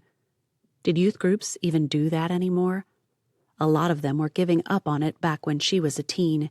Still, she almost kept up with Brother Scott as he fired one verse after another, moving into the next just about the time she found the last one. And it was fun. No, she couldn't take notes, but she did get a mental workout of biblical proportions, and it sharpened her mind to think of the verse she looked for and listen to him read it almost at the same time. Beside her, Simon kept up as if he'd pre-marked the verses or something. The guy was seriously a whiz. Didn't know he grew up in church. There was a lot she didn't know about Simon Garver, but she liked what she knew. Too much, actually. You're supposed to be immune to men now, remember? Right there is when Kensi gave up following the lesson and began chatting about her situation with the Lord. To the slow swirl of overhead fans, Kensi closed her eyes and systematically began informing the Lord of all the things she didn't know, as if he didn't know either. Why do we do that anyway? It's not that the Lord said, "I don't know, you tell me," or anything, but she had to admit it felt like it, almost as if he were teasing her. But would Almighty God, Father of all creation, tease his children? Then again, why wouldn't he? One more thing I don't know, along with what is going on, why someone is after me, and why, after over 6 years of total disinterest in men, one guy keeps tempting me to change my opinion on that idea. She plowed through with a half a dozen other thoughts, all amid the occasional "oui, oui" from congregants around her. A hallelujah behind her nearly sent her through the peaked round roof. And I'm scared of him. I mean, I'm not, but I am. For the second time, Simon pulled out a pen and scribbled something in the margin of his Bible. Kensi couldn't read it. She'd heard of chicken scratches, but this took that to a whole new level. Ezra began singing Words of the Word, and the congregation picked up on it. Simon didn't seem to know it, so Kensi opened the front of her Bible and passed it to him. She'd pasted the words in there back in college, and for the first time since graduation, they came in handy. The guy had a pleasant voice. Nothing amazing, but much to her disgust with herself, Kensi realized it was perfect for singing lullabies. She gave herself a stern talking to and then demanded the Lord scold her as well. Yes, she repented of that demand. Mostly. But when a car backfired out on the road and Simon took her down to the ground faster than she could react, she spent the next half hour mopping up blood from a cracked open chin and flip-flopping between being annoyed at him for overreacting and grateful that he cared. If he did. Which he probably totally didn't. Not that way, anyway. That's it, Lord. You've got to do something. I'm going a bit insane. Save me from myself. Or at least give me the courage to ask him to go stay at my house. If I'm acting this much like an idiot around him, I don't think it's a good idea for us to be sleeping in the same house. Is it? The smirk on Ezra's face answered for him. It most definitely wasn't. Great. Chapter 16. Monday, May 13th. Darkened skies told Kensi that the chances of many customers that day would go from unlikely to nil.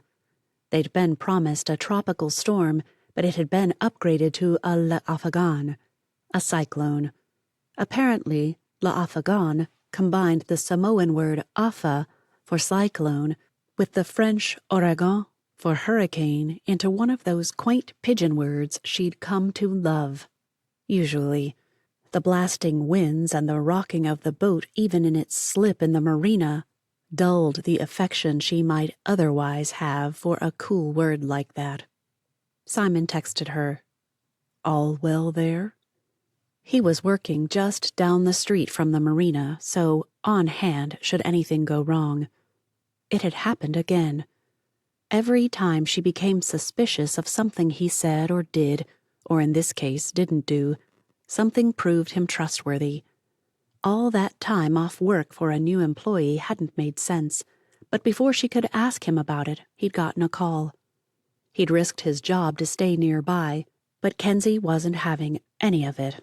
After all, he'd said it was just a few hundred yards away.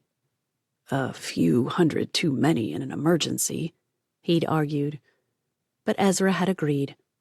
"I'm here. I won't leave without calling you, and islanders might be laid back about work times and schedules, but even they have their limits.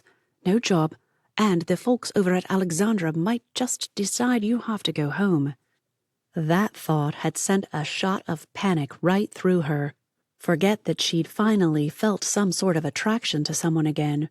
This guy had kept her alive. That meant something, even if they never meant anything more to each other, which they shouldn't. She knew that. Too much baggage. Too much grief. But he was kind, and if it meant having a great friend. The thunder and lightning that had kept her awake most of the night, in a shivering pool of fear if she were honest with herself, now fought overhead. In her opinion, Thunder had the upper hand with his booming voice and the way everything seemed to shake with it. Then a crack of lightning lit up the sky. Kensi's hair had to be standing on end. She whimpered. Ezra came over and hugged her. "Why don't you go home? There's no need for both of us here." "Not going." She shuddered with another crack overhead and the answering roar of the thunder. "Out there." The already darkened interior of the cabin grew darker, and Ezra gasped. Kensi looked up and found Lamar standing there. "Hey, sorry to startle you. They're not running the ferry until this passes, so I thought I'd stay dry down here. Mind?" She shook her head, unable to speak. Electricity sizzled in the air as another crack of lightning struck. Kensi jumped.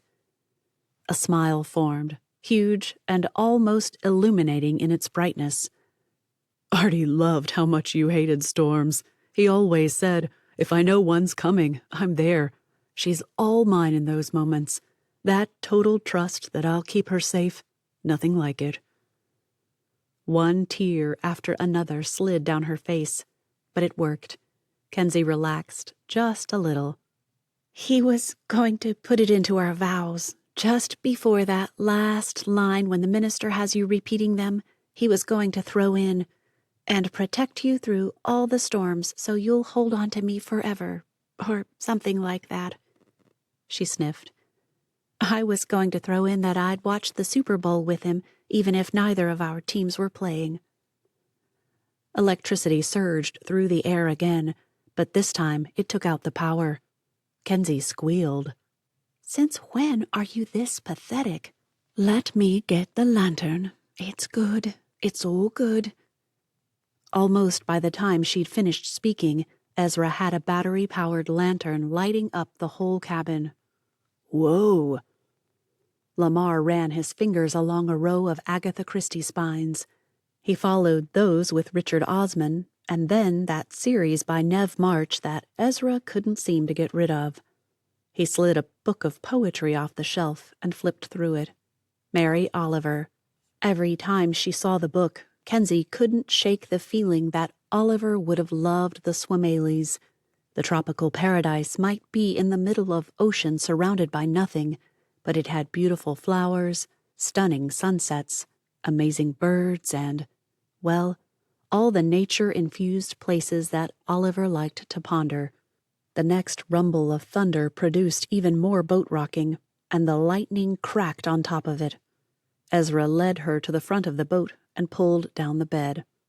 Lie down for a bit, Kens. If you can relax long enough to let the rocking lull you to sleep, it'll be over by the time you wake up.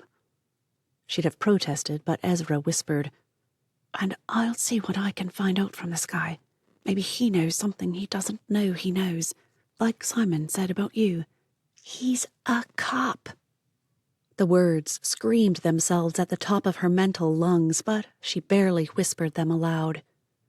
A crack overhead had to have turned her hair into an 80s granny frizz. Kensi scrambled up into the bed and ripped Ezra's eye mask off the wall. Darkness. Blissful. Another rumble produced a whimper she couldn't contain. A touch to her arm sent her bolt upright, crashing into the ceiling above. What? Noise-cancelling headphones. The touch came again, and Kensi peered out from the mask to see them. She pulled them over her ears, and while they didn't cancel the noise outside, it was pretty close.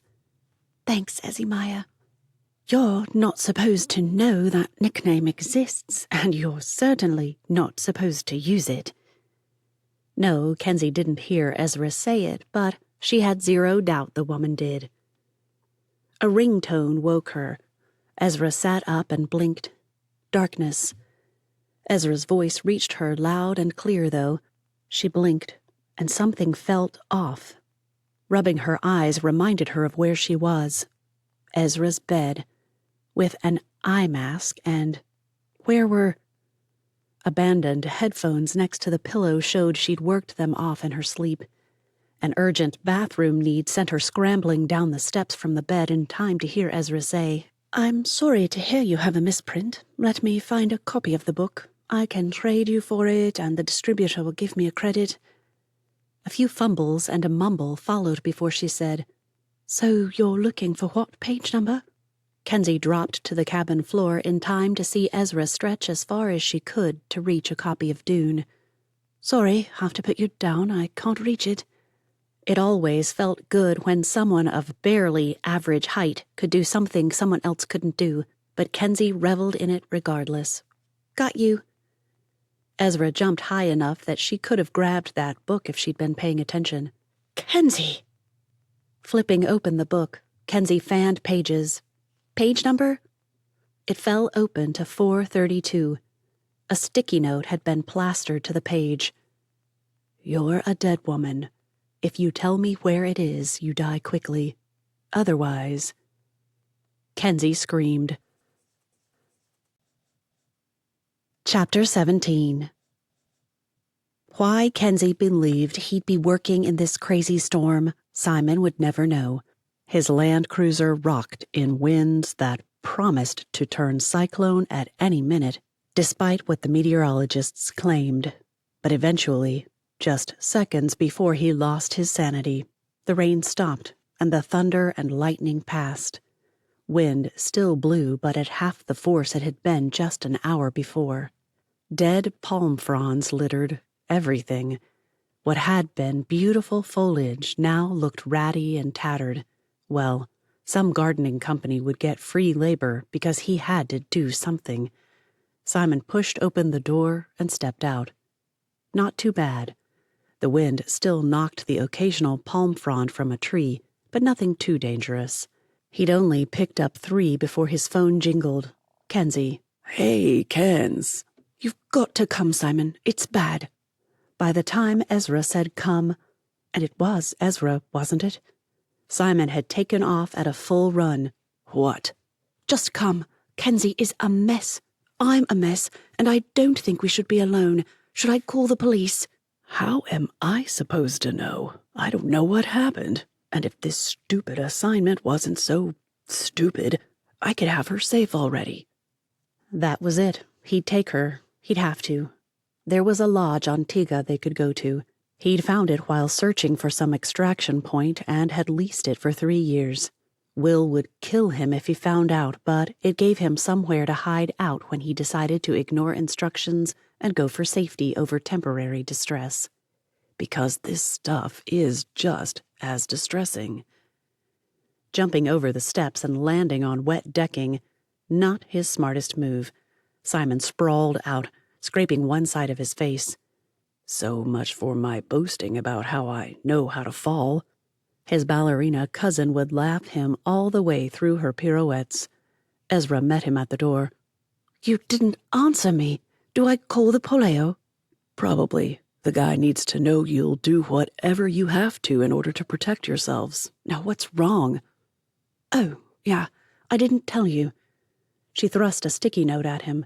That's scary enough, but I only found it when a call came through asking for me to see if my page 432 was there or if it was mostly blank. When I got to that page, this was there. That was it. He'd lose his job, but he'd save this girl. Okay, we're out of here. Tell the police whatever you know, and I'll check in around 6 to see if they need anything from us. But Kensi protested, but once over the side of the boat, Simon threw her over his shoulder in a fireman's hold and carried her to the car. She was not amused. Feeling like a maniacal idiot, he laughed the whole way up the docks, making jokes and suggesting she kick harder. It prompted smiles from one person out in the aftermath of the storm. Aftermath. It was just the harbinger of gales to come, but he couldn't think about that now. Once in the car, he locked her in and disengaged the passenger lock mechanism. Turning to her, he sighed. And this is where you hate me. You think? Let me out of here. Can't do that. He scrubbed his hand over his jaw as if it would help anything and sat up straighter. Look, here's the deal. I'm not a landscaper. I'm in protection. We were hired to protect you from this guy, whoever he is. We don't know who. Simon hastened to add as she jerked her head up, questions replacing fury.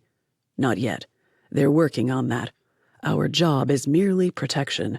Usually we'd have taken you into custody by now, but with all you've been through, our client didn't want you distressed. I have fought keeping you under surveillance rather than in protective care this whole time. I don't know what any of that really means, but I think it means I want out of here. Now. Simon pulled zip ties from his pocket. Okay, here's the deal. I can force you to come, or you can agree, but you are not dying on my watch. With each word, she'd prepared to fight, but he saw the flip at not dying. She didn't like it, but she might just agree. I think I hate you. Read your Bible on that one. He shot her a grin that probably would earn him a kick or 3. But I don't blame you. This should never have happened. You should have been taken somewhere private and relaxing until they got the guy and... Shoving the zip ties back in his pocket, he started the engine, put the cruiser in gear, and headed out away from the marina. Been safe. I blame myself for listening to my boss. Bad move on my part. Only when he looked right at the road did he realize her sunglasses were off. There are sunglasses in the glove compartment. The steam that had been building up again fizzled. Thanks. She pulled them out and slipped them on. She also pulled her sleeves down over the scars that snaked up her arms. The scars aren't that bad, you know. Kensi didn't answer. She pulled her knees up to her chest, her heels barely hanging onto the edge of the seat. Flip-flops rested on the floorboard. Where are we going? It came out in a whisper. I've got a craft moored in a private marina on the southeast side of the island. There's a hidden lodge on Tiga, set with everything we need.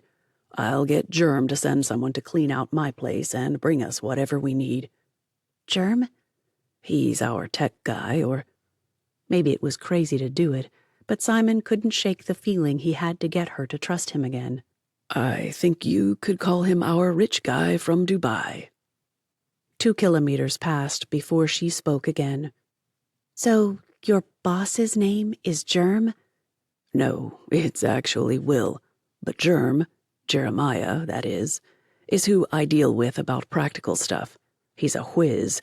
Will stole him from the Rockland agency a few years back. He revolutionized our operation. Talking about something else seemed to calm her, so Simon talked about how he'd been recruited when he'd blown out his knee in basic training. Wanted to be a Marine, but couldn't do it. Someone contacted Will.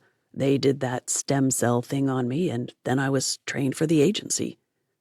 If only he knew if a response like that meant she was listening, or if it meant she was annoyed.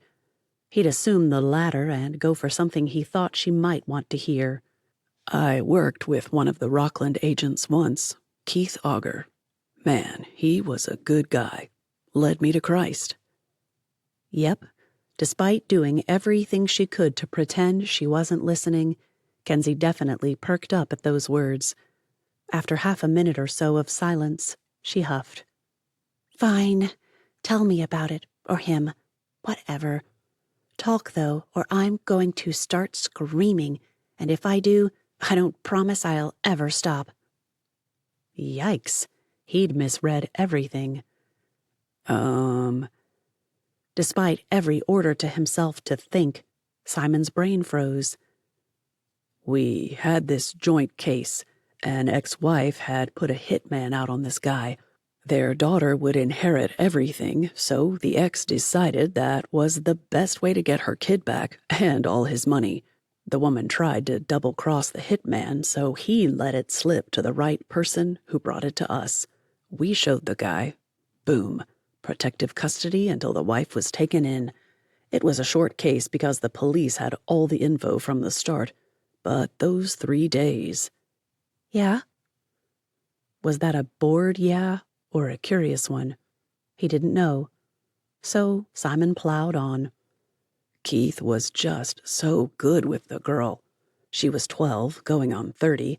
Sassy as all get out, but you could tell it was fear. She didn't know about her mom. She thought we were pretending to help them, but really holding them hostage for ransom. Keith let her blast him, and it didn't faze him at all. I'd have told her dad to deal with her. The dad had enough to manage, trust me. But I was still learning.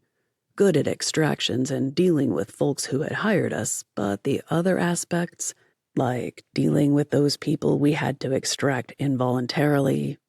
This time, Kensi snorted. Like me? Yeah, like you.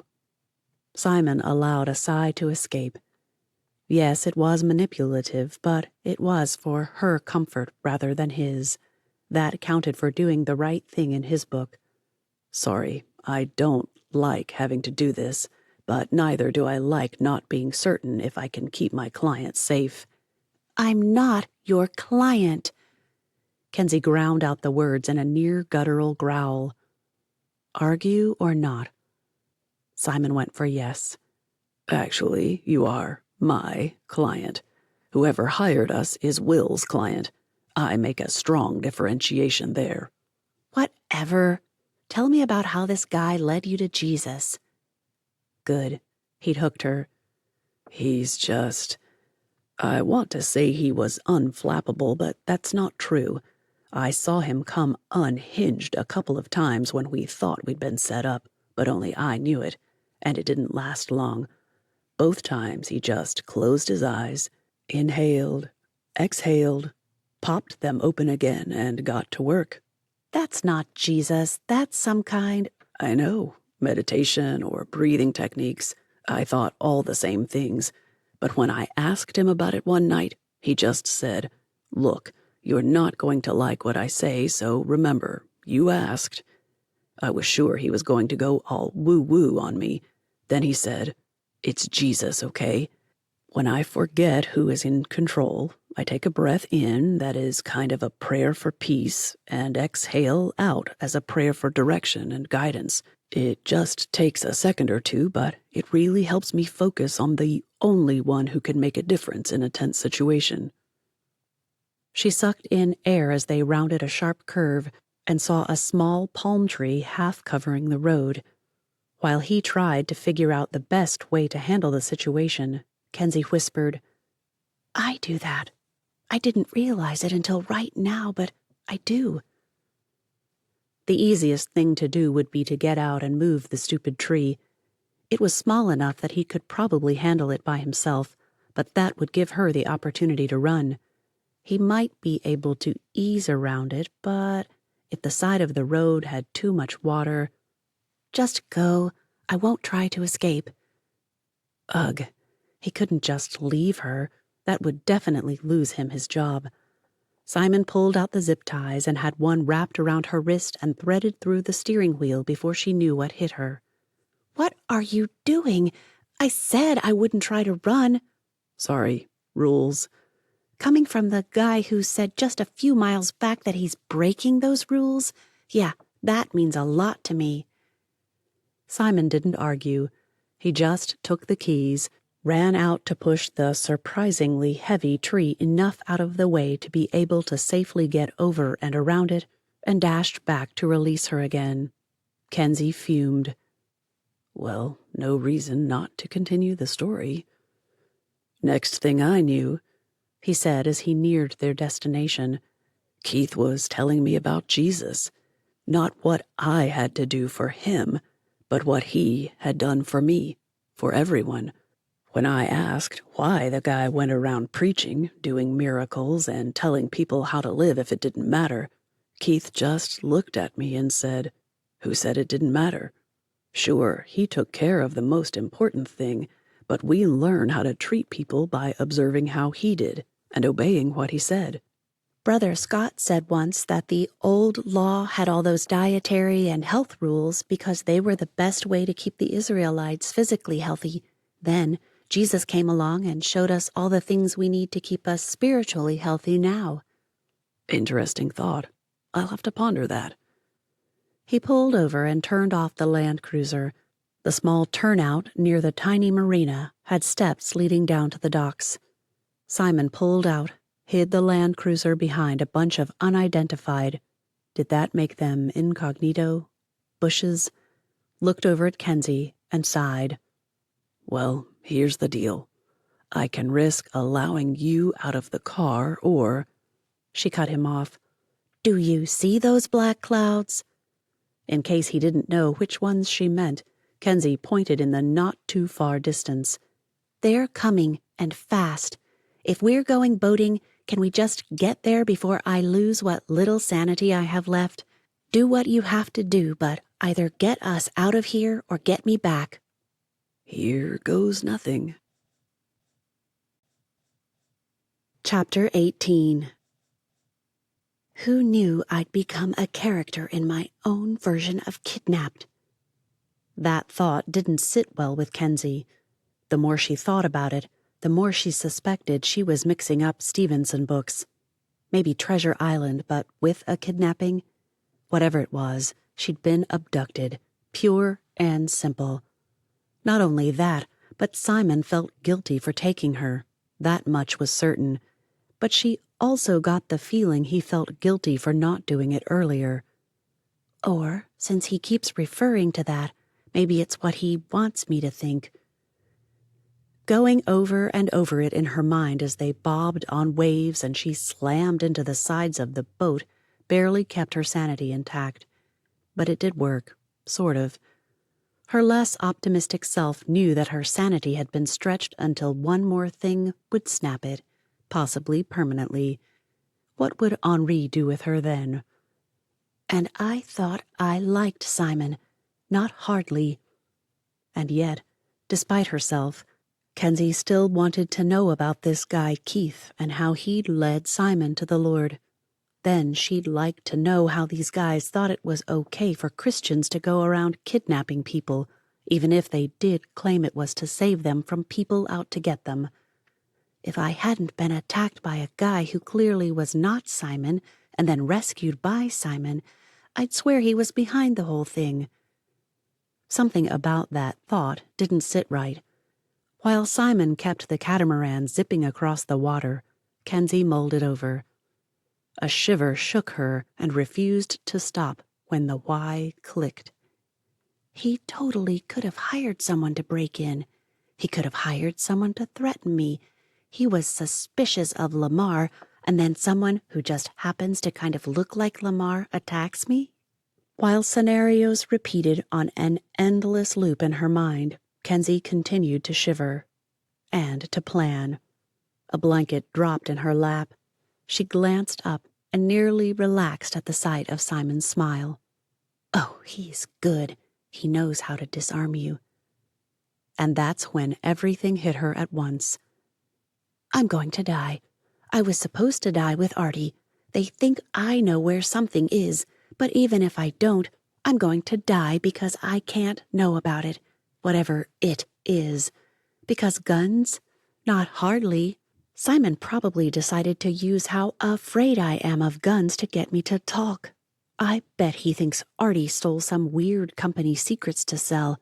Well, he doesn't know Artie, and he doesn't know me. If only her bravado extended beyond her thoughts. But so far, her plan seemed to be working. She'd keep cooperating, ask him to talk about Jesus, do anything she could to keep him thinking she was cooperating, and then, when he least expected it, she'd be gone. Yeah. Of course, that would only work if she could concentrate, and concentrating while her mind and body shivered through fear and cold, not so easy. Far in the distance, a flash of lightning hinted at another coming storm. It wasn't a surprise, but seeing land so close reassured her just enough to prevent that total mental collapse. Water and lightning? No bueno. She didn't like it while in the marina, but at least it had grounding things that she didn't understand. Out here? Did it? I refuse to ask him and give him the satisfaction of reassuring me. As they neared the marina on what had to be Tiga, Simon gave all his attention to sliding into the slip. He watched her, watched the progress of the boat, and watched her again. Just before the mouth of the marina, he left the wheel and once more pulled out zip ties. It took every ounce of her self-control for Kensi not to come unglued. She shot him daggers and held out her wrists as if a criminal begging to be taken away in some comedic farce of a sitcom. Want to gag me, too? I don't want to do any of this, but it's my job. From the way you tell it, she snapped, you're not supposed to be doing this. And yet, there he did it, slipping the ties together around the pole. So much for her burgeoning plan to run for it the moment they got near the docks. If the expression Simon wore meant anything, he knew it. Jerk. Okay, so watching him maneuver into the fairway and reverse into the slip, amazing. And the only reason she knew those terms was because he gave her a play-by-play of reversing throttles, apparently there were two, putting them in neutral and reversing again. Though a slow process, with the wind against them, it was no wonder. But Simon got into place, hopped out, and moored it, whatever that meant. At that time, she made her plan. It would work, too. For one thing, no one had followed them. That was certain. No boats, no aircraft, nothing. If the other guy showed up at all, he'd have to be in league with Simon. Or was it cahoots? Her villain vernacular was seriously lacking. Simon hopped back on the boat at the exact moment the first rumble of thunder sounded. Okay, it had probably been making noise all along, but she couldn't hear it over the boat and the waves in the distance. Now she did. She'd have to be smart about this, or she'd get caught in the water. Maybe if she doubled back. Maybe she could figure out how to drive. Or was it pilot? Probably pilot. Maybe she could figure out how to pilot the boat. He'd never suspect that. Would he? Sorry about this. That's the worst part of the job, and it's compounded by already knowing you. I don't get that. Kensi let him lead her up the dock and help her over the side. What does knowing me have to do with anything? He shot her a pained look and moved closer when she jumped at the crack of lightning, the first they'd heard of that. I just don't usually know the person I have to extract. I know I'm doing what's best for them, so I'm good with it. Someone I consider a friend, well, it hurts. Feels like a betrayal. Which it is. It isn't, but... He sighed. It really isn't. I'm keeping you safe. He scanned the area before leading her up the dock toward the edge of the marina.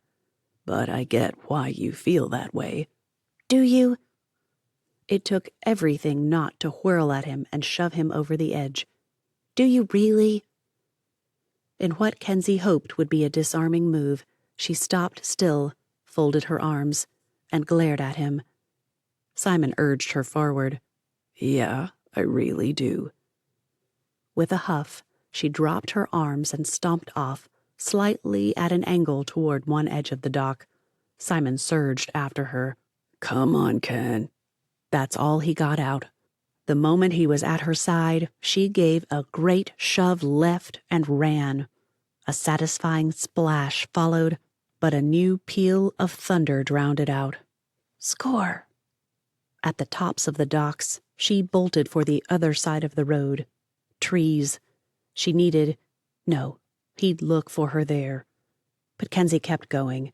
She dashed forward, plowing into the vegetation and ordering herself to ignore thoughts of centipedes.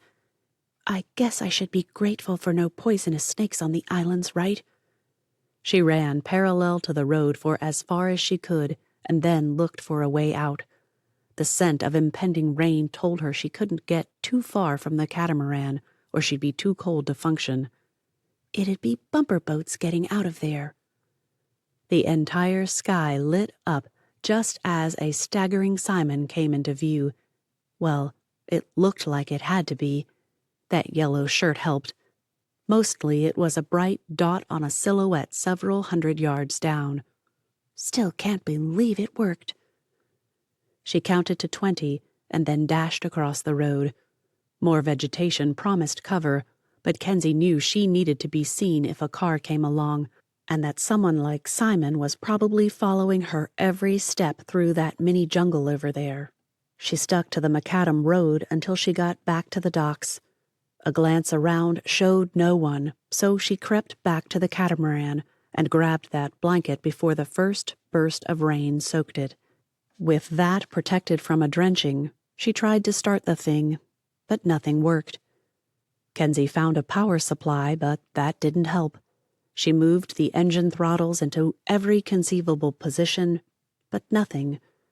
There was no sign of a key or even a keyhole.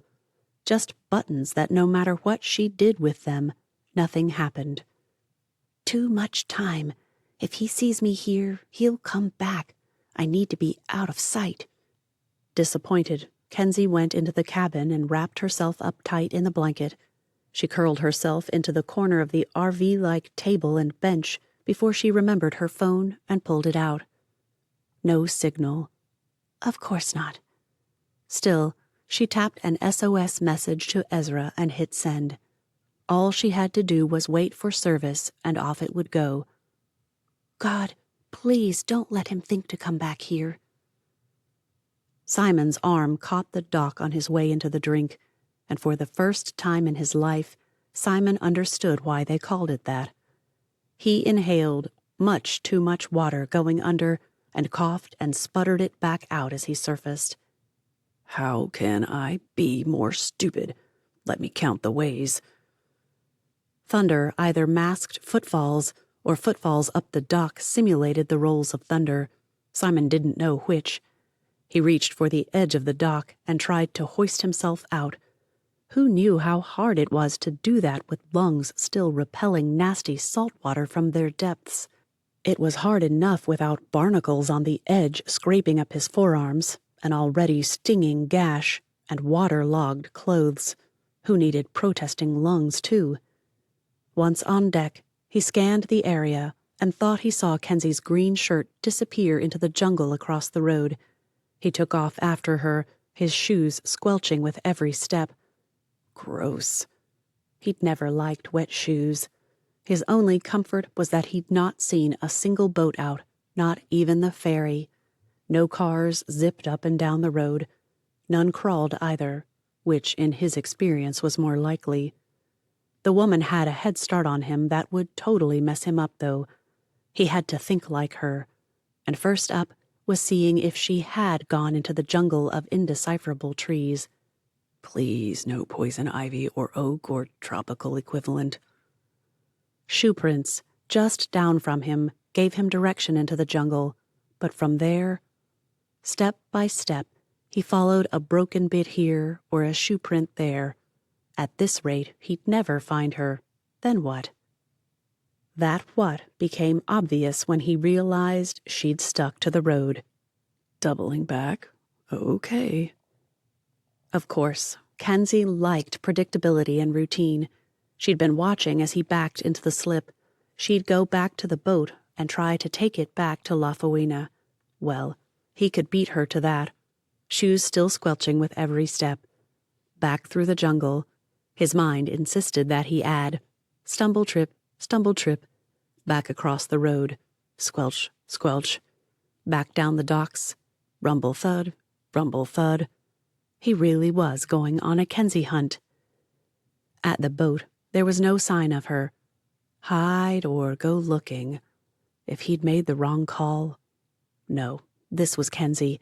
He'd predicted her attempt to get away, just not how. But she knew this boat. Well, compared to the island anyway. She couldn't get away. Without the safety lanyard, the boat wouldn't start.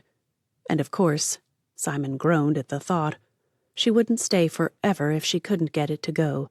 She had to know he'd come back there after looking for her, even if he did try to cover every inch of the area first. She'd leave, wouldn't she? Without any other idea of what to do, Simon crept back onto the boat and removed his shoes before tiptoeing into one of the tiny berths that made up the bow. Only good training and more self-control than he knew he possessed allowed him to squish back into those shoes.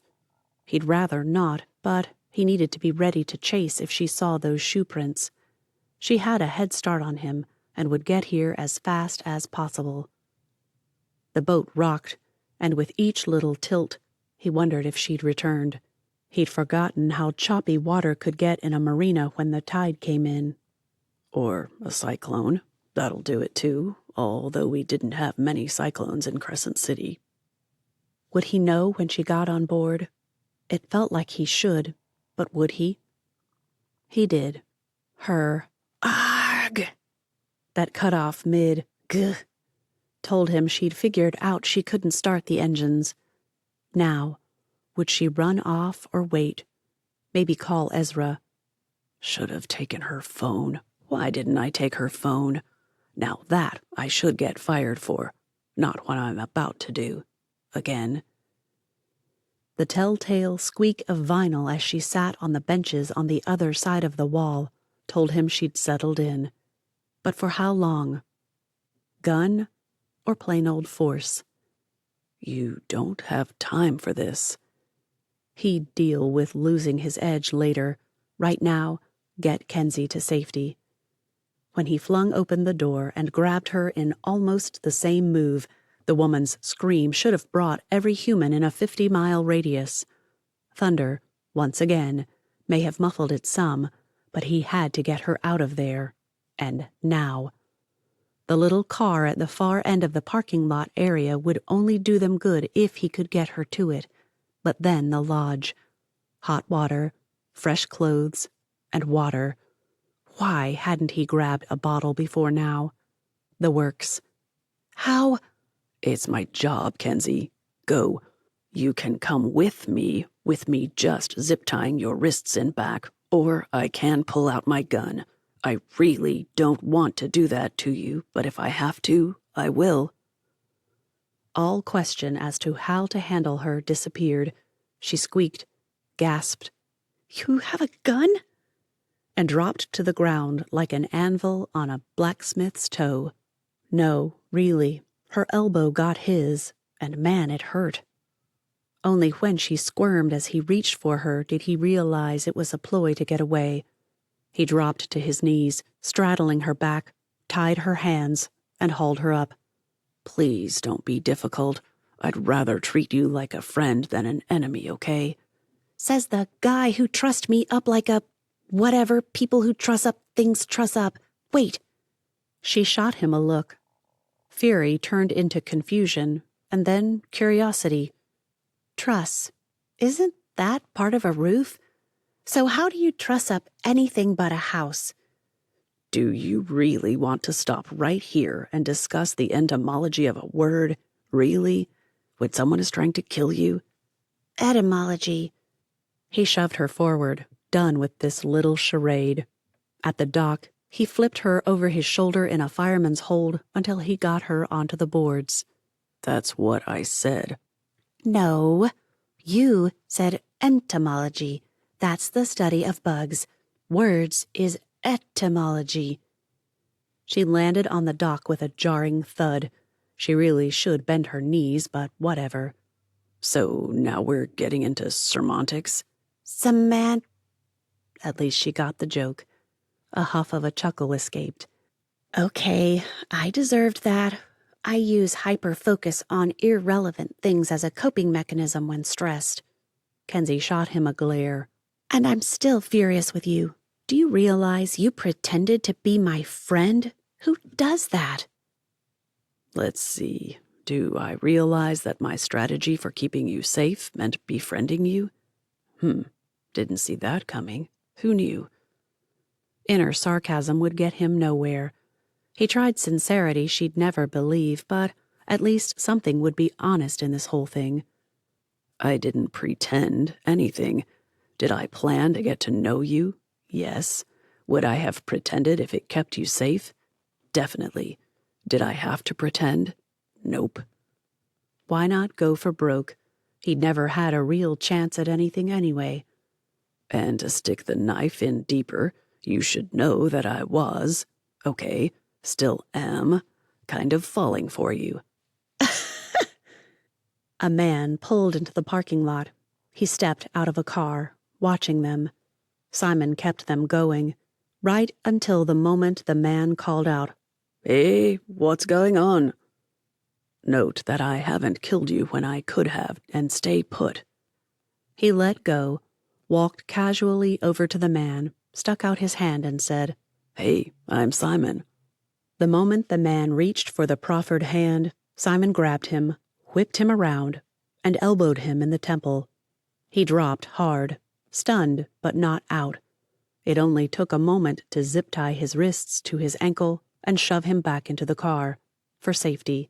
He'd be able to get out of them if he'd ever watched any videos on the subject, but it was a little harder for most people to figure out the ankle-wrist maneuver since those videos never showed it.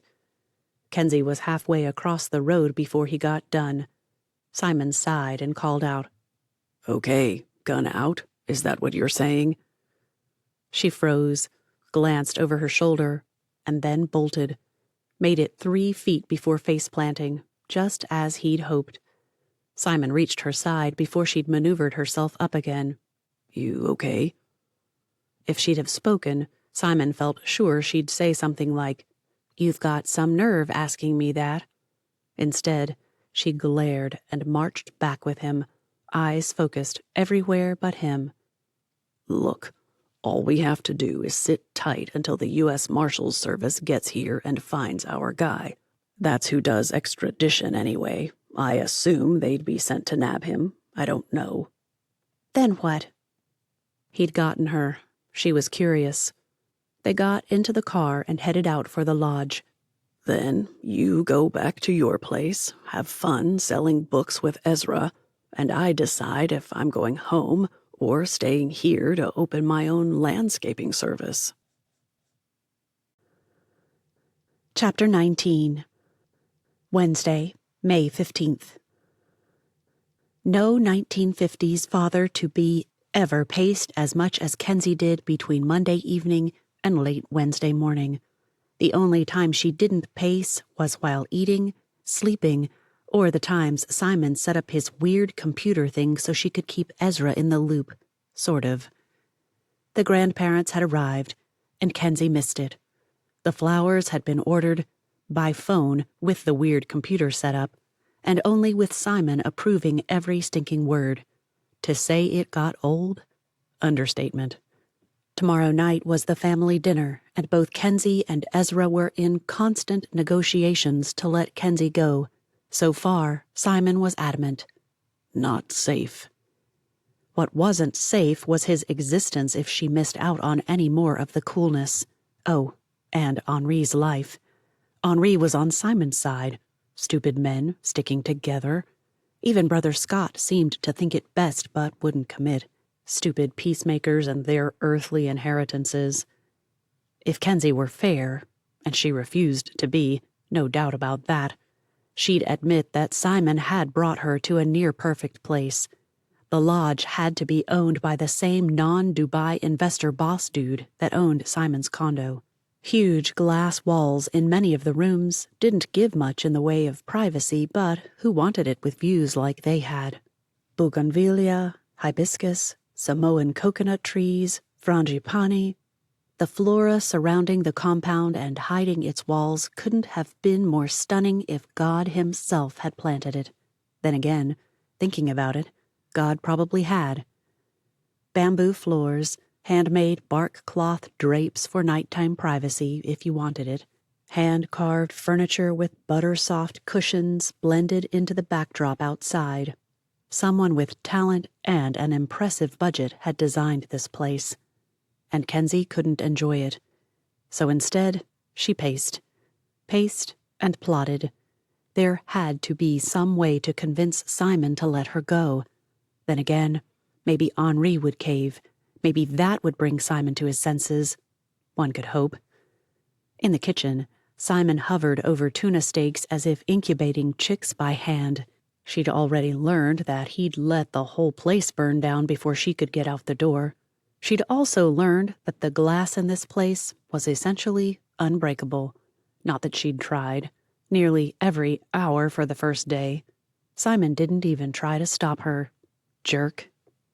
What if I promise to stay next to you the whole way? Literally, if I have to pee, I'll let you stand outside the stall door from inside the restroom. As scintillating as that sounds, I'll pass. You know what I mean. Yelling at him wouldn't work. Sorry, I'm just so frustrated. My best friend is getting married, and I'm missing everything because you say some idiot thinks I know something I don't. He flipped the steaks and slid them back into the broiler before turning to her. I say. Did the guy really think she was that dumb? She'd tried not to show her suspicions, but that hadn't worked, so she let it all out. Come on. You show up in my life, and suddenly people are threatening me, and then you just kidnap me for my own safety, and I'm not supposed to doubt you? Put like that. He shrugged. Look, as much as I view you as a friend, you're my first assignment until they catch this guy. If you never speak to me again, I can't help that, but I can sleep at night knowing you're alive. He mixed pineapple juice, mango juice, coconut milk, a few spices she couldn't identify from so far away, and stirred it all in rice vinegar. Yum. He didn't play fair. Simon knew she loved his salad dressing. But what had he said? Sleep at night? Kensi jumped at that. She'd been mulling it for days but needed the right opening. This was it. What I want to know is how you sleep at night, knowing your job requires you to break the law. You claim to be a Christian, you know your Bible pretty well, but you kidnap people. How do you sleep at night with that? The scent of curry-fried breadfruit mingled with sizzling tuna wafted her way as he carried their plates to the table. He set them down and pulled chopsticks, a rubber band, and a spoon from his shirt pocket. Her fault. She'd tried to use both her steak knife and her fork as weapons. At separate times, but still. Now she got chopsticks and a spoon. Could you stab someone with a chopstick? Maybe she should try. Sharpen it with her teeth while pretending to use it as a toothpick? Could she claim hillbilly redneck ancestors? Still, he said nothing until she seated herself. He bowed and thanked the Lord for their safety and their food. Not once had he used that prayer time with her to ask God to make her reasonable, to make her understand, to do anything but keep her safe. It was the only thing that made her doubt herself. Only after she'd wrapped her chopsticks together with the rubber band, that she seriously considered shooting him in the eye with, did he answer the question. Knowing people are safe because of what I do helps. I like knowing I make a difference in lives, but I hate this assignment. I hated it when I couldn't take you immediately and keep you safe, and I hate it now that I have, and I've lost your trust. You should. As if he could read her thoughts, he mumbled his own ideas between bites of delicious tuna and even better salad. Seriously, she could fall for a guy who could cook like this, just not this one. No, no guy, ever again. They are either great men who cherish you completely, or they seem great and then ruin everything by taking away your personal rights. It wasn't fair. Every guy wasn't like Artie or Simon, and even if this other guy turned out to be unconnected with Simon, all guys weren't like him either. Most were average people doing their best or not caring at all. Not many were out to get her. Just one. Maybe two.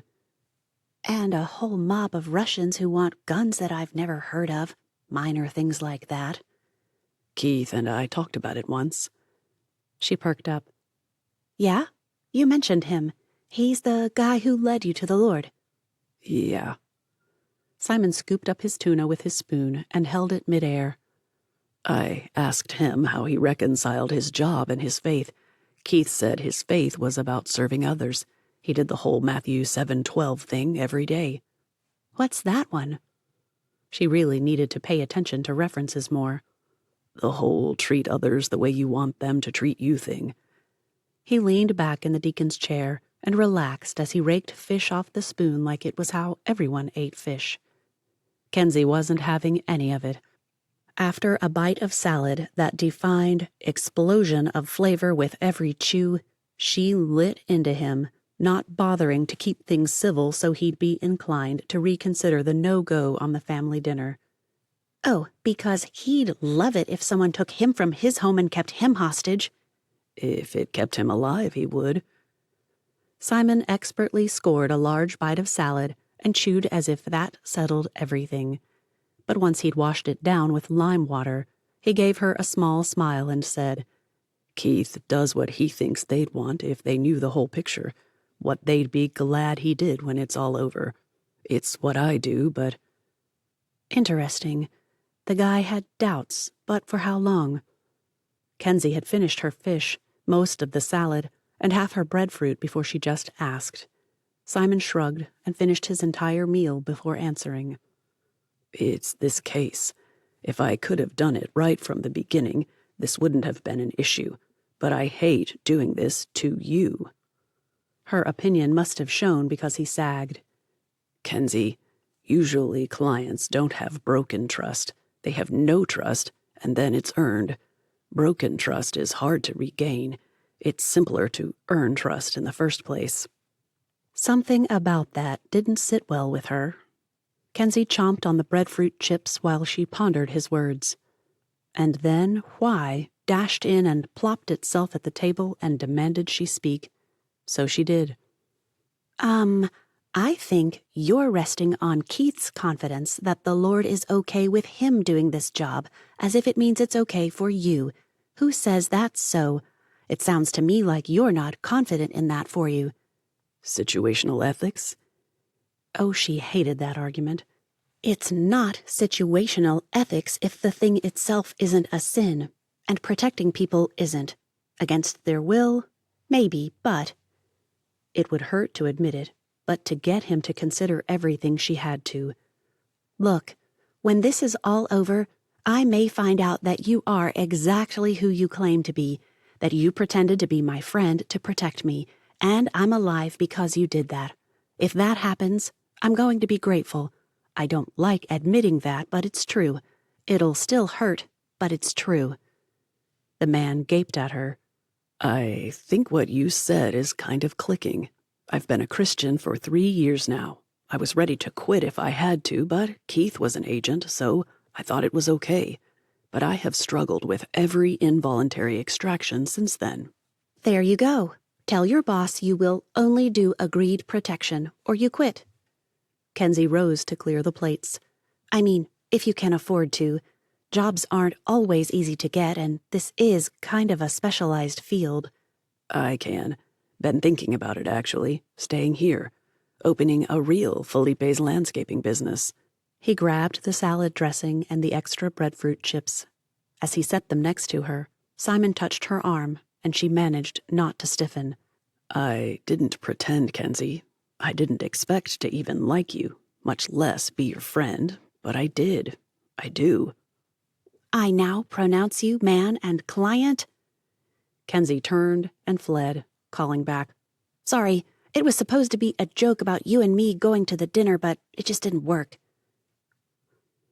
While Kensi took another bath, how many could one woman take anyway?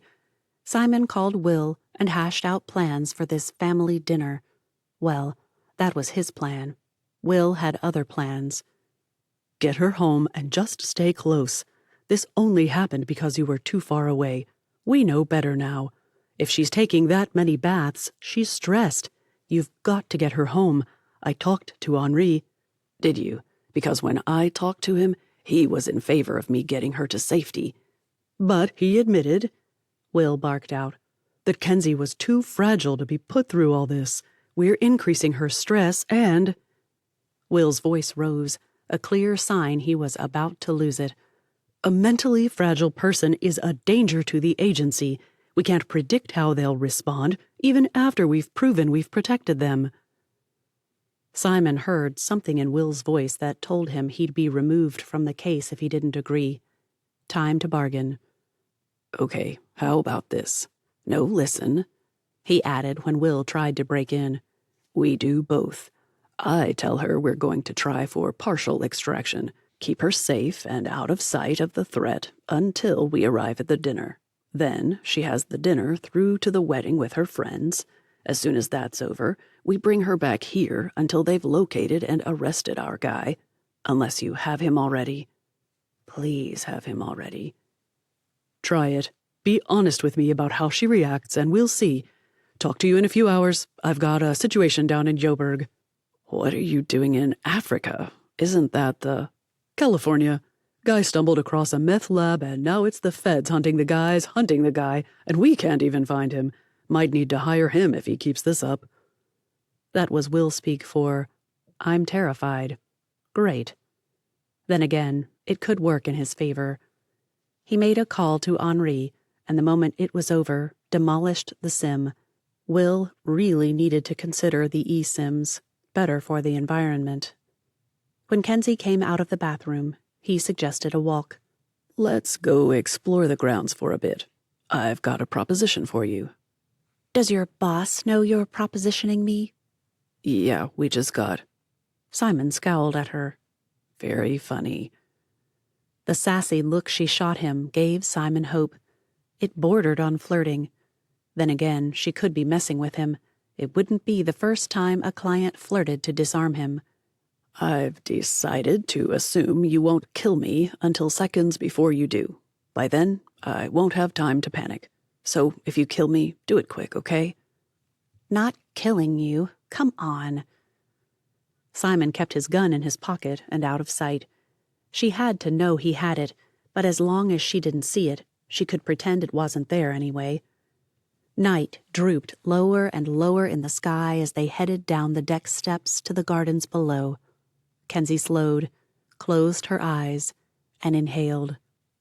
If a nose described this, he'd say it has top notes of heady florals with earthy bass notes. I don't know what they'd call the whiff of sea air that keeps trying to appear. My nose wouldn't describe that. Flowers and dirt, sure. Occasional whiffs of sea air, yeah. While they wandered closer and closer to the perimeter, Kensi explained how perfumers were called noses because of their killer senses of smell. I wanted to be a nose, but I can't differentiate between florals and citrus, much less anything else. They'd made it to the far corner before she demanded to know what his proposition was. Simon, however, was distracted by a red-footed booby not 10 feet away. That can't be the same bird. Doubtful, and don't try to distract me. Somewhere on the other side of the wall, a twig snapped. Simon grabbed her, covered her mouth with his hand, and held a finger to his lips before he slowly backed them into the shade of an overgrown gardenia bush. The heady scent went to his head. Or maybe that was Kensi leaning so close to whisper, "What is it?" that her lips brushed his ear. Yikes. Make a run for it along the perimeter and then into the house, or keep hidden? Kensi inched even closer. Instinct prompted him to slide an arm around her waist and pull her as close as possible. A snuffle followed. Muffled sneeze or a wild animal. He didn't know. There weren't many wild animals on the islands. A few wild pigs that had escaped over the years and multiplied, but not that many. Most were caught and killed, roasted in the umus on the beach. Gag. She whispered again, and Simon almost missed the words for the realization that he liked her there, right there, with him. I can't leave here after this. Not if there's even the slightest hope she'd give me a chance. Trying to find a way in? A whine told them. A dog. She let out a relieved huff of air, but Kensi didn't move away from him. Simon kept hold and kept listening. After a few seconds, he whispered back, I think it's a dog alone, but I'm not sure. I can leave you here to check, or... The way she moved closer, how was it even possible, told him that was a no-go. Or we can stay put, or run for it. What do you think? Once she'd whispered that one, she turned to look at him, faces nearly touching. Half a centimeter would be all it would take. Simon raked his hand through his hair and looked upward for help. It didn't come. What? The words were mouthed rather than spoken. A bark and a yelp sent the dog bounding away. No footsteps. Nothing. Still, Simon wasn't willing to risk moving. Not yet. Instead, he risked a normal whisper. Let's get inside. I'll tell you my plan then. And deal with how personal this just became as soon as you go to sleep. Chapter 20. Friday, May 17th. When Simon hid her in the back seat of a battered Peugeot as they left the compound Friday afternoon, Kensi regretted agreeing to partial protection. The guy was sticking to her like Velcro from now through Sunday and then back to the stupid compound again. She should have demanded he take her back 2 days ago, just to see what happened. He had seemed a little too eager to get her to agree. But he'd also proven he could be stubborn about things.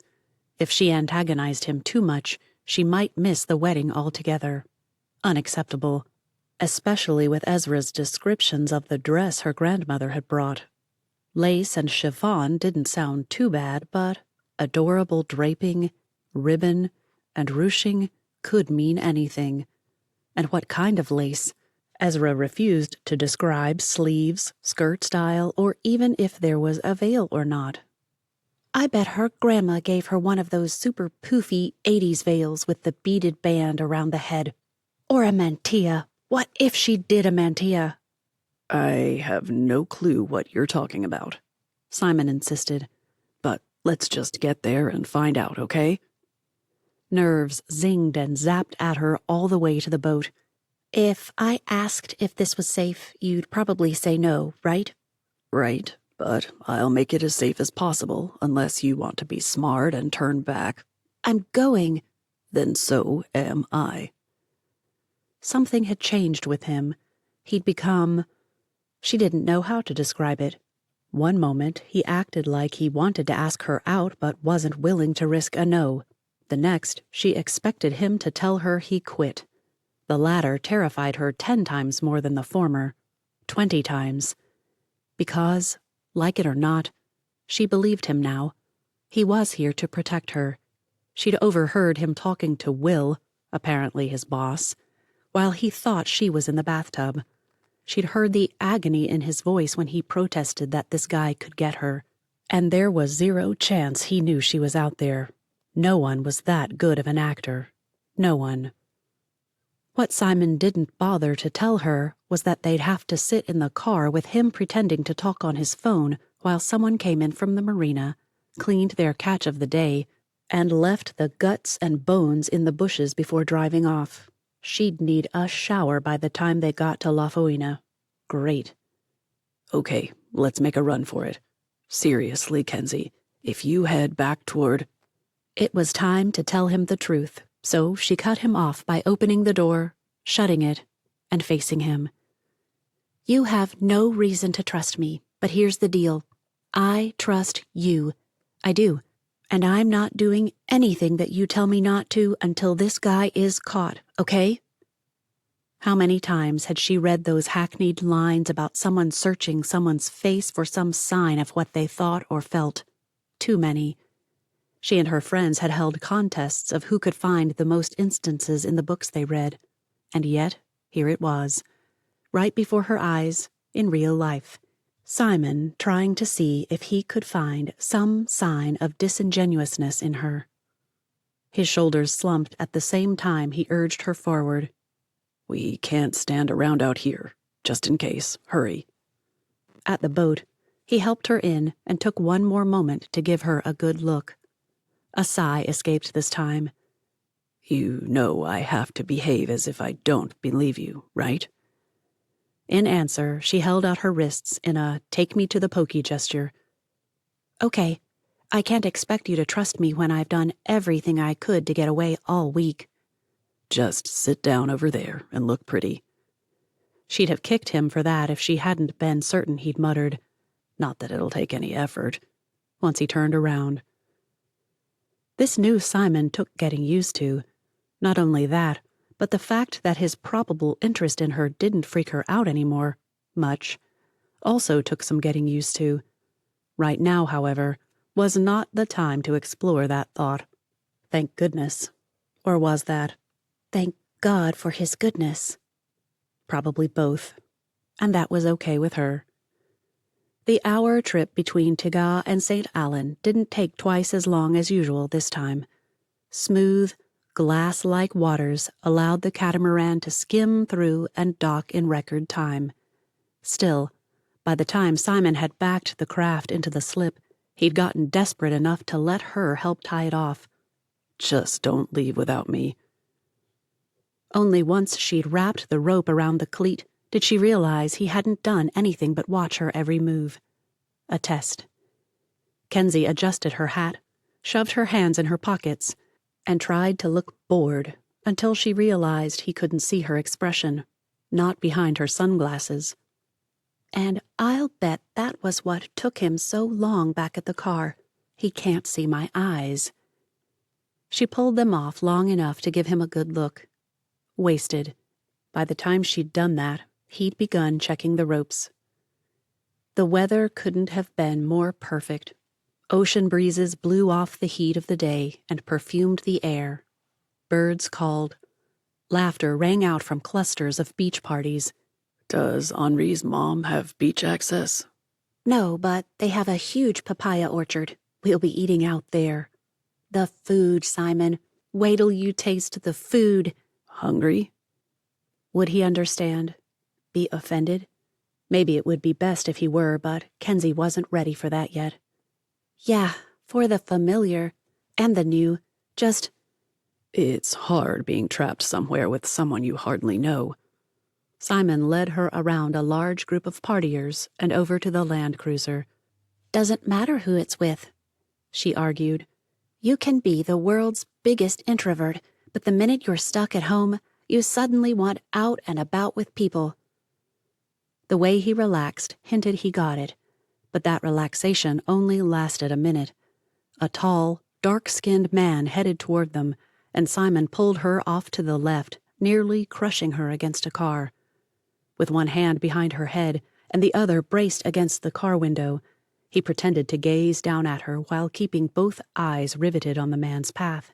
The guy walked past without even looking their way. Simon!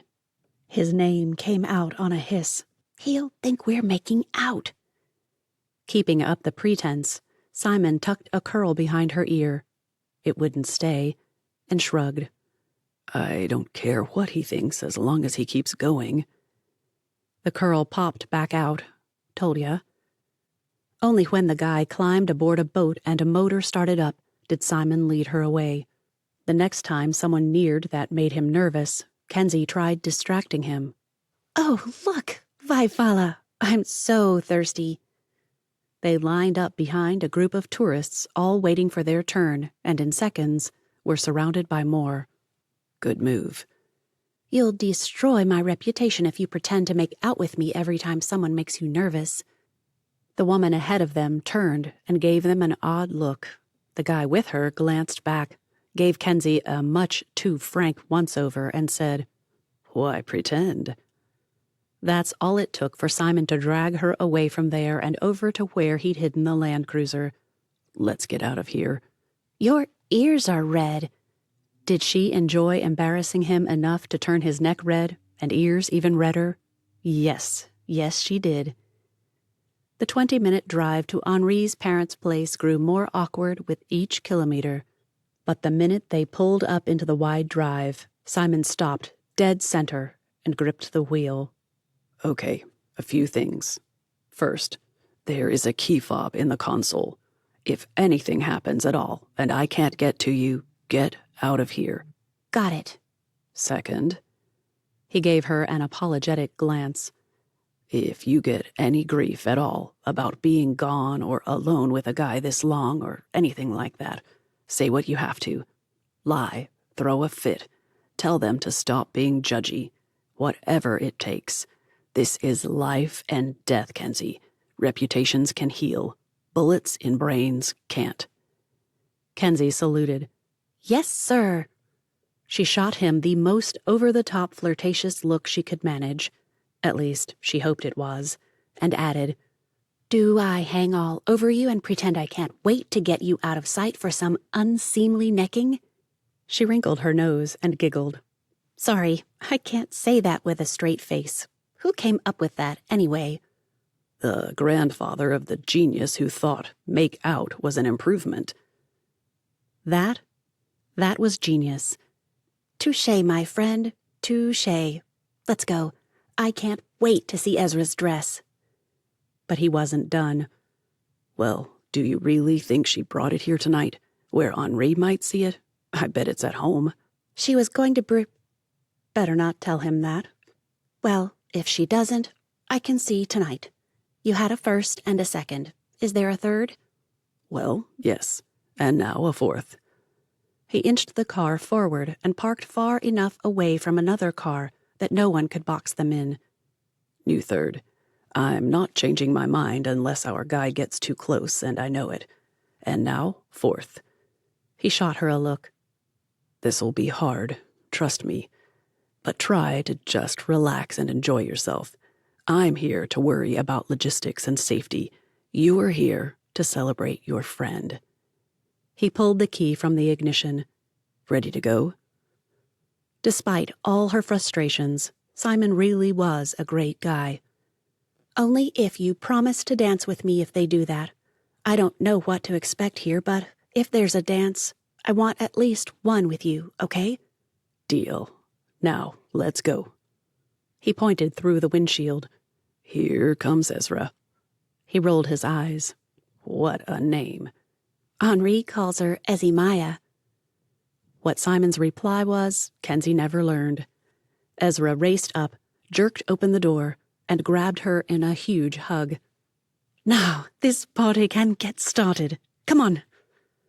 As Ezra dragged her up the drive, Kensi glanced back, one arm raised in a "what can I do?"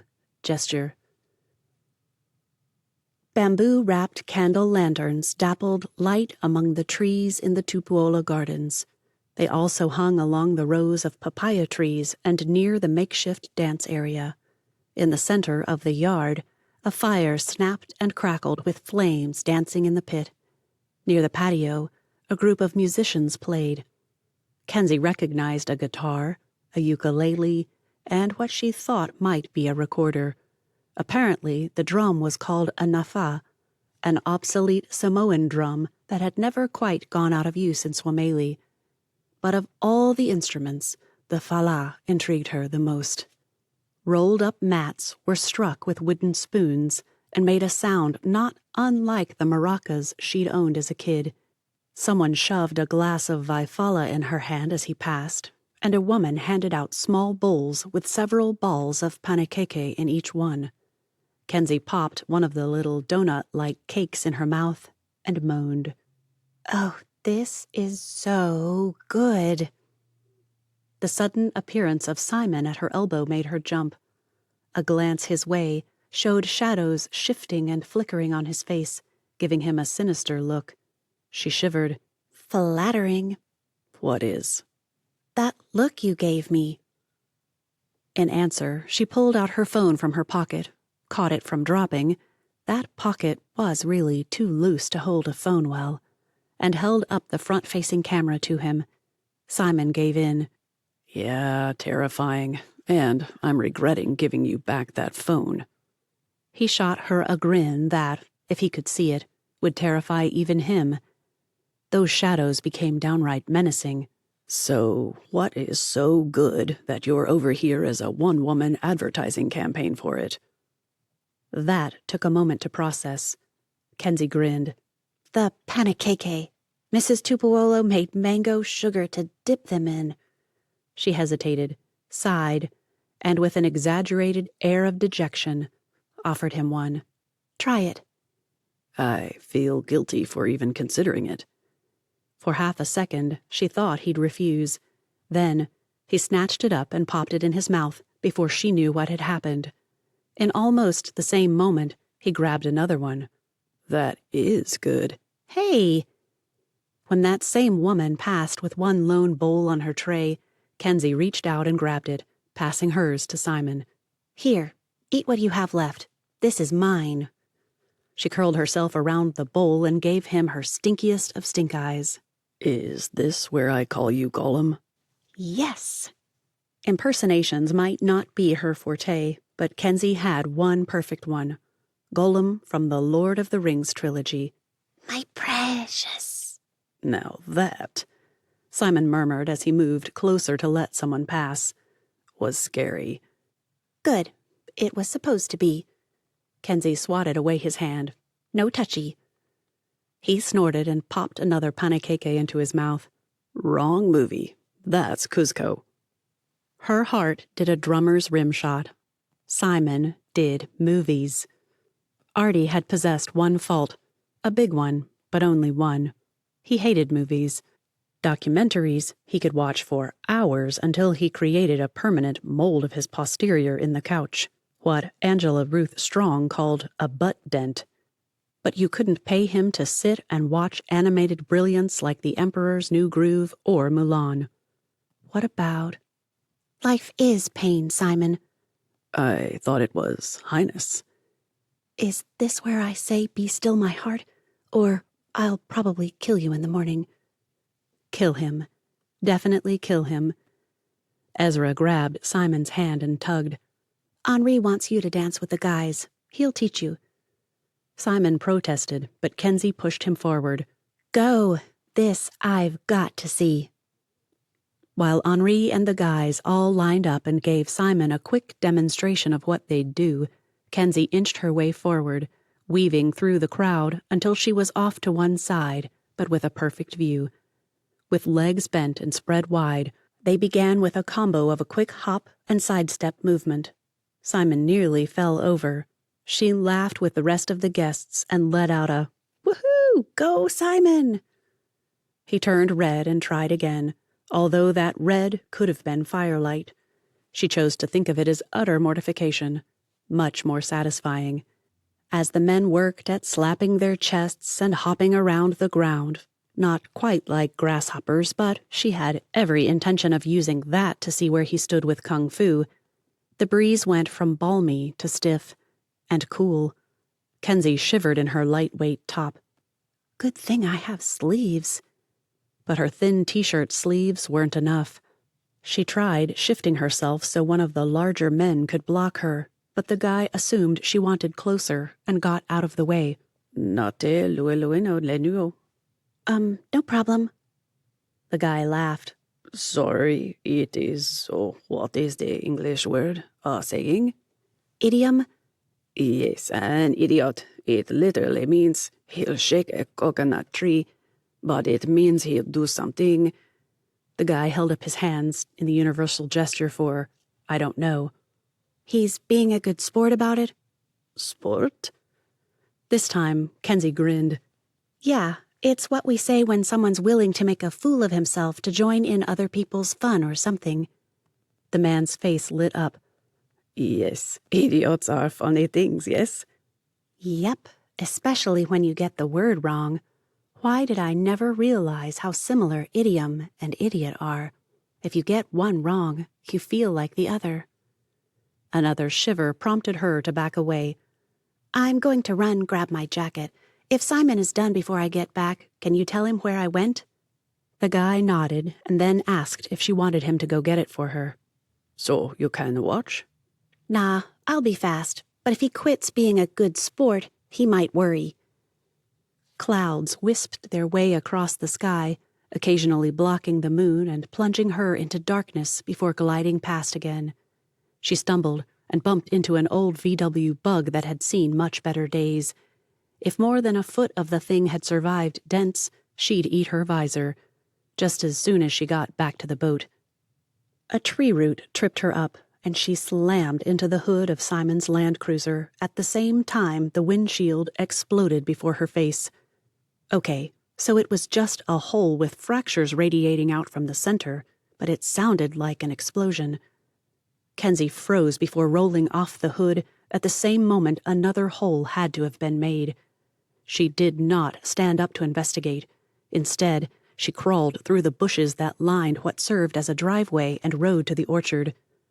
Fighting back sobs, shaking enough to cause an earthquake, and gasping for breath when the darkness pressed in on her, Kensi paused to try to calm her racing heart.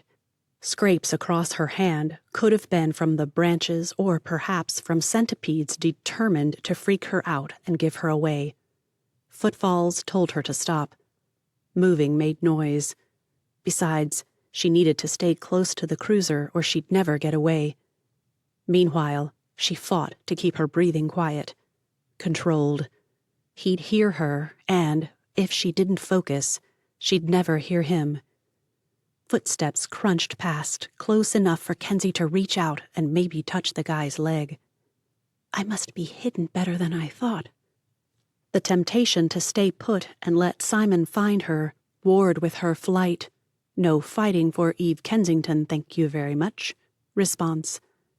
And I hate guns even more now. When she started shaking, Kensi knew she had to do something. She'd make noise, freak out, pass out, become a life-sized target begging to be shot. Not happening. They won't get both of us. I can do that for Artie. Safety prompted an addendum. Can't I? When a centipede skittered over her hand, she jumped. The bush rustled. If the guy heard it, he'd be back. If not, he might be far enough away for her to get away. 2 deep breaths calmed her enough to think rationally. Another centipede sent her plowing through the bushes. She'd be a scraped-up bloody mess by the time she got somewhere. But maybe I'll be alive. Chapter 21. Ezra dragged Simon away from the dancers mid-hop. He nearly fell over. I didn't think I was that bad. The look on her face stopped him. What? Paolo heard gunshots. 2 of them. I can't find Kensi. Simon started for the trees and stopped. Wait, where? Out front. He just turned when she grabbed his arm again. Find her. Get her safe. Tell her we'll wait on the wedding.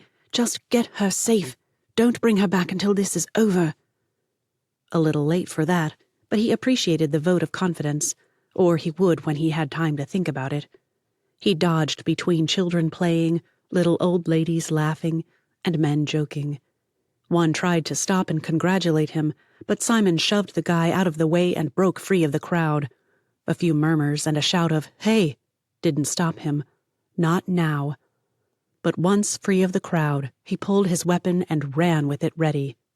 Too late, too late. Rounding the corner, he could see the line of cars stretched out by the drive. Simon slowed and stared at the empty space and the broken headlights of a car behind that space, where his Land Cruiser had been. A voice to his left sent him spinning, gun aimed, body ready to duck behind the nearest truck if he could get there in time. The guy's hands rose. Look, it's okay. I heard the shots. Came out, saw her driving off. Someone was over there. He pointed with an arm still trembling. Can you put that down? I'm not your shooter. No gun. Instead of lowering his Glock, he raised the barrel, still visible to anyone watching, and yet might relax the guy. Sorry, I don't know where the shooter is. Exactly where did you see him? What did he look like? And which way did Kensi go? Right there in the open. There, where the car was. I don't know the word. Gap. Why Simon bothered explaining he'd worry about when he'd solved the issue of world hunger or something.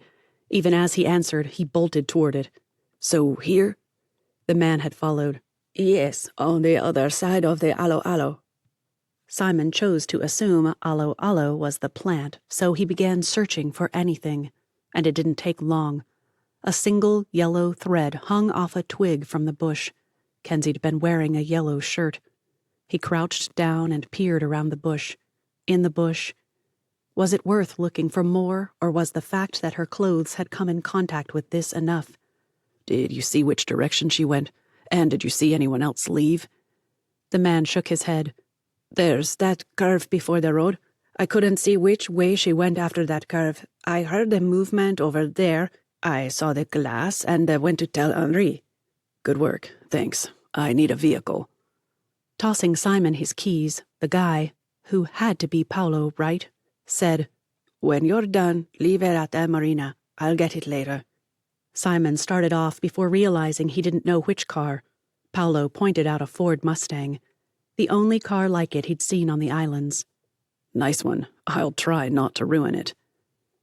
A stream of Frenchy-sounding Samoan followed, probably some idiom about cars being replaceable but people not. He'd just assumed that.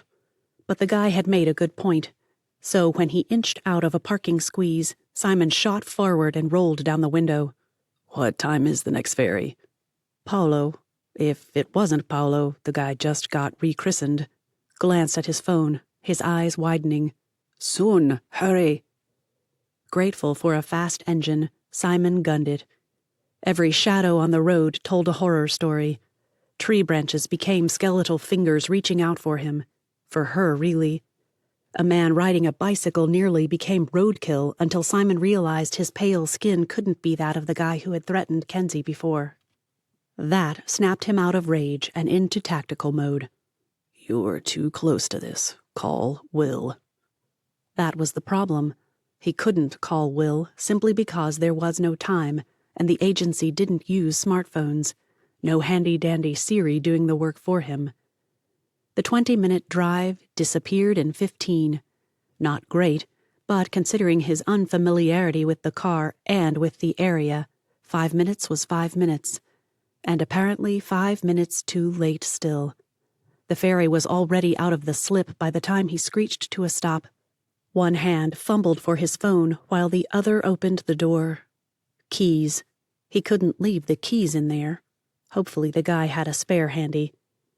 Germ answered on the first ring. How do you know I was calling? USMS is on the ground and looking for this guy.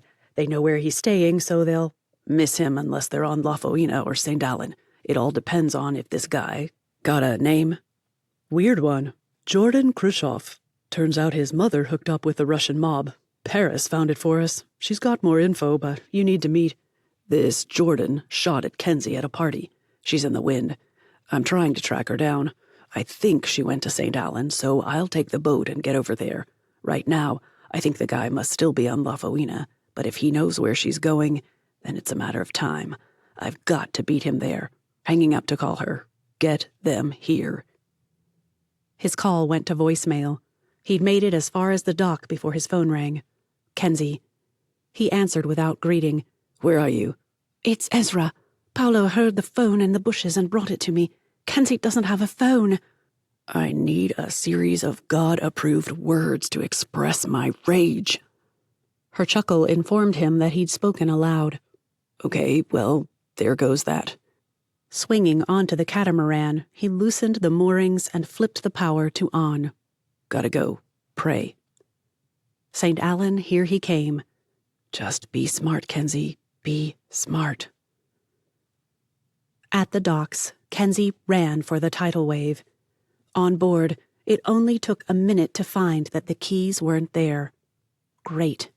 Her phone, gone. Footsteps on the docks sent her heart racing. Breathe. Slow.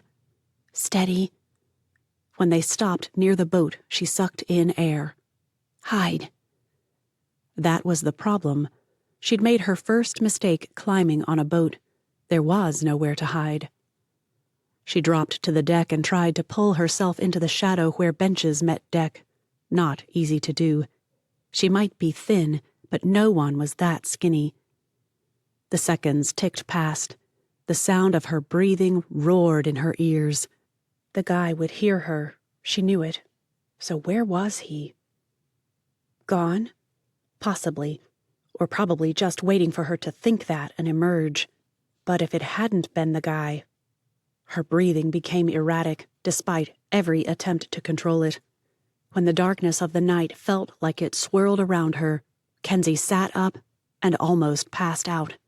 A thump prompted her to drop back to the deck before a laugh followed. Found it. Whoever found whatever laughed again. I think I should have waited for that last mojito until I got to the boat. You need another mojito so I could get out of here without an audience. But eventually, they stumbled down the docks. Kensi rose, glanced around her, and bolted for the parking lot. Skirting the shuttle loading areas and where groups of people laughed and joked as they rushed for the ferry before it left, she raced toward the road to Henri's place. Ezra's Vespa would be there. She'd take that. At the edge of the marina, Kensi looked back. But the ferry. If she could make it, she could get off the island. Surely this guy wouldn't know where to go. No way. But the catamaran. No. If he knew she came in on that, she'd be dead before she figured out how to get away. No boats. Vespa. Wish I had my gyro. The Vespa sat on the tiny pad made of paving stones in Henri's garden. Getting to it, easy. Getting it away, hopefully equally easy. Mid-prayer for safety, Kensi realized she should have been praying all along, praying Simon would find her fast. Please, Lord. Praying this guy wouldn't think of Henri's or the Vespa. Double please, Lord. Praying he'd see the damaged land cruiser at the marina and search it until Simon found him. And then he has to find me. Where? A conversation, one of their first, filled her memory. If you ever needed to disappear where no one would likely find you, that would be where to go. She'd laughed and argued. Not hardly. I'd go to Aitensell Cascade. Gorgeous waterfall, and there's this hidden cave in there that the locals don't share with tourists. You'd have to explore for hours before you found the entrance. That would do it. Kensi started up the Vespa and climbed on. The helmet would protect her head from a gunshot, maybe. Or maybe it'll ensure that a bullet has plenty of space to ricochet and scramble my brains as it kills me. She shuddered. I hate guns. And God, please let Simon remember that conversation. I told him where I'd go. The first gunshot rang out as she rounded the corner of the condo. She'd probably ruined the grass by zipping along it like that, but the Vespa had that going for it. She could get into tiny places. As long as this guy... Another shot rang out, and Kensi screamed. She zipped between condos in the narrowest places she could find before bursting out onto the road and trying to remember all the backways Ezra had taken to get to the falls. No headlights gained on her. She didn't hear engines. Maybe, just maybe, she'd lost him. That prompted another burst of speed. The Vespa didn't like going too fast, but if she could just get there. Headlights shot out of nowhere and barreled toward her. Kensi assumed there was some kind of vehicle behind them. She zipped right to make room for the car, truck, tank. It zipped right, too. Perspiration poured from everywhere it could, including her hands. They slid all over the handlebars, and by sheer accident, she slid her thumb onto the high-beam toggle. The vehicle swerved but came right back toward her. 100 feet. She waited, and at the last possible second, zipped left and around the guy. Please let him just be a stupid kid playing around. Squealing tires told her no such luck. In brighter news, it wasn't a tank, though. Didn't they just reverse and go the other way, no having to turn around? She zipped down a driveway and hid there, lights off, only the occasional ting of metal cooling to give her away. Surely no one could hear that over an engine, right? Besides, fans made similar sounds. Her parents' fridge back home used to do that. Woke her up every time she fell asleep. The crunch of feet told her the guy had gotten out nearby somewhere. She started the engine and gunned it, weaving all over the place and honking. Vespa horns were pathetic, by the way. She zoomed back to the road. A shot rang out, but it missed her. If she didn't have God on her side, she'd have sworn she was one wrong weave from death. Or am I one wrong weave from that whole eternal thing? Is it sin not to want that eternal part yet? Maybe it was just the dying part. Eternity with God, with family, with friends. That sounded pretty good. The terror, however... Ugh. Another shot blasted out the mirror on her right. Shards of it sliced at her as they flew past. She tasted blood. How? A swelling lip answered that question. She must have bitten it with one of the jolts from rutted, potholed roads. Not far ahead, a road led off left from the main road, and if you didn't know it was there, you might miss it. An idea presented itself, obviously a gift from God. As she neared the next turnoff, she flipped off the headlight and hit the kill switch at the same moment. But she passed the turnoff and zoomed toward the next turn. The Vespa slowed but kept going. It worked. Once out of sight, she flipped the kill switch back off. The engine roared to life and zoomed down the road. When it got too dark to see, she turned the headlamp back on. No headlights behind her. No sign of anyone following. She pulled over and listened, but the only tire noise was off in the distance. To the falls. Now. Chapter 22. Vines hung over the entrance to the monastery. Vines he hadn't noticed in the daytime. Spanish moss had nothing on the creepiness of vines swaying in the moonlight. They looked like snakes ready to drop at any moment. Simon drove the car he'd stolen. No, really, he had. Passed it and parked where he'd been before, wondering if Kensi's hair still lay scattered about the place. He saw nothing, no sign of Kensi or their Jordan Khrushchev. But he went. She could have gotten her gyro somehow and taken it right into the chapel, or one of those half-fallen outbuildings. As he neared on foot this time, the sight of the monastery turned from eerie to downright spooky. That horror writer Ezra tried to get me to read should write something about this place. He couldn't remember the author's name, but she had one of those double first names like they do in the South, and then to find out the gal lived in Wisconsin of all places. Still, she'd written about a castle, a morose one or something. Well, how about a mysterious monastery or a chilling chapel? And on an island in the middle of the sea. She could even make it deserted. Someone washes up and finds it. A crunch made him freeze until he realized it was him stepping on a dried-out palm frond. I'm beginning to hate palm fronds. He entered from the back, grateful for all the work Henri did to clear out an entrance, but only a few bunches of dead flowers and a few piles of rubble that had been swept away hinted that there'd been a special moment here just 1 week earlier.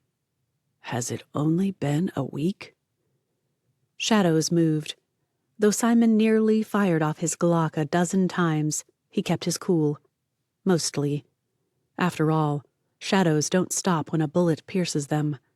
They keep on mocking you right up until someone steps out from them and it's too late. Only when he'd cleared the area as much as possible did Simon give up and head back to the catamaran. On the way, he called Ezra. I thought she'd remember that I said the monastery would be a great place to hide, but she must have gone where she said was. I forgot about that part. Not about it being there, but that it's where she'd go. So where do I find these cascades or whatever? Getting decent directions, however, nearly impossible. Ezra didn't seem to have it in her, and she couldn't stop whining about him not having GPS capabilities on his phone. Going back for it. Tough, but he could do it. Get Henri to type out directions. If I can't follow those, I'll go get a GPS device. The problem with smartphones is that they're traceable. That's the one good thing about Kensi losing hers. No, I can't locate her with it, but neither can Khrushchev. If 30 minutes could last a year, it did. Maybe 2. The water had become a bit choppy in the wake of another impending storm, but it wasn't supposed to get too bad, which was good. He and Kensi would be drenched in no time otherwise. At the marina, he left enough for a full tank of gas above the car's visor and bolted for the boat. Just past midnight, Simon tied off the catamaran, dangerously low on fuel, and bolted for the parking lot. There, as if beckoning him, sat his land cruiser at one corner of the parking lot. How'd he missed it? He bolted for it, noting the broken tail lights where she'd obviously backed into that other car.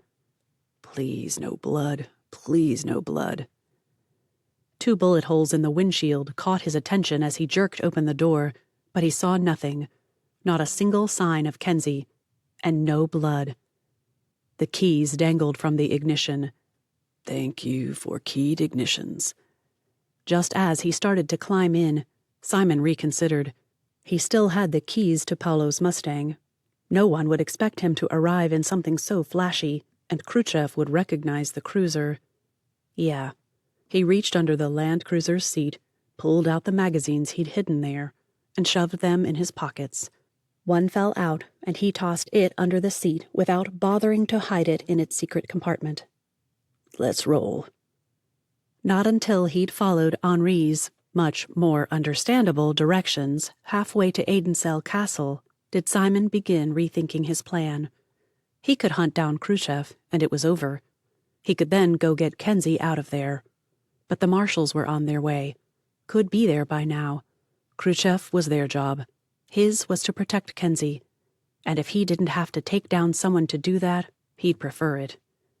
Simon slammed on his brakes, nearly sending him through the windshield. Seatbelt might be a good idea. While he clipped that belt on, he called Germ. Tell the USMS that Kensi is at Adensel Cascade. I'm headed there now. I have to assume the guy followed her. I'm out. Gotcha. Sending them now. They already raided his room. Got enough to convict him, but one is so ticked off at how he's targeting Kensington that he's ready to let Malikov know how this guy is playing the game and let him handle it. It always hurt to do it, like cutting a ripcord or something, but Simon signed off. He ripped out the SIM and stuck it in his pocket. He'd not use it again until he knew they were safe or that they'd die if he didn't. The secret cavern near the falls might be easy enough to find during the day, assuming you knew how, but at night, with no flashlight or phone, not so easy. Add to that the fact that she'd only been there a couple of times during full daylight, and Kensi didn't know if she'd passed it yet or not. One thing worked in her favor. The drumming of water into the pool drowned out her movements. That comfort lasted only as long as it took her to realize it also made her pursuer that much stealthier. Great. After she'd gone too far for the 3rd time, Kensi knew she had to get to the large boulder near the entrance to the pool. Exposed without much to hide behind, she'd avoided it, but without that landmark, she'd never find her way. She froze, took slow, steadying breaths, ordered herself not to shake. Though her eyes had adjusted to the darkness somewhat, more clouds had formed and now kept the moon hidden almost all the time. Not exactly helpful. Rustling could be anything. Nightbirds, rats, or snakes. Her relief at knowing there were no venomous snakes lasted only as long as she remembered the constrictors. Could they get you if you ran? And there was a different sort of snake out there, someone ready to strike the moment he found her. That one scared her most. When her ankle tried to roll, she caught a bush and the rustling she created sounded like an elephant charging through it. Glad Simon made me wear athletic shoes. Not as cute, but yeah, he's right. Safer. Making it to where she could see the front of that boulder unseen, success. Getting to and around it without dying, well, she couldn't wait around forever to find out. He'd find her eventually, and it had to be him out there, right? Who else would be stomping around in the jungle at this time of night? Probably morning. When a shadow shifted where one shouldn't exist, Kensi began to shake. Coming straight at her, she had to blend into the foliage, run, or die. There was nothing charming about that third option. Not one thing. Lord, I'm not dying here tonight. Kill me after the wedding, but I'm not missing this dress. The dress. She hadn't even asked for a picture of it. What had she been thinking? She could die without... No, wait. No. She'd already informed the Lord that wasn't happening. When everything started going black, Kensi realized she'd stopped breathing. Letting the air out without whooshing it? Impossible. Again, the falls saved her. If I ever do find someone... She'd deal with the fact that Simon came to mind right about then, not the time for it. I'm getting married here. Falls behind us, rock to remind us of the rock, and knowing that God let me have my way when I was being a brat about not dying. She gulped in more air. Sorry, Lord. The shadow, or since there was no light source, did that make it a silhouette? Irrelevant. Shifted left and bolted down a path. Whatever he'd seen hadn't been her. Desperation drove her forward, but the moment she reached the rock, a gunshot rang out. He faked me out. But now she could find the little cavern. She knew she could. She just knew it. Kensi followed a path you had to know was there to see, and that was in daylight. Jogged right, hard left, under a bush and around a rock formation that looked like part of the... What was it? A fortress? Whatever it was the falls fell over. That's what it looked like it belonged to, but it didn't. Collapsing against the floor, Kensi stifled a squeak at a dozen centipedes racing everywhere. Well, she assumed they were centipedes. She felt them on her hands until she brushed everything off and tried, and failed, not to cry. Tears coursed down her cheeks. Maybe death is better. Maybe I should just go out there and let him shoot me so this would be over. Something tickled her arm, and she swatted at it. Come out, wherever you are. Kensi retched. Her stomach contents managed to stay put, only just, and then she retched again. This time, bile reached her mouth, but she forced herself to swallow it back down. The only thing worse than that taste would be smelling it for what could be hours. When he sing-songed at her again, Kensi decided there was one thing even worse than that. If he smelled it. Had it been 1 hour or 3, 5 or 20 minutes? Kensi didn't know. The pitch blackness hadn't changed, but her hands itched and burned from swelling where she tangled with centipedes and lost. I guess I'm not allergic. Nightbirds still chattered. Lizards occasionally skittered her way and raced off again. More than once she'd praised the Lord for an island where there were no poisonous snakes or spiders, no vicious animals, nothing but the occasional sort of wild pig. Kensi hadn't heard the guy in what felt like an hour or more. She'd been determined to count the seconds off into minutes and then hours, a way to keep her mind off everything, but she couldn't do it. Somewhere at the 4 or 5 minute mark, something would prompt her to pray. Eventually, she'd start all over again. It had happened a dozen times or more. What did that work out to? Kensi didn't know. A crash sounded just feet away on the other side of the rock fortress. It is a fortress, she insisted. Come on, Kensi. Arthur betrayed us. He hid the shipment. Just tell me where it is and I'll kill you fast. So fast you won't even know it happened. I promise. Her whimper sounded like a scream in her ears. Only the drumming of the water kept her in place. Surely he couldn't hear it. Surely. But if I have to find you, I'll make sure you tell me in the slowest, most painful ways I can. Don't put yourself through that. Just come out and tell me what I want to know. Kensi exhaled. The guy sounded farther away. If I only had my phone, I could put it on Do Not Disturb and text my location to Island Rangers. Apparently, she needed those rangers. Simon hadn't arrived. She'd told him where she'd go. Why hadn't he come? Tears fell as new shivers turned into racking, silent sobs. He'd gone to St. Alyn. She just knew it. And I could have made the ferry, maybe before this guy got there. Chapter 23.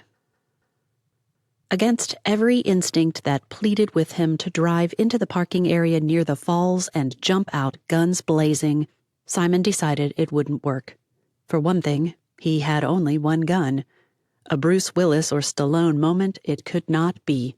So instead, he drove along the winding road, trying to judge how close he could get without someone hearing the overpowered Mustang engine. The car wasn't quiet. Paolo had made some kind of modification to ensure that. And while he planned, one corner of his brain wondered if Kensi liked those old 80s movies.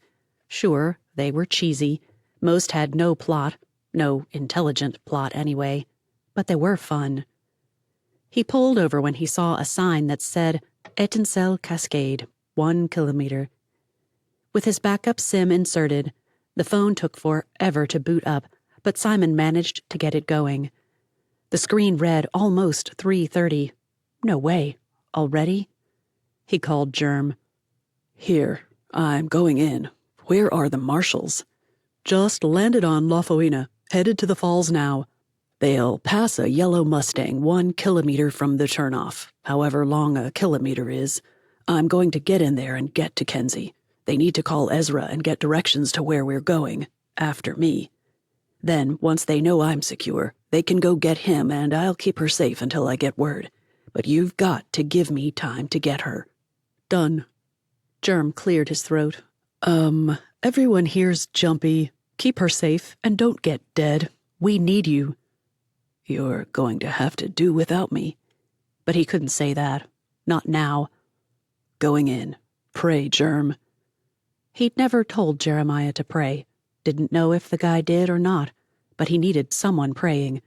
Message Keith. Tell him, too. Done.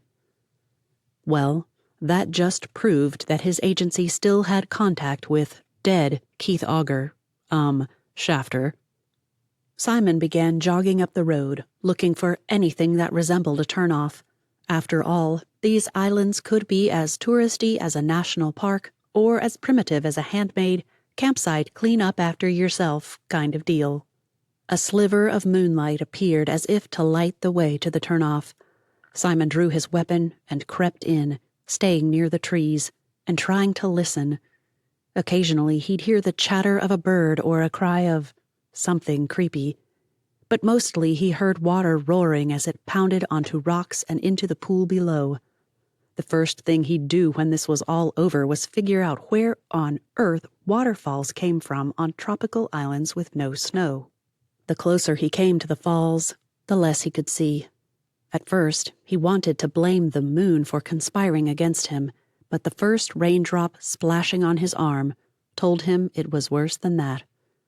We miss a cyclone only to get a rainstorm while hiding from a killer? This is like one of those bad action movies, Lord. He reached the boulder Henri had mentioned without much trouble, but there he got turned around. Twice. The third time he headed down behind it, a bullet ricocheted near his head. A scream pierced the night. Or was it just his imagination? Had he really heard it? And if the guy knew where he was... Simon shot past where he should go and plowed through everything he could, making as much noise as possible. Who knew if that would work? 3 times he tried to head back that way. Each time Khrushchev shot at him and missed. One of those times the shot would ricochet into him. At least he'd only felt half a dozen raindrops. He had to reach Kensi from another direction, somehow. If he didn't, he'd lead Khrushchev right to her.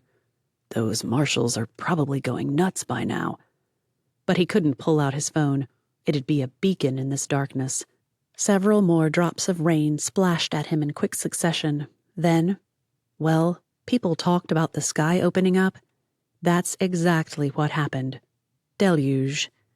That's it. I'm going. He can't see in this, can't hear, probably can't shoot well enough either. His 4th round of the boulder had him face to face with Khrushchev. The guy raised his gun, but Simon swung and caught his jaw. Khrushchev staggered backward, slipped, but didn't fall. Simon plowed in again. The guy tried to fire. Again. Not his job, but he had no choice.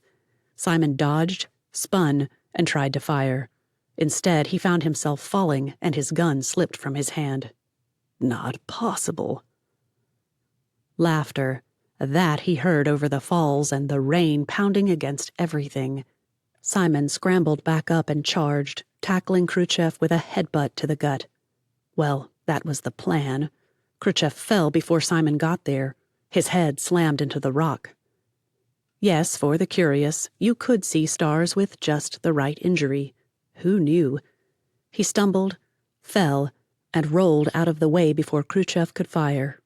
But maybe the guy had lost his own weapon because nothing but a grunt, a few foul words, and a promise to kill him. Simon ducked, ran down the little path, nearly missed the dogleg angle, rolled under the bushes, and nearly slid face first into the cavern. Kensi squealed. Shh, it's me. She'd apparently figured that out because there she was, arms around him, sobbing, praying, thanking God. I should have gone to St. Alyn. He managed to cover her mouth with his hand, he thought, just before he realized he was blacking out. All relief at seeing Simon, okay, fine, at feeling him there, fled when he went limp. Crashed on top of her, more like it. Kensi squeezed out from under him and shook him until his teeth might have rattled. Who could know with the noise out there? Slapped at his cheeks, whispered his name, prayed. When that all failed, she cried. Crying didn't help either, and that ticked her off. Okay, Lord, let's have this out. You killed my fiancé. Someone tried to kill us both, but you decided I got to live with burns and pain and loss, and now someone trying to kill me still. You sent this guy here to protect me, and now what? He's dead? I mean, do I really feel a pulse, or is it all in my desperate imagination? What do you want from me? God's answer? When I am afraid, I put my trust in you. How it was God's answer, she didn't know, but it had to be, right? Kensi didn't like it, though. It didn't even make sense. That was something David had said. David, the cheating, murdering, too many wives having, though arguably better than his son, man after God's own heart. What did God mean by telling her that when David was... Oh, trust. Great. You're telling me to trust? I'm in a dark cave. She swallowed hard. So was David once. Even her thoughts trembled as she kept going. And someone is chasing me, trying to kill me. Kensi's next swallow proved even more difficult. Yep, David had that one too. But his fiancé wasn't killed. The thought formed and whispered into her heart. But his son died, his baby son, and he went on to have other children. Her heart fought against thoughts that weren't really appropriate for a life or death situation. Who cared if David had lost a baby thousands of years before? Who cared if God gave David other children? Who cared if David probably still mourned that baby while delighting in God's gift of children to comfort him? God took that baby away. You took Artie away, and now you're going to let Simon and me die here in this hole, shivering and... Only as she started to say wet did Kensi realize it was true. Water streamed into the cavern as rain pounded outside. She and Simon sat in puddles of cold, so much for tropical, water, hiding from a guy with a gun. She felt the buzz rather than heard it. Kensi fumbled through Simon's pockets to see if... And there it was, a phone. As she pulled it out, Kensi debated the wisdom of using it, but not knowing how bad off Simon was, she decided it was worth it. The guy had risked everything to get to her. She couldn't let him die here without at least trying. After dimming the screen as low as possible, she tapped the only number in the contact list and sent a message. Simon found me. He's out cold. Don't know what's wrong. Think I feel pulse. Cold and wet. Help.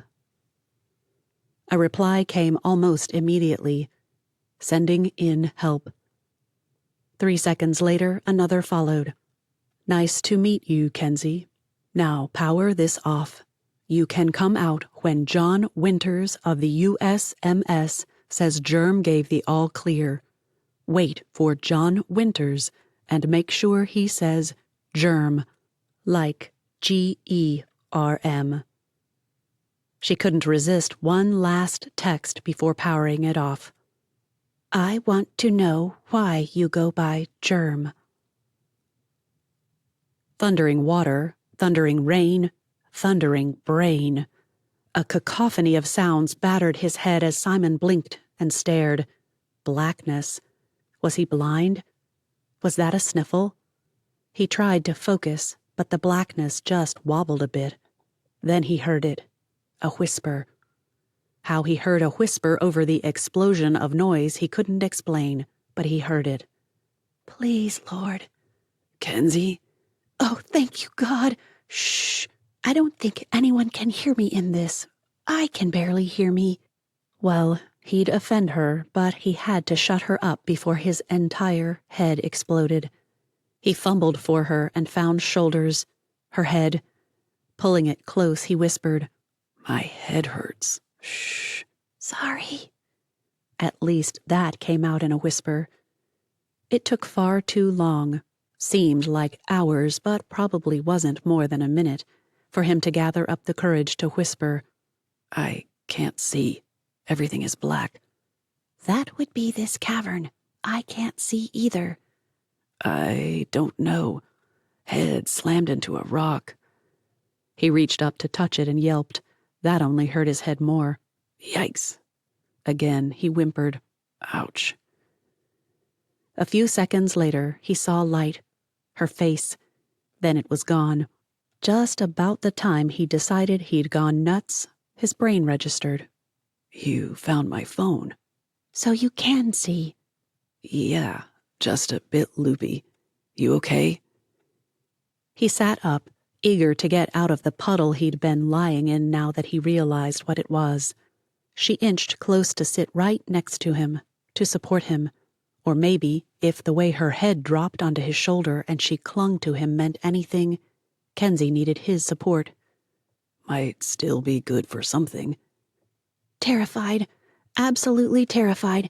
But you're here now, so not out of my mind with abject horror anymore. She whimpered. I think I pulled out some of my hair.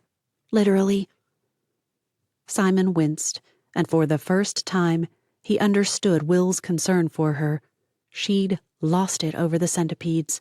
Maybe it wasn't actually about crawly bugs. Maybe it was more. A shot rang out somewhere. Simon curled himself over her and held on tight. Nothing. Still, he waited for several minutes before sitting upright. Kensi spat. What's wrong? Bit my tongue when you tackled me. Bleeding. Well, that's what he thought she said. It was kind of hard to understand. The voice came slow, cool, eerie. I'll kill you before they get me, Kensi. Or you can tell me where the stash is. Just call it out and I'll go. Simon pulled her tighter against him and whispered, Can he see us? She shook her head. That was obvious. Then they must be close, or he'd never risk it. This is almost over. They heard crashing just outside the cavern. Kensi whimpered. Simon shook. It was cold, of course. Maybe shock. Yeah, had to be that. Please, let it be that. Several shouts followed. Kensi sat up. He sat up straighter. Maybe he couldn't see her, but Simon knew they were staring at each other. A voice called out something, but he couldn't hear it. Kensi scrambled for the opening, but he caught her. What did he say? I can't hear. Germ said he'd tell us. I'll ask why you know what Germ said later. If you didn't hear it, though, you're not going out there. But... He pulled her back and held her, trying not to show how much effort it cost him. He'd pass out again if she fought him. Don't let me do that. Not until she's safe. You okay? No. I need you not to fight me. I can't protect you if... He groaned. I can't protect her at all. My gun is gone and I'm a mess. Her breath came warm on his cheek as she asked, What is it? No gun. It's gone. And if I have to fight to protect you, we'll die. Just stay put a bit longer, okay? How he knew a head popped into the cavern, Simon didn't know. Maybe it got a shade darker or something, but he did. A voice called in over the roar of rain and waterfalls. This is USMS John Winters. Germ of the West Coast Agency has given the all clear. I repeat, please don't. Simon groaned. I'll die if you do. Chapter 24. Despite the dim lights meant to keep him as comfortable as possible, forces of nature outside did their best to pummel his brain into a pile of gray pulp. Kensi sat beside him, her hand resting lightly on his arm. In fact, the first time the blood pressure cuff had gone off, he'd told her to stop squeezing him to death. The nurse had giggled. Kensi had threatened to whack him in the head, and the nurse retaliated with a promise to eject her if she dared. She, the nurse that is, had a name that was something like Ho'onai, but it sounded enough like honey that he'd instantly dubbed her that. Nurse Honey. She liked it, thankfully. With honeyed tones that could have shamed a southern belle, she peered into his eyes, shook her head, tisked, and sashayed, with hip sway that nearly banged against each side of the door, out to her next patient. Kensi sat there unmoving. She'd been dragged away by John Winters to make a statement of everything she could remember, but when they'd tried to get his, she and his dragon lady, that is, Honey, had stood firm. Not until he'd had a nice, long rest. It had been sweet, so caring, right up to the point where she'd added, His brain is scrambled now anyway. You want to wait to be sure he's telling you how it really was. So much for her care and concern. Between beeps, machines determined to cut off all circulation to his arm, and the bustle of people in and out of the room, Simon did sleep. A little. Twice he looked over and saw Kensi dozing. She'd be mortified if she heard about the occasional snorts and saw the tiny bit of drool pooling in the corner of her mouth. He only had one question about that. Since when is drool adorable? His heart rate soared. The rainfall turned tinny as if hitting a metal roof, but not. A hand on his shoulder sent that heart rate through the roof, and he gasped for air. He tried sitting up, but something shoved him down again. Kensi, he had to get her out of there. Let's go. Voices. Had Khrushchev brought someone with him? He fought, twisted, raged. A centipede bit his hand, but he ripped it off and a crack of lightning hit just as he bolted from the cavern. He floundered, fighting his way back. Kensi! But there she was, smiling at him. How on earth could she be smiling? She held out her hands, and he pulled at her. A mosquito bit his neck, and he swatted at it. Run! Shh. Kensi stroked his face even as he fell backward. It's okay. Run! His voice sounded far away as if reverberating. Run! Someone squeezed his arm. Hard. Too hard. Simon woke to a semi-dark room. He gazed around him, but nothing looked familiar. Nothing but Kensi beside him, holding his hand. Simon tried to move it, to touch her face, but his hand wouldn't move. He jerked. Shh. Kensi swiped what little hair he had away from his forehead. You're okay. I can't move my hands. They're tied, so you don't hurt yourself. You've got to get yourself out of here. His eyes finally opened, and he saw her there, smiling at him. It really was Kensi. What would it be like to kiss her? Where did that thought come from? And even more, why couldn't he get it out of his head now? It was stupid. Crazy. Like something out of what were those things called? Actors, scripts. Oscar. Who was Oscar and what did he have to do with anything? What's wrong, Simon? I'm here. Henri is coming soon so I can go eat and take a shower. It'll be okay. Is he bringing help? We've got to get this guy, and all I can think of is... He choked. I did not come here to fall for someone. Her whispered, What? Tickled his ear. I feel it, Kensi, and I don't know what to do with it. You're in danger. I need to focus on that, not notice how adorable your haircut is and how kissable you totally are. He gazed at her, wondering if he'd said that aloud. Kensi's eyes went from wide to squinty as she giggled. Yep, I actually said that. Struggling to focus, Simon tried again. You think it's funny, but it's like we're in the middle of some crazy Hollywood movie. That's the word, movie. You couldn't remember movies? I remembered them, but not what they're called. Just actors and scripts and Oscars, awards. Got it. He tried a smile, but who knew if that happened? Anyway, you know how those things are. There's the crazy tense scene when they're about to die, and they just start making out instead of saving themselves. Well, right now I would absolutely let myself have the afternoon to discover what kissing you is like, but I can't do that. And I can't decide if I'm relieved, disappointed, or terrified you know I was even thinking that. He squeezed the hand in hers. But you must untie me so we can get out of here, now. A voice broke in. Don't go, Simon. You'll stay right where you are. I will not put another IV in just because you want to go all Harrison Ford on us. He stared, trying to focus. A large, dark-skinned woman peered at him, much too close to his face. I do love that Harrison Ford. He aged good. What IV? He blinked around him, and the room came into focus. Hospital. He whipped his head to look at Kensi, and the room spun. His stomach churned. Uh-oh. Something was thrust under his chin as everything he'd eaten in the past year hurled out of him. You don't move that fast. You'll be sick. Simon coughed, spat, and begged for water before gasping out.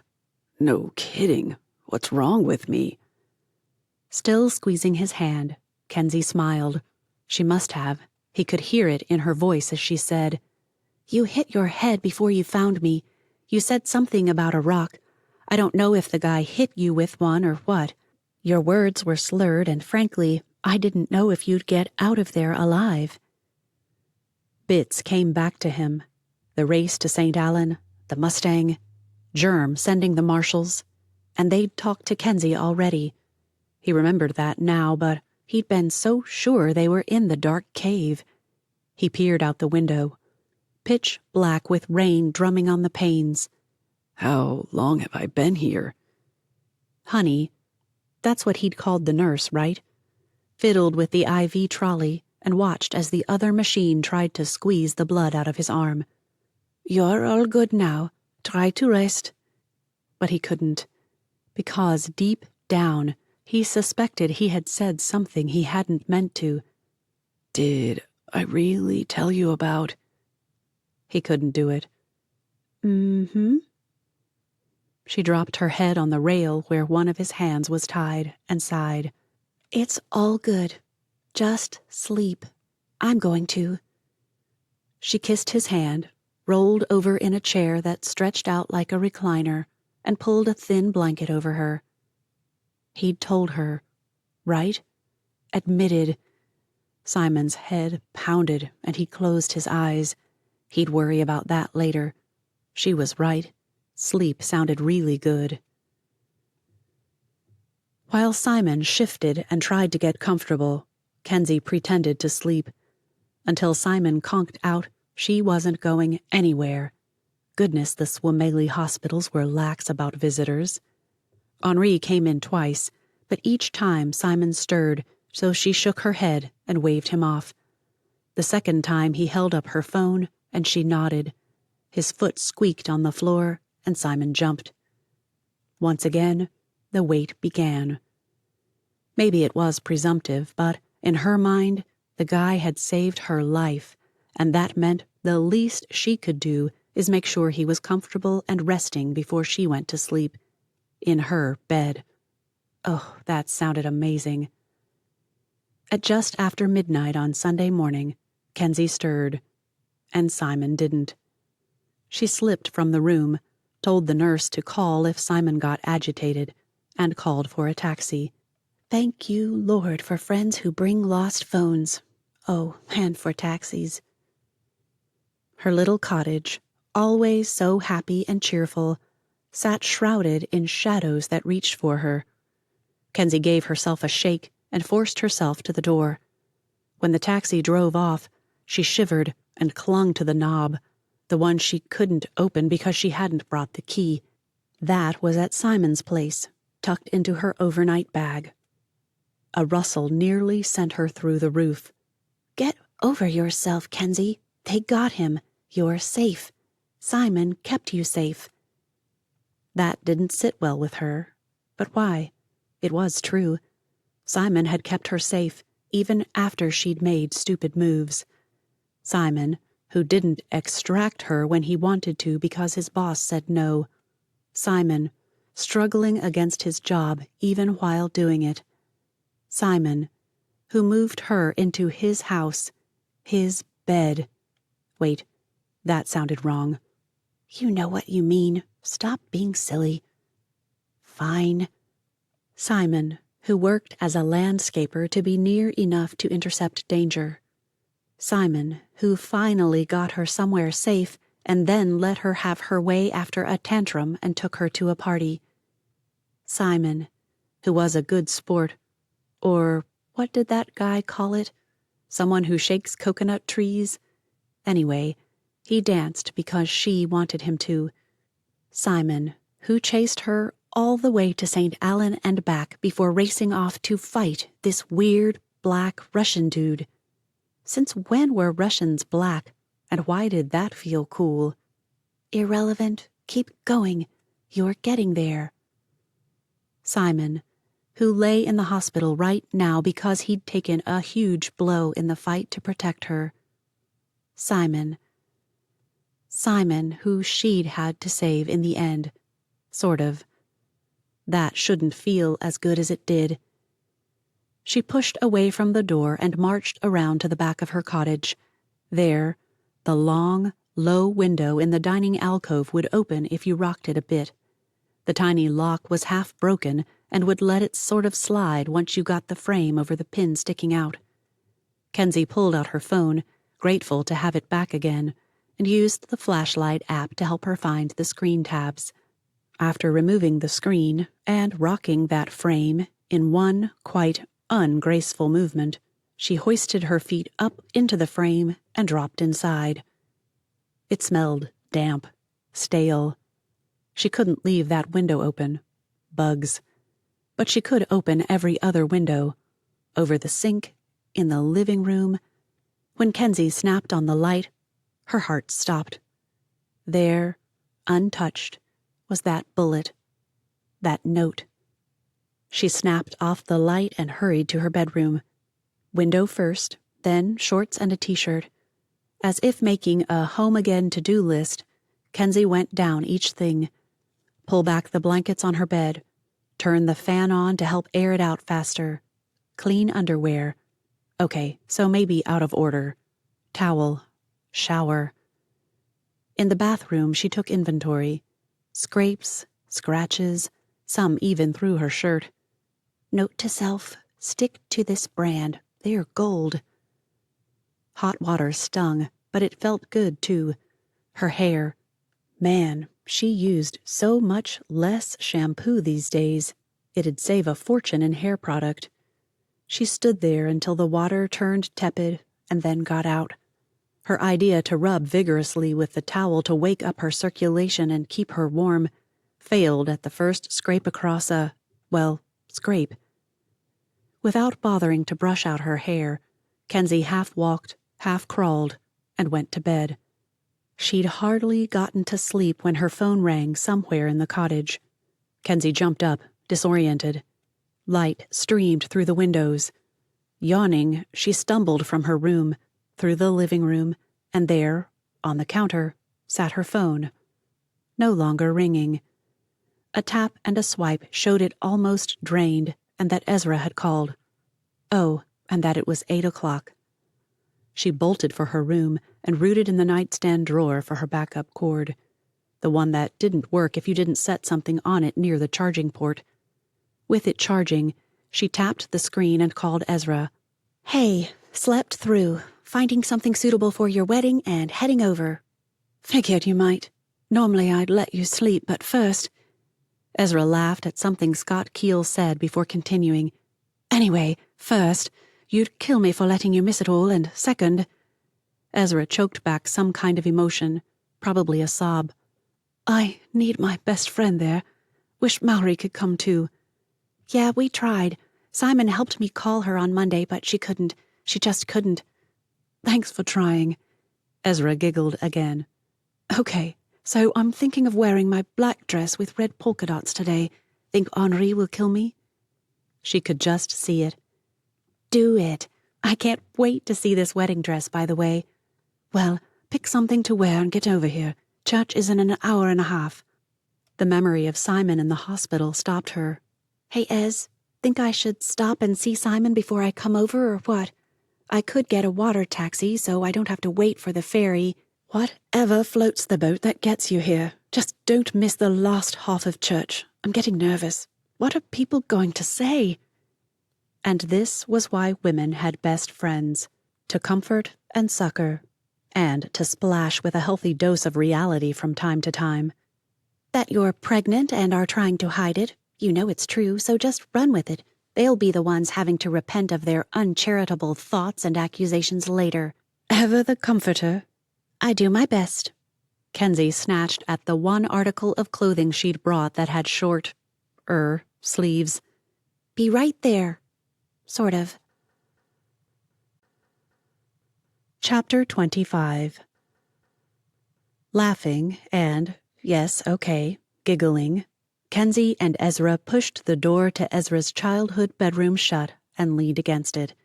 When their eyes met, the giggle fit started all over. Did you see Sister Rosalie's face? Ezra snorted, and a bubble of snot appeared. Oh, my. Kensi dove for a roll of Kleenex and passed it over. Blow, woman. We've got 20 minutes to take you from MK to bride. Get out of that dress. A garment bag long enough to be a runway, okay, so maybe not that long, hung from a curtain rod near the window. Kensi dove for it. If this is as hideous as I expect it to be... But it wasn't. For one thing, it wasn't pure white. A lovely ivory lace appeared. Lace? And it wasn't granny lace. Kensi's grandma would have chosen something that even great-grandma would have considered tacky. Then again, Kensi's grandma had the fashion sense of a 7-year-old Barbie designer. Once free of its cocoon, the dress even had sleeves that imitated the flutter of butterfly wings, if one used one's imagination, that is. The bodice, with lace-edged lace, no less, would wrap around Ezra like a shawl that caught at the waist. The skirt slowly flared at first, and then spread out into a small train. Not really a mermaid, thank goodness, but not really a traditional A-line either. Classic, simple, stunning. Oh, Ezra. Right? When I saw it, I cried. Grandma thought I hated it, but Grandad understood. We had to swear Pearl to secrecy and get her to come shorten it. She finally took off half from the top and half from the hem to make it work. Just finished last night. Ezra flipped up the hem to show each hand-sewn stitch. She said it wouldn't show that way. While they got Ezra out of her church dress, that Henri didn't even notice, the jerk, and into the gown, Kensi downloaded everything she'd gone through, all the way up to Simon's admission about wondering what it would be like to kiss her. Ezra beamed. I saw it in him at the dinner. I mean, it was so obvious to everyone but you. I've already been through that once, and it nearly killed me. Literally. I can't do this again. Ezra spun in place, and Kensi, just starting to zip up the back of the dress, nearly lost her hand in the process. But now you're living. For the first time in so long, you're actually living. I'm alive. What do you mean I'm living now? After giving Kensi a quick hug, she turned back around and continued. You've lived more in the past week, with all this danger, than you have in the last 6 years. I don't see that. Ezra waited for the zipper to reach the top before turning this time. Kens, you avoided doing anything but existing for ages, even since being here. But this week, you faced fear. You saved the guy who risked his life for you. You guys make a great team. Give him a chance. And maybe, just maybe, trust the Lord in this. She shook her hair out of the ponytail she'd held it back in. Now, do something gorgeous to this mop. I've got a groom to dazzle. So, Kensi did. One thing Grandma Keel didn't bring was a veil. Okay, 2 things. Shoes. So Ezra chose bare feet and bare head, just a few frangipanis tucked into curls and her mother's pearl combs. No, they weren't real pearls, but they still looked good, and well, Kensi felt like her mother should be part of this day in some way. Kensi just smiled. Got flowers? A knock preceded Grandma Keel's entrance. One traditional American bouquet. I hope you don't mind. She pointed to a couple of ivory hibiscuses nestled among roses and hydrangeas of all things. It shouldn't have worked, but Kensi had to admit that it did. Except I told them I wanted those 2 hibiscuses for the islands. That, and for your father and Natalie. She looked sheepish. I couldn't leave them out. The man said it wouldn't look good, but I figured if you don't like them, I'll just push them down into it so we know they're there. The woman looked so hopeful, so eager to please, and then she saw Ezra. Oh, honey, you're beautiful. Ezra beamed. Christopher, get in here. You've got to see this. Everyone came running. Mr. Keel, both of them, and Natalie. What started off as an admiration of the bride session ended in a prayer group that lasted until Sister Rosalie stormed in, demanded to know where they all were, realized the group was praying, and joined in as if it were perfectly normal to drown out a father's prayer for his daughter's new life. And somehow, some way, it fit beautifully. Grandma Keel handed Kensi a small bouquet and kissed her cheek. Thank you for being here for our Ezra. I'm so glad you're safe again. Granddad Keel kissed her other cheek.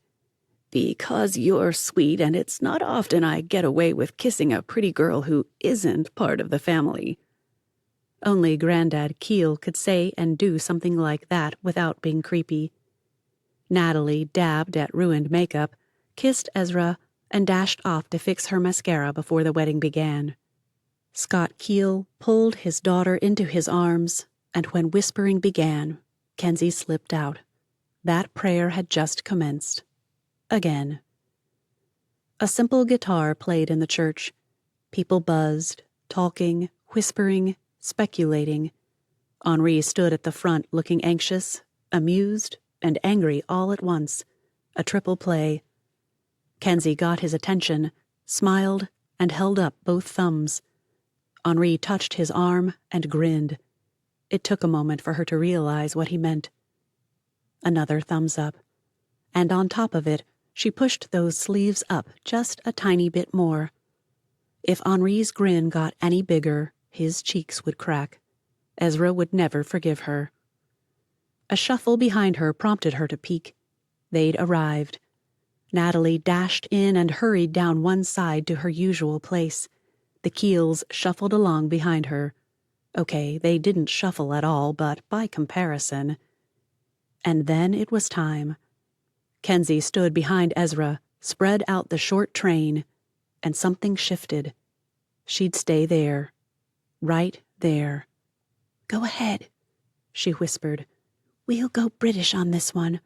I'll stand by you, though. Keep a bit of American tradition, too.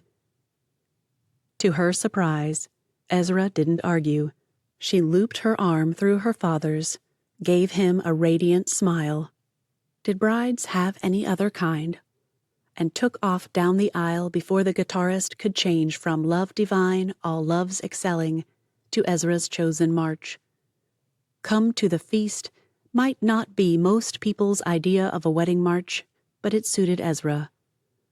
One woman in the back started singing it. Ezra's grandma picked it up. Grandpa followed. Kensi stepped out behind them and thought, oh well, if you can't beat 'em. Come, for the table now is spread.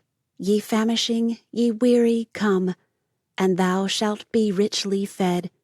Hear the invitation, come whosoever will.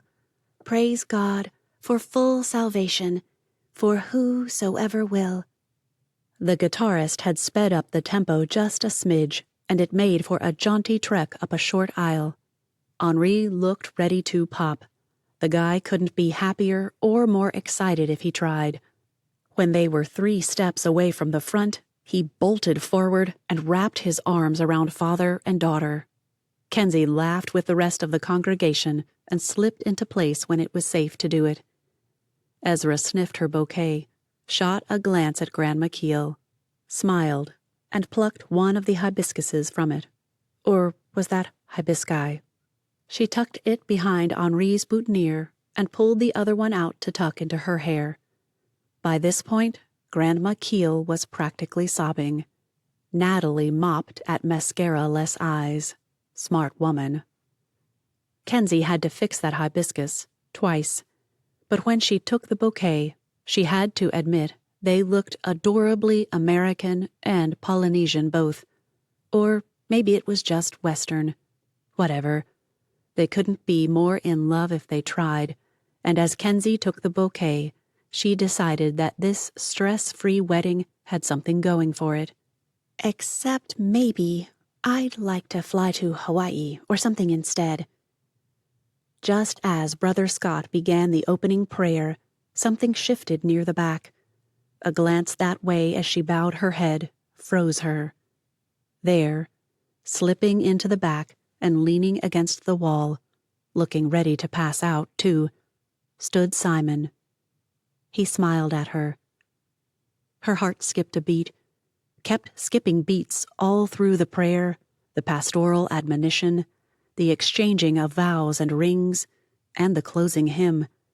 And while the rest of the people present cheered, clapped, and frankly ogled the kissing newlyweds, Kensi kept her gaze locked on his, right up to when she felt her cheeks grow hot. Then she thrust that bouquet at a still-kissing Ezra and fled. Chapter 26. Dancing and laughing, both impossible. But Simon enjoyed sitting out of the way and watching a recovered Kensi having fun. He'd been ordered to go straight home and rest, but the doctor and Honey both knew he wouldn't, not when he'd let it slip about the wedding. He did, however, promise to take taxis, car and boat, to and from the wedding, and to lie down if he got the least bit woozy. Okay, so he hadn't actually gone totally horizontal at the church, but he had sunk down to a sitting position when his legs refused to hold him. Who knew a crack on the head could turn your legs to jelly? He did, that's who. Now, anyway. But heat, music, and the sheer number of people did him in. Simon might have forced himself to stay longer, but ever since she'd fled the church, cheeks burning, he'd not been able to catch Kensi's eye, much less a moment with her. Time to go. Maybe they'd have a chance to talk before his boss called him home, or maybe he'd just tell Will to forget it. That's what he wanted, needed. He'd once loved his job. Now, he dreaded the thought of climbing onto a plane and heading back to the training, the tension, the constant need to build trust. Could he stomach one more woman looking at him as Kensi had? Stay? Go? He hadn't minded playing at landscaping. Could he do it? Really? Simon pushed up off the log bench that he'd rooted himself to and stretched. Maybe he should go wish the bride and groom well, promise to pray, something. Maybe he should congratulate the father or introduce himself to grandmothers or something. Whatever. Not happening. He stretched again, gave Kensi one last look, and crept away before she saw him and felt obligated to ask how he was doing. He had to go. Go back and talk to Will. Make decisions. But he couldn't do that here. Kensi would take it as pressure. But he could contact her. Message on Facebook. Okay, he'd have to get a Facebook account, but once he was out of the agency, he'd be able to do that. They could text. Maybe call. And maybe someday she'd be okay with him coming to visit. Long-term goals. By the time he'd crossed the water back to La Foina, made it to his condo, and collapsed on his couch, leaving sounded like a stupid idea. Very stupid. Maybe he'd just stay here. Let her come to him. No wasting money and jet fuel flying back and forth across the ocean. Downright eco-friendly. Keeping his footprints out of carbon and everything like that nutty blogger in Rockland kept yammering on about. Yeah. A call from Keith woke him. The sun hung low in the sky and the breeze had kicked up into a windstorm. Hey, Keith, how's it going? I called to ask you that. Germ says you took on a boulder and lost. I'm still alive and moving around. It's stationary. I'd say I won. The man's familiar chuckle released tension Simon didn't know he'd been feeling. So, Will's been talking to me. He thinks you're having second thoughts about the job. Didn't know Will was that astute. It wasn't fair, not really. Will came off as kind of dopey and even a bit of a slob at times, but the guy was sharp. He just used that persona when it suited him. I am. Want to talk about it? Simon opened his mouth to say not really, and instead downloaded every thought and concern he'd had for the last year or 3. The last 2 weeks in particular had compounded those issues. It's been intense, but something Kensi said, I can't get it out of my mind. What's that? She said that I am resting my conscience on your decision. She thinks my conscience is too, I think tender is the word she used. She thinks that it's not weird that one Christian can do something that another can't. I don't follow, but... And as natural as anything, Keith explained about the meat offered to idols thing. Most of it didn't make sense, but eventually, Simon could see how one person could enjoy a fictional novel without a qualm, but someone else might glut on them to the exclusion of God's word. What wasn't wrong for the one man might be wrong for the second, simply because of individual weaknesses. But even if that wasn't at play here, Simon, it's obvious that you've met someone pretty special. I don't think Eve Kensington is going to want to head back to Portland anytime soon. By all accounts, she's really doing well since being on those islands and working with Tupuolo. How Keith knew that, Simon could only imagine. Yeah. I'll throw one more thing out there and then let you rest. And you need to rest. I've had concussions like that, and I nearly killed myself by not taking it seriously. Deal. What's that? Don't leave until you know without any doubt that Kensi is absolutely not interested in you. Not if you want a chance with her. She's going to see you leaving as abandonment at best and total rejection at worst. Rickwood had our profiler look at it to see if she agreed with yours. They both do, so I'm telling you, if you want a chance to find out if you guys have something, don't leave. Tell Rickwood to take a hike and find a job there. A knock jerked his thoughts from the question he'd been about to ask. Simon checked the security camera and nearly jumped. Hey, Kensi's here. Talk to her. Be honest, but don't push. I'm praying. As the door swung open, the breeze tousled Kensi's hair. Or maybe it was the movement of the door. Who knew? Who cared? She was there. Hi. Brilliant syllable, Einstein. Why not throw in a quadratic equation while you're at it? Hey, so? Man, she was adorable when nervous. I wondered if we could talk. Simon swung the door open wider and stepped back. So did she. I thought maybe walking on the beach.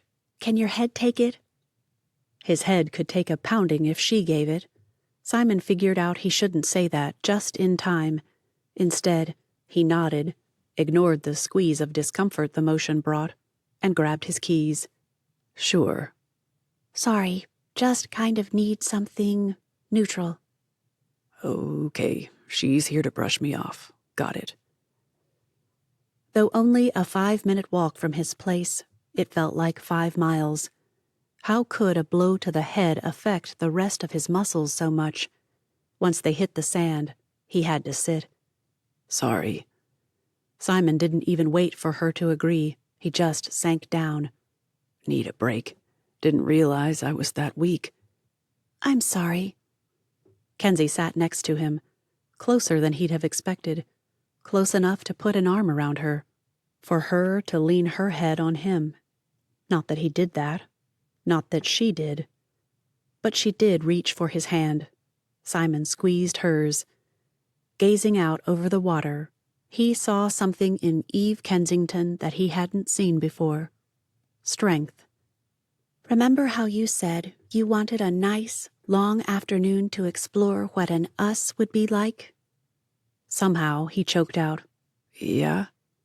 What would it take to convince you to stay so we can have an afternoon or two like that? The world spun as he whipped his head to stare at her, all 6 or 7 weaving back and forth until they merged into one again. What? Kensi pursed her lips, furrowed her brow, and so help him, he thought for a moment she'd pout. And for the first time in his entire life, Simon had the feeling he might find it cute. Just this once. Your job is done. They'll call you back to go save some other damsel in distress. You do know most of our clients are men in their 40s, balding, and with a beer belly from too little exercise and often no beers at all, right? Glad to hear it. She dropped her head on his shoulder. She really did. But saving some bald dude in distress isn't much better when he's halfway across the world from me. Better put them both out of his misery, or something like that. Look, Kensi. He dropped her hand and put that arm around her after all. If there's Any chance you'd give me, give us a chance, I'll definitely stay. Really? She turned to face him, searched his eyes for something before allowing her gaze to fall to his lips. Okay, it might have been his chin, but he doubted it. Not unless there was food stuck there or something. Please don't let it be food. Maybe on that afternoon we could practice that kissing thing you talked about. Now the spinning in Simon's head probably had nothing to do with a cranium-to-stone connection and everything to do with the woman right there. He tried to touch her lips with his thumb. If he read it right, he caught her nose. Kensi giggled. Better salvage that one. Definite practice right there, just in case we wanted to make it a permanent part of a permanent relationship. Wait, had he just said that? A small smile formed. For half a second, Simon felt sure she'd kiss him. Those lips were so close, but after the whole thumb thing, he didn't trust himself to close that gap, no matter how much he wanted to. At the last possible second, she turned, hopped up, started to walk away. Simon staggered to his feet and tried to follow, but she whirled to face him again. I can't. I just can't. I thought I was ready, but I'm not. I'm sorry. As if she wanted to be sure she said it, she whispered again. I'm so sorry. But unless his concussed brain had been hallucinating, nope, not gonna believe that. He'd seen it. He'd felt it. She really did want to try it. But she needed time to get used to wanting that again. And that would be okay. Just fine with him. Kensi, if you're okay with it, I'm going to stay right here, start this business, work, and wait. Are you saying that because you have to protect me still? Like this guy, whoever sent him? Someone else is coming because he failed? Is that really what this is? Simon shook his head, took her hand. Yes, it spun like crazy, but it could have been his emotions, right? And allowed himself to lean on her a bit as they walked back toward his place. No, you're right. We were concerned with the head guy wanting to come back after you. We thought we'd have to give you a whole new identity and fake your death or something, but Khrushchev spilled everything. We know where the guns are now. How? He didn't know, or he wouldn't have been trying to scare it out of me. Don't know. He knew something that alerted Portland PD. They found it all. It's taken care of. It's over. So tell me why Germ is called Germ. That question came out of nowhere, and Simon hated he didn't have the answer for her. Never asked. Oh, maybe I don't want to know. The woman had a point. At his place, he groaned. I'm supposed to walk the girl home. It's how Mom taught me to do things. But I can't. Instead, you had to walk me home. He kissed her forehead, unlocked the door, and stepped inside. I'm here. Until I get a new place, I'm here. And when I move, I'll let you know. Tell me when you're ready, or tell Ezra to tell me. I don't care how. Meanwhile, I'll wait. She kissed his cheek with a movement so fast he almost missed it. Then, as if a fairy in an English garden somewhere, she danced down the walk and out of sight. Panic tried to set in until he remembered. She was safe. Eve Kensington was safe, and it was because he'd done his job. For the last time. Tomorrow, he'd get to work on how to stay put and open a business. Right now, he'd sleep. Epilogue. Friday, August 23rd. Men are idiots. All but Henri, sure. Which one in particular? Simon. Kensi shelved a stack of beech reeds and reached for another stack. They'd been selling like hotcakes. Courtney Walsh, Becca Kinzer, Angela Ruth Strong, and Pepper Basham. A few Emma St. Clair, too, even though they'd just gotten in a bunch of hers on Monday. Rom-com was the in thing this summer. Go over, Kensi. Walk up to him, say, "So, how about that afternoon we talked about?" See what he says. She sighed and stared at her reflection in the window before continuing. Her hair had grown out enough to get it reshaped. It might stay short like this forever. She liked the curls, and every time she ran into Simon, he commented on them. As much as we've been hanging out for the last few months, you'd think he'd see it. I mean, we flirt now. You always did. You just didn't realize it. Ezra's eyes widened as she bolted for the tiny bathroom. Told you it's a baby. Not possible. Sometimes you had to be forceful, make things happen. Kensi pulled out the pregnancy test she'd bought the previous evening and stuck it through the crack in the door. Prove me wrong. Another heave came before Ezra said, "Fine, but only once you can honestly tell me that you and Simon are going out for that dream afternoon." I never called it a dream. Well, at the rate you're going, that's... More heaving. Dry this time. All you're going to have. So do it, and I'll prove you wrong about this thing when you get back. Though Kensi had held out this long for Simon to figure it out, she knew it wasn't fair. How was a guy supposed to read her mind? So she'd do it, and this gave her a way to save face at the same time. Fine, but if customers make off with all the goods while you're puking, you only have yourself to blame. Just go away, and bring me back a Vifola, please. That sounds so refreshing. Cravings already.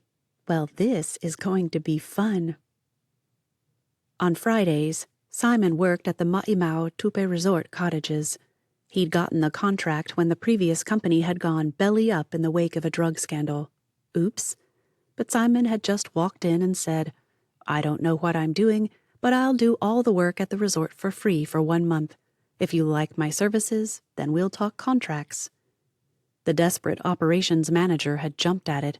No doubt he'd been looking for a replacement at the same time, but apparently Simon was actually good with plants, wasn't afraid to ask locals for advice, wasn't afraid to work until the job was done, even if that meant trimming things at midnight once or twice. Oh, and it turned out that Ma'imau Tupe was Samoan for waste of money, so the resort was sort of a local joke. Simon liked that. Who could blame him? Kensi stopped at home, changed into something cuter, with elbow-length sleeves even, and grabbed a hat. No need to be reckless. Her gyro zipped her over to the resort in no time, but finding Simon, not so easy. A couple of women wearing fabric scraps on clear elastic, did that really count as a swimsuit? Informed her that the hot garden boy, what did that even mean, was taking a break on the tailgate of his beat-up old truck. And, despite the lack of fabric, the women had their facts straight. She wandered through pristine gardens, around behind the cottages, and off to a small parking area where one lone truck sat, with Simon most definitely sitting on the tailgate. And for them to know this, they had to be looking for him. Jealousy reared up, but Kensi put on her spurs and kicked it to the curb. Even Kensi had to admit it was a mixed-up jumble of ideas, but she knew what she meant. And it explained her jumbled feelings just fine, thank you very much. Simon heard her approach and looked up from his phone. A smile formed and grew. You're the last person I'd expect today. Should I go? Didn't say the last person I wanted to see, just expected. He hopped down. His eyes bored into hers. That smile grew wider. I'm going to go out on a limb here and ask if you're ready for an afternoon date. That stopped her. Just 6 feet away, she stared. How do you know? Suspected a few times over the past few weeks, but you coming out here... She moved closer until she could rest her hand on his chest. I hoped you'd figure it out. So will you come? Tomorrow? He nodded and moved in a smidge closer. You sure? More than sure. Kensi remembered that night at his condo, the one where she'd almost gone back for a real kiss, and kissed his cheek. "Pick me up at the tidal wave?" Again, Simon nodded. Can't wait. Text me if you want to do something special. Otherwise, I have an idea. "Do I bring food?" This time, he shook his head. Got it covered. She'd backed away 3 steps before he called out again. Hey, Kensi? "Hmm?" Might want to watch where you're going. You're about to fall over a rock. I hear that can hurt. Blue as far as the eye could see. Skies without a single cloud. Water, water everywhere, and a whole cooler of sodas to drink. Kensi and Simon sat lounging on the deck of Will Rickwood's catamaran. He still hadn't sold it, and munching on fruit. Simon had been a Boy Scout. He'd also been on a swim team and had competed for the Olympics. Didn't make it. That swimming had gotten him assigned to Kensi. That, and he knew how to maneuver a boat. He'd had a girlfriend in high school. Sure, he'd marry her. She'd had other ideas, and that had been the last serious relationship he'd ever had. On her side, Kensi shared all about meeting Artie, about how they'd been like an old married couple before they'd gone on their 3rd date, how she'd been terrified without him, the nightmares she hadn't told anyone about. Simon now knew it all. She'd sobbed on his shoulder, and he still sat there, one arm around her, his other hand plucking pieces of pineapple out of the dish and popping them into his mouth. "I wanted to be married, wanted to have kids. You know Ezra is pregnant, right?" He eyed her. She told you that? "No, but it's obvious. She's denying it, of course." That's what Henri said. He said he hinted to her that her feeling queasy all the time can't be seasickness if she's on land, but she's not having it. That's when everything clicked. Kensi sat up, turned, and glared at him. "That conniving little wench. She's been holding out taking that stupid test because she knew she'd get me to agree to asking you out if she timed it right. I know it." Kensi zipped a text, one that wouldn't go through until they were closer to land, and informed Ezra that she'd figured it out. Sounds like her. Simon shifted to move her more comfortably into his arms. So, if I asked you out to, say, that restaurant we first ate in, would you go? It was so rude, but Kensi had to ask. "Can you afford it?" No. She tilted her head back and grinned up at him. "Still got beef in that butcher's freezer?" Yeah. "Promise to give me my 2nd kiss afterward?" Second? This time, she sat up, folded her legs cross-legged, and rested elbows on her knees. Her chin dropped into her hands, and she watched him before saying, "You said we'd be practicing that kissing thing on this afternoon. I'm not going back into my house until I've had that first real kiss, the one after all the practicing. So yeah, 2nd kiss after steaks?" Deal. On one condition. "Yeah?" We start the practicing now. With the blue skies overhead, the blue ocean beneath, and the wind swirling it all together, that practice commenced and ended much, much too soon. Kensi pulled away and shook her head. "Oh boy, I like that way too much. And now I totally get why Natalie and Brother Scott didn't kiss while they were dating. Whoa." Simon's ears turned red. Yeah, me too. They each looked out over a different side of the catamaran. After a few minutes, Simon rose and started the engine. Time to head back, he said after she came up to see what he'd planned. No more kissing you when we're this alone. Not safe.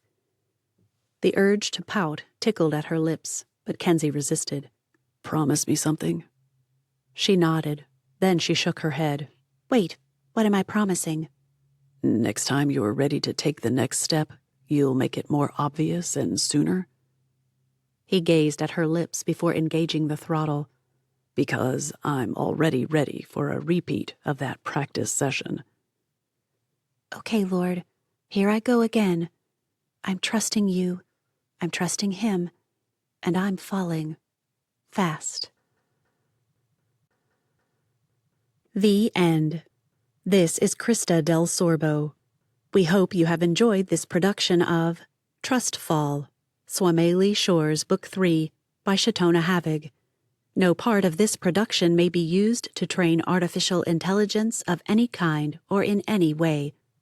Thank you for listening.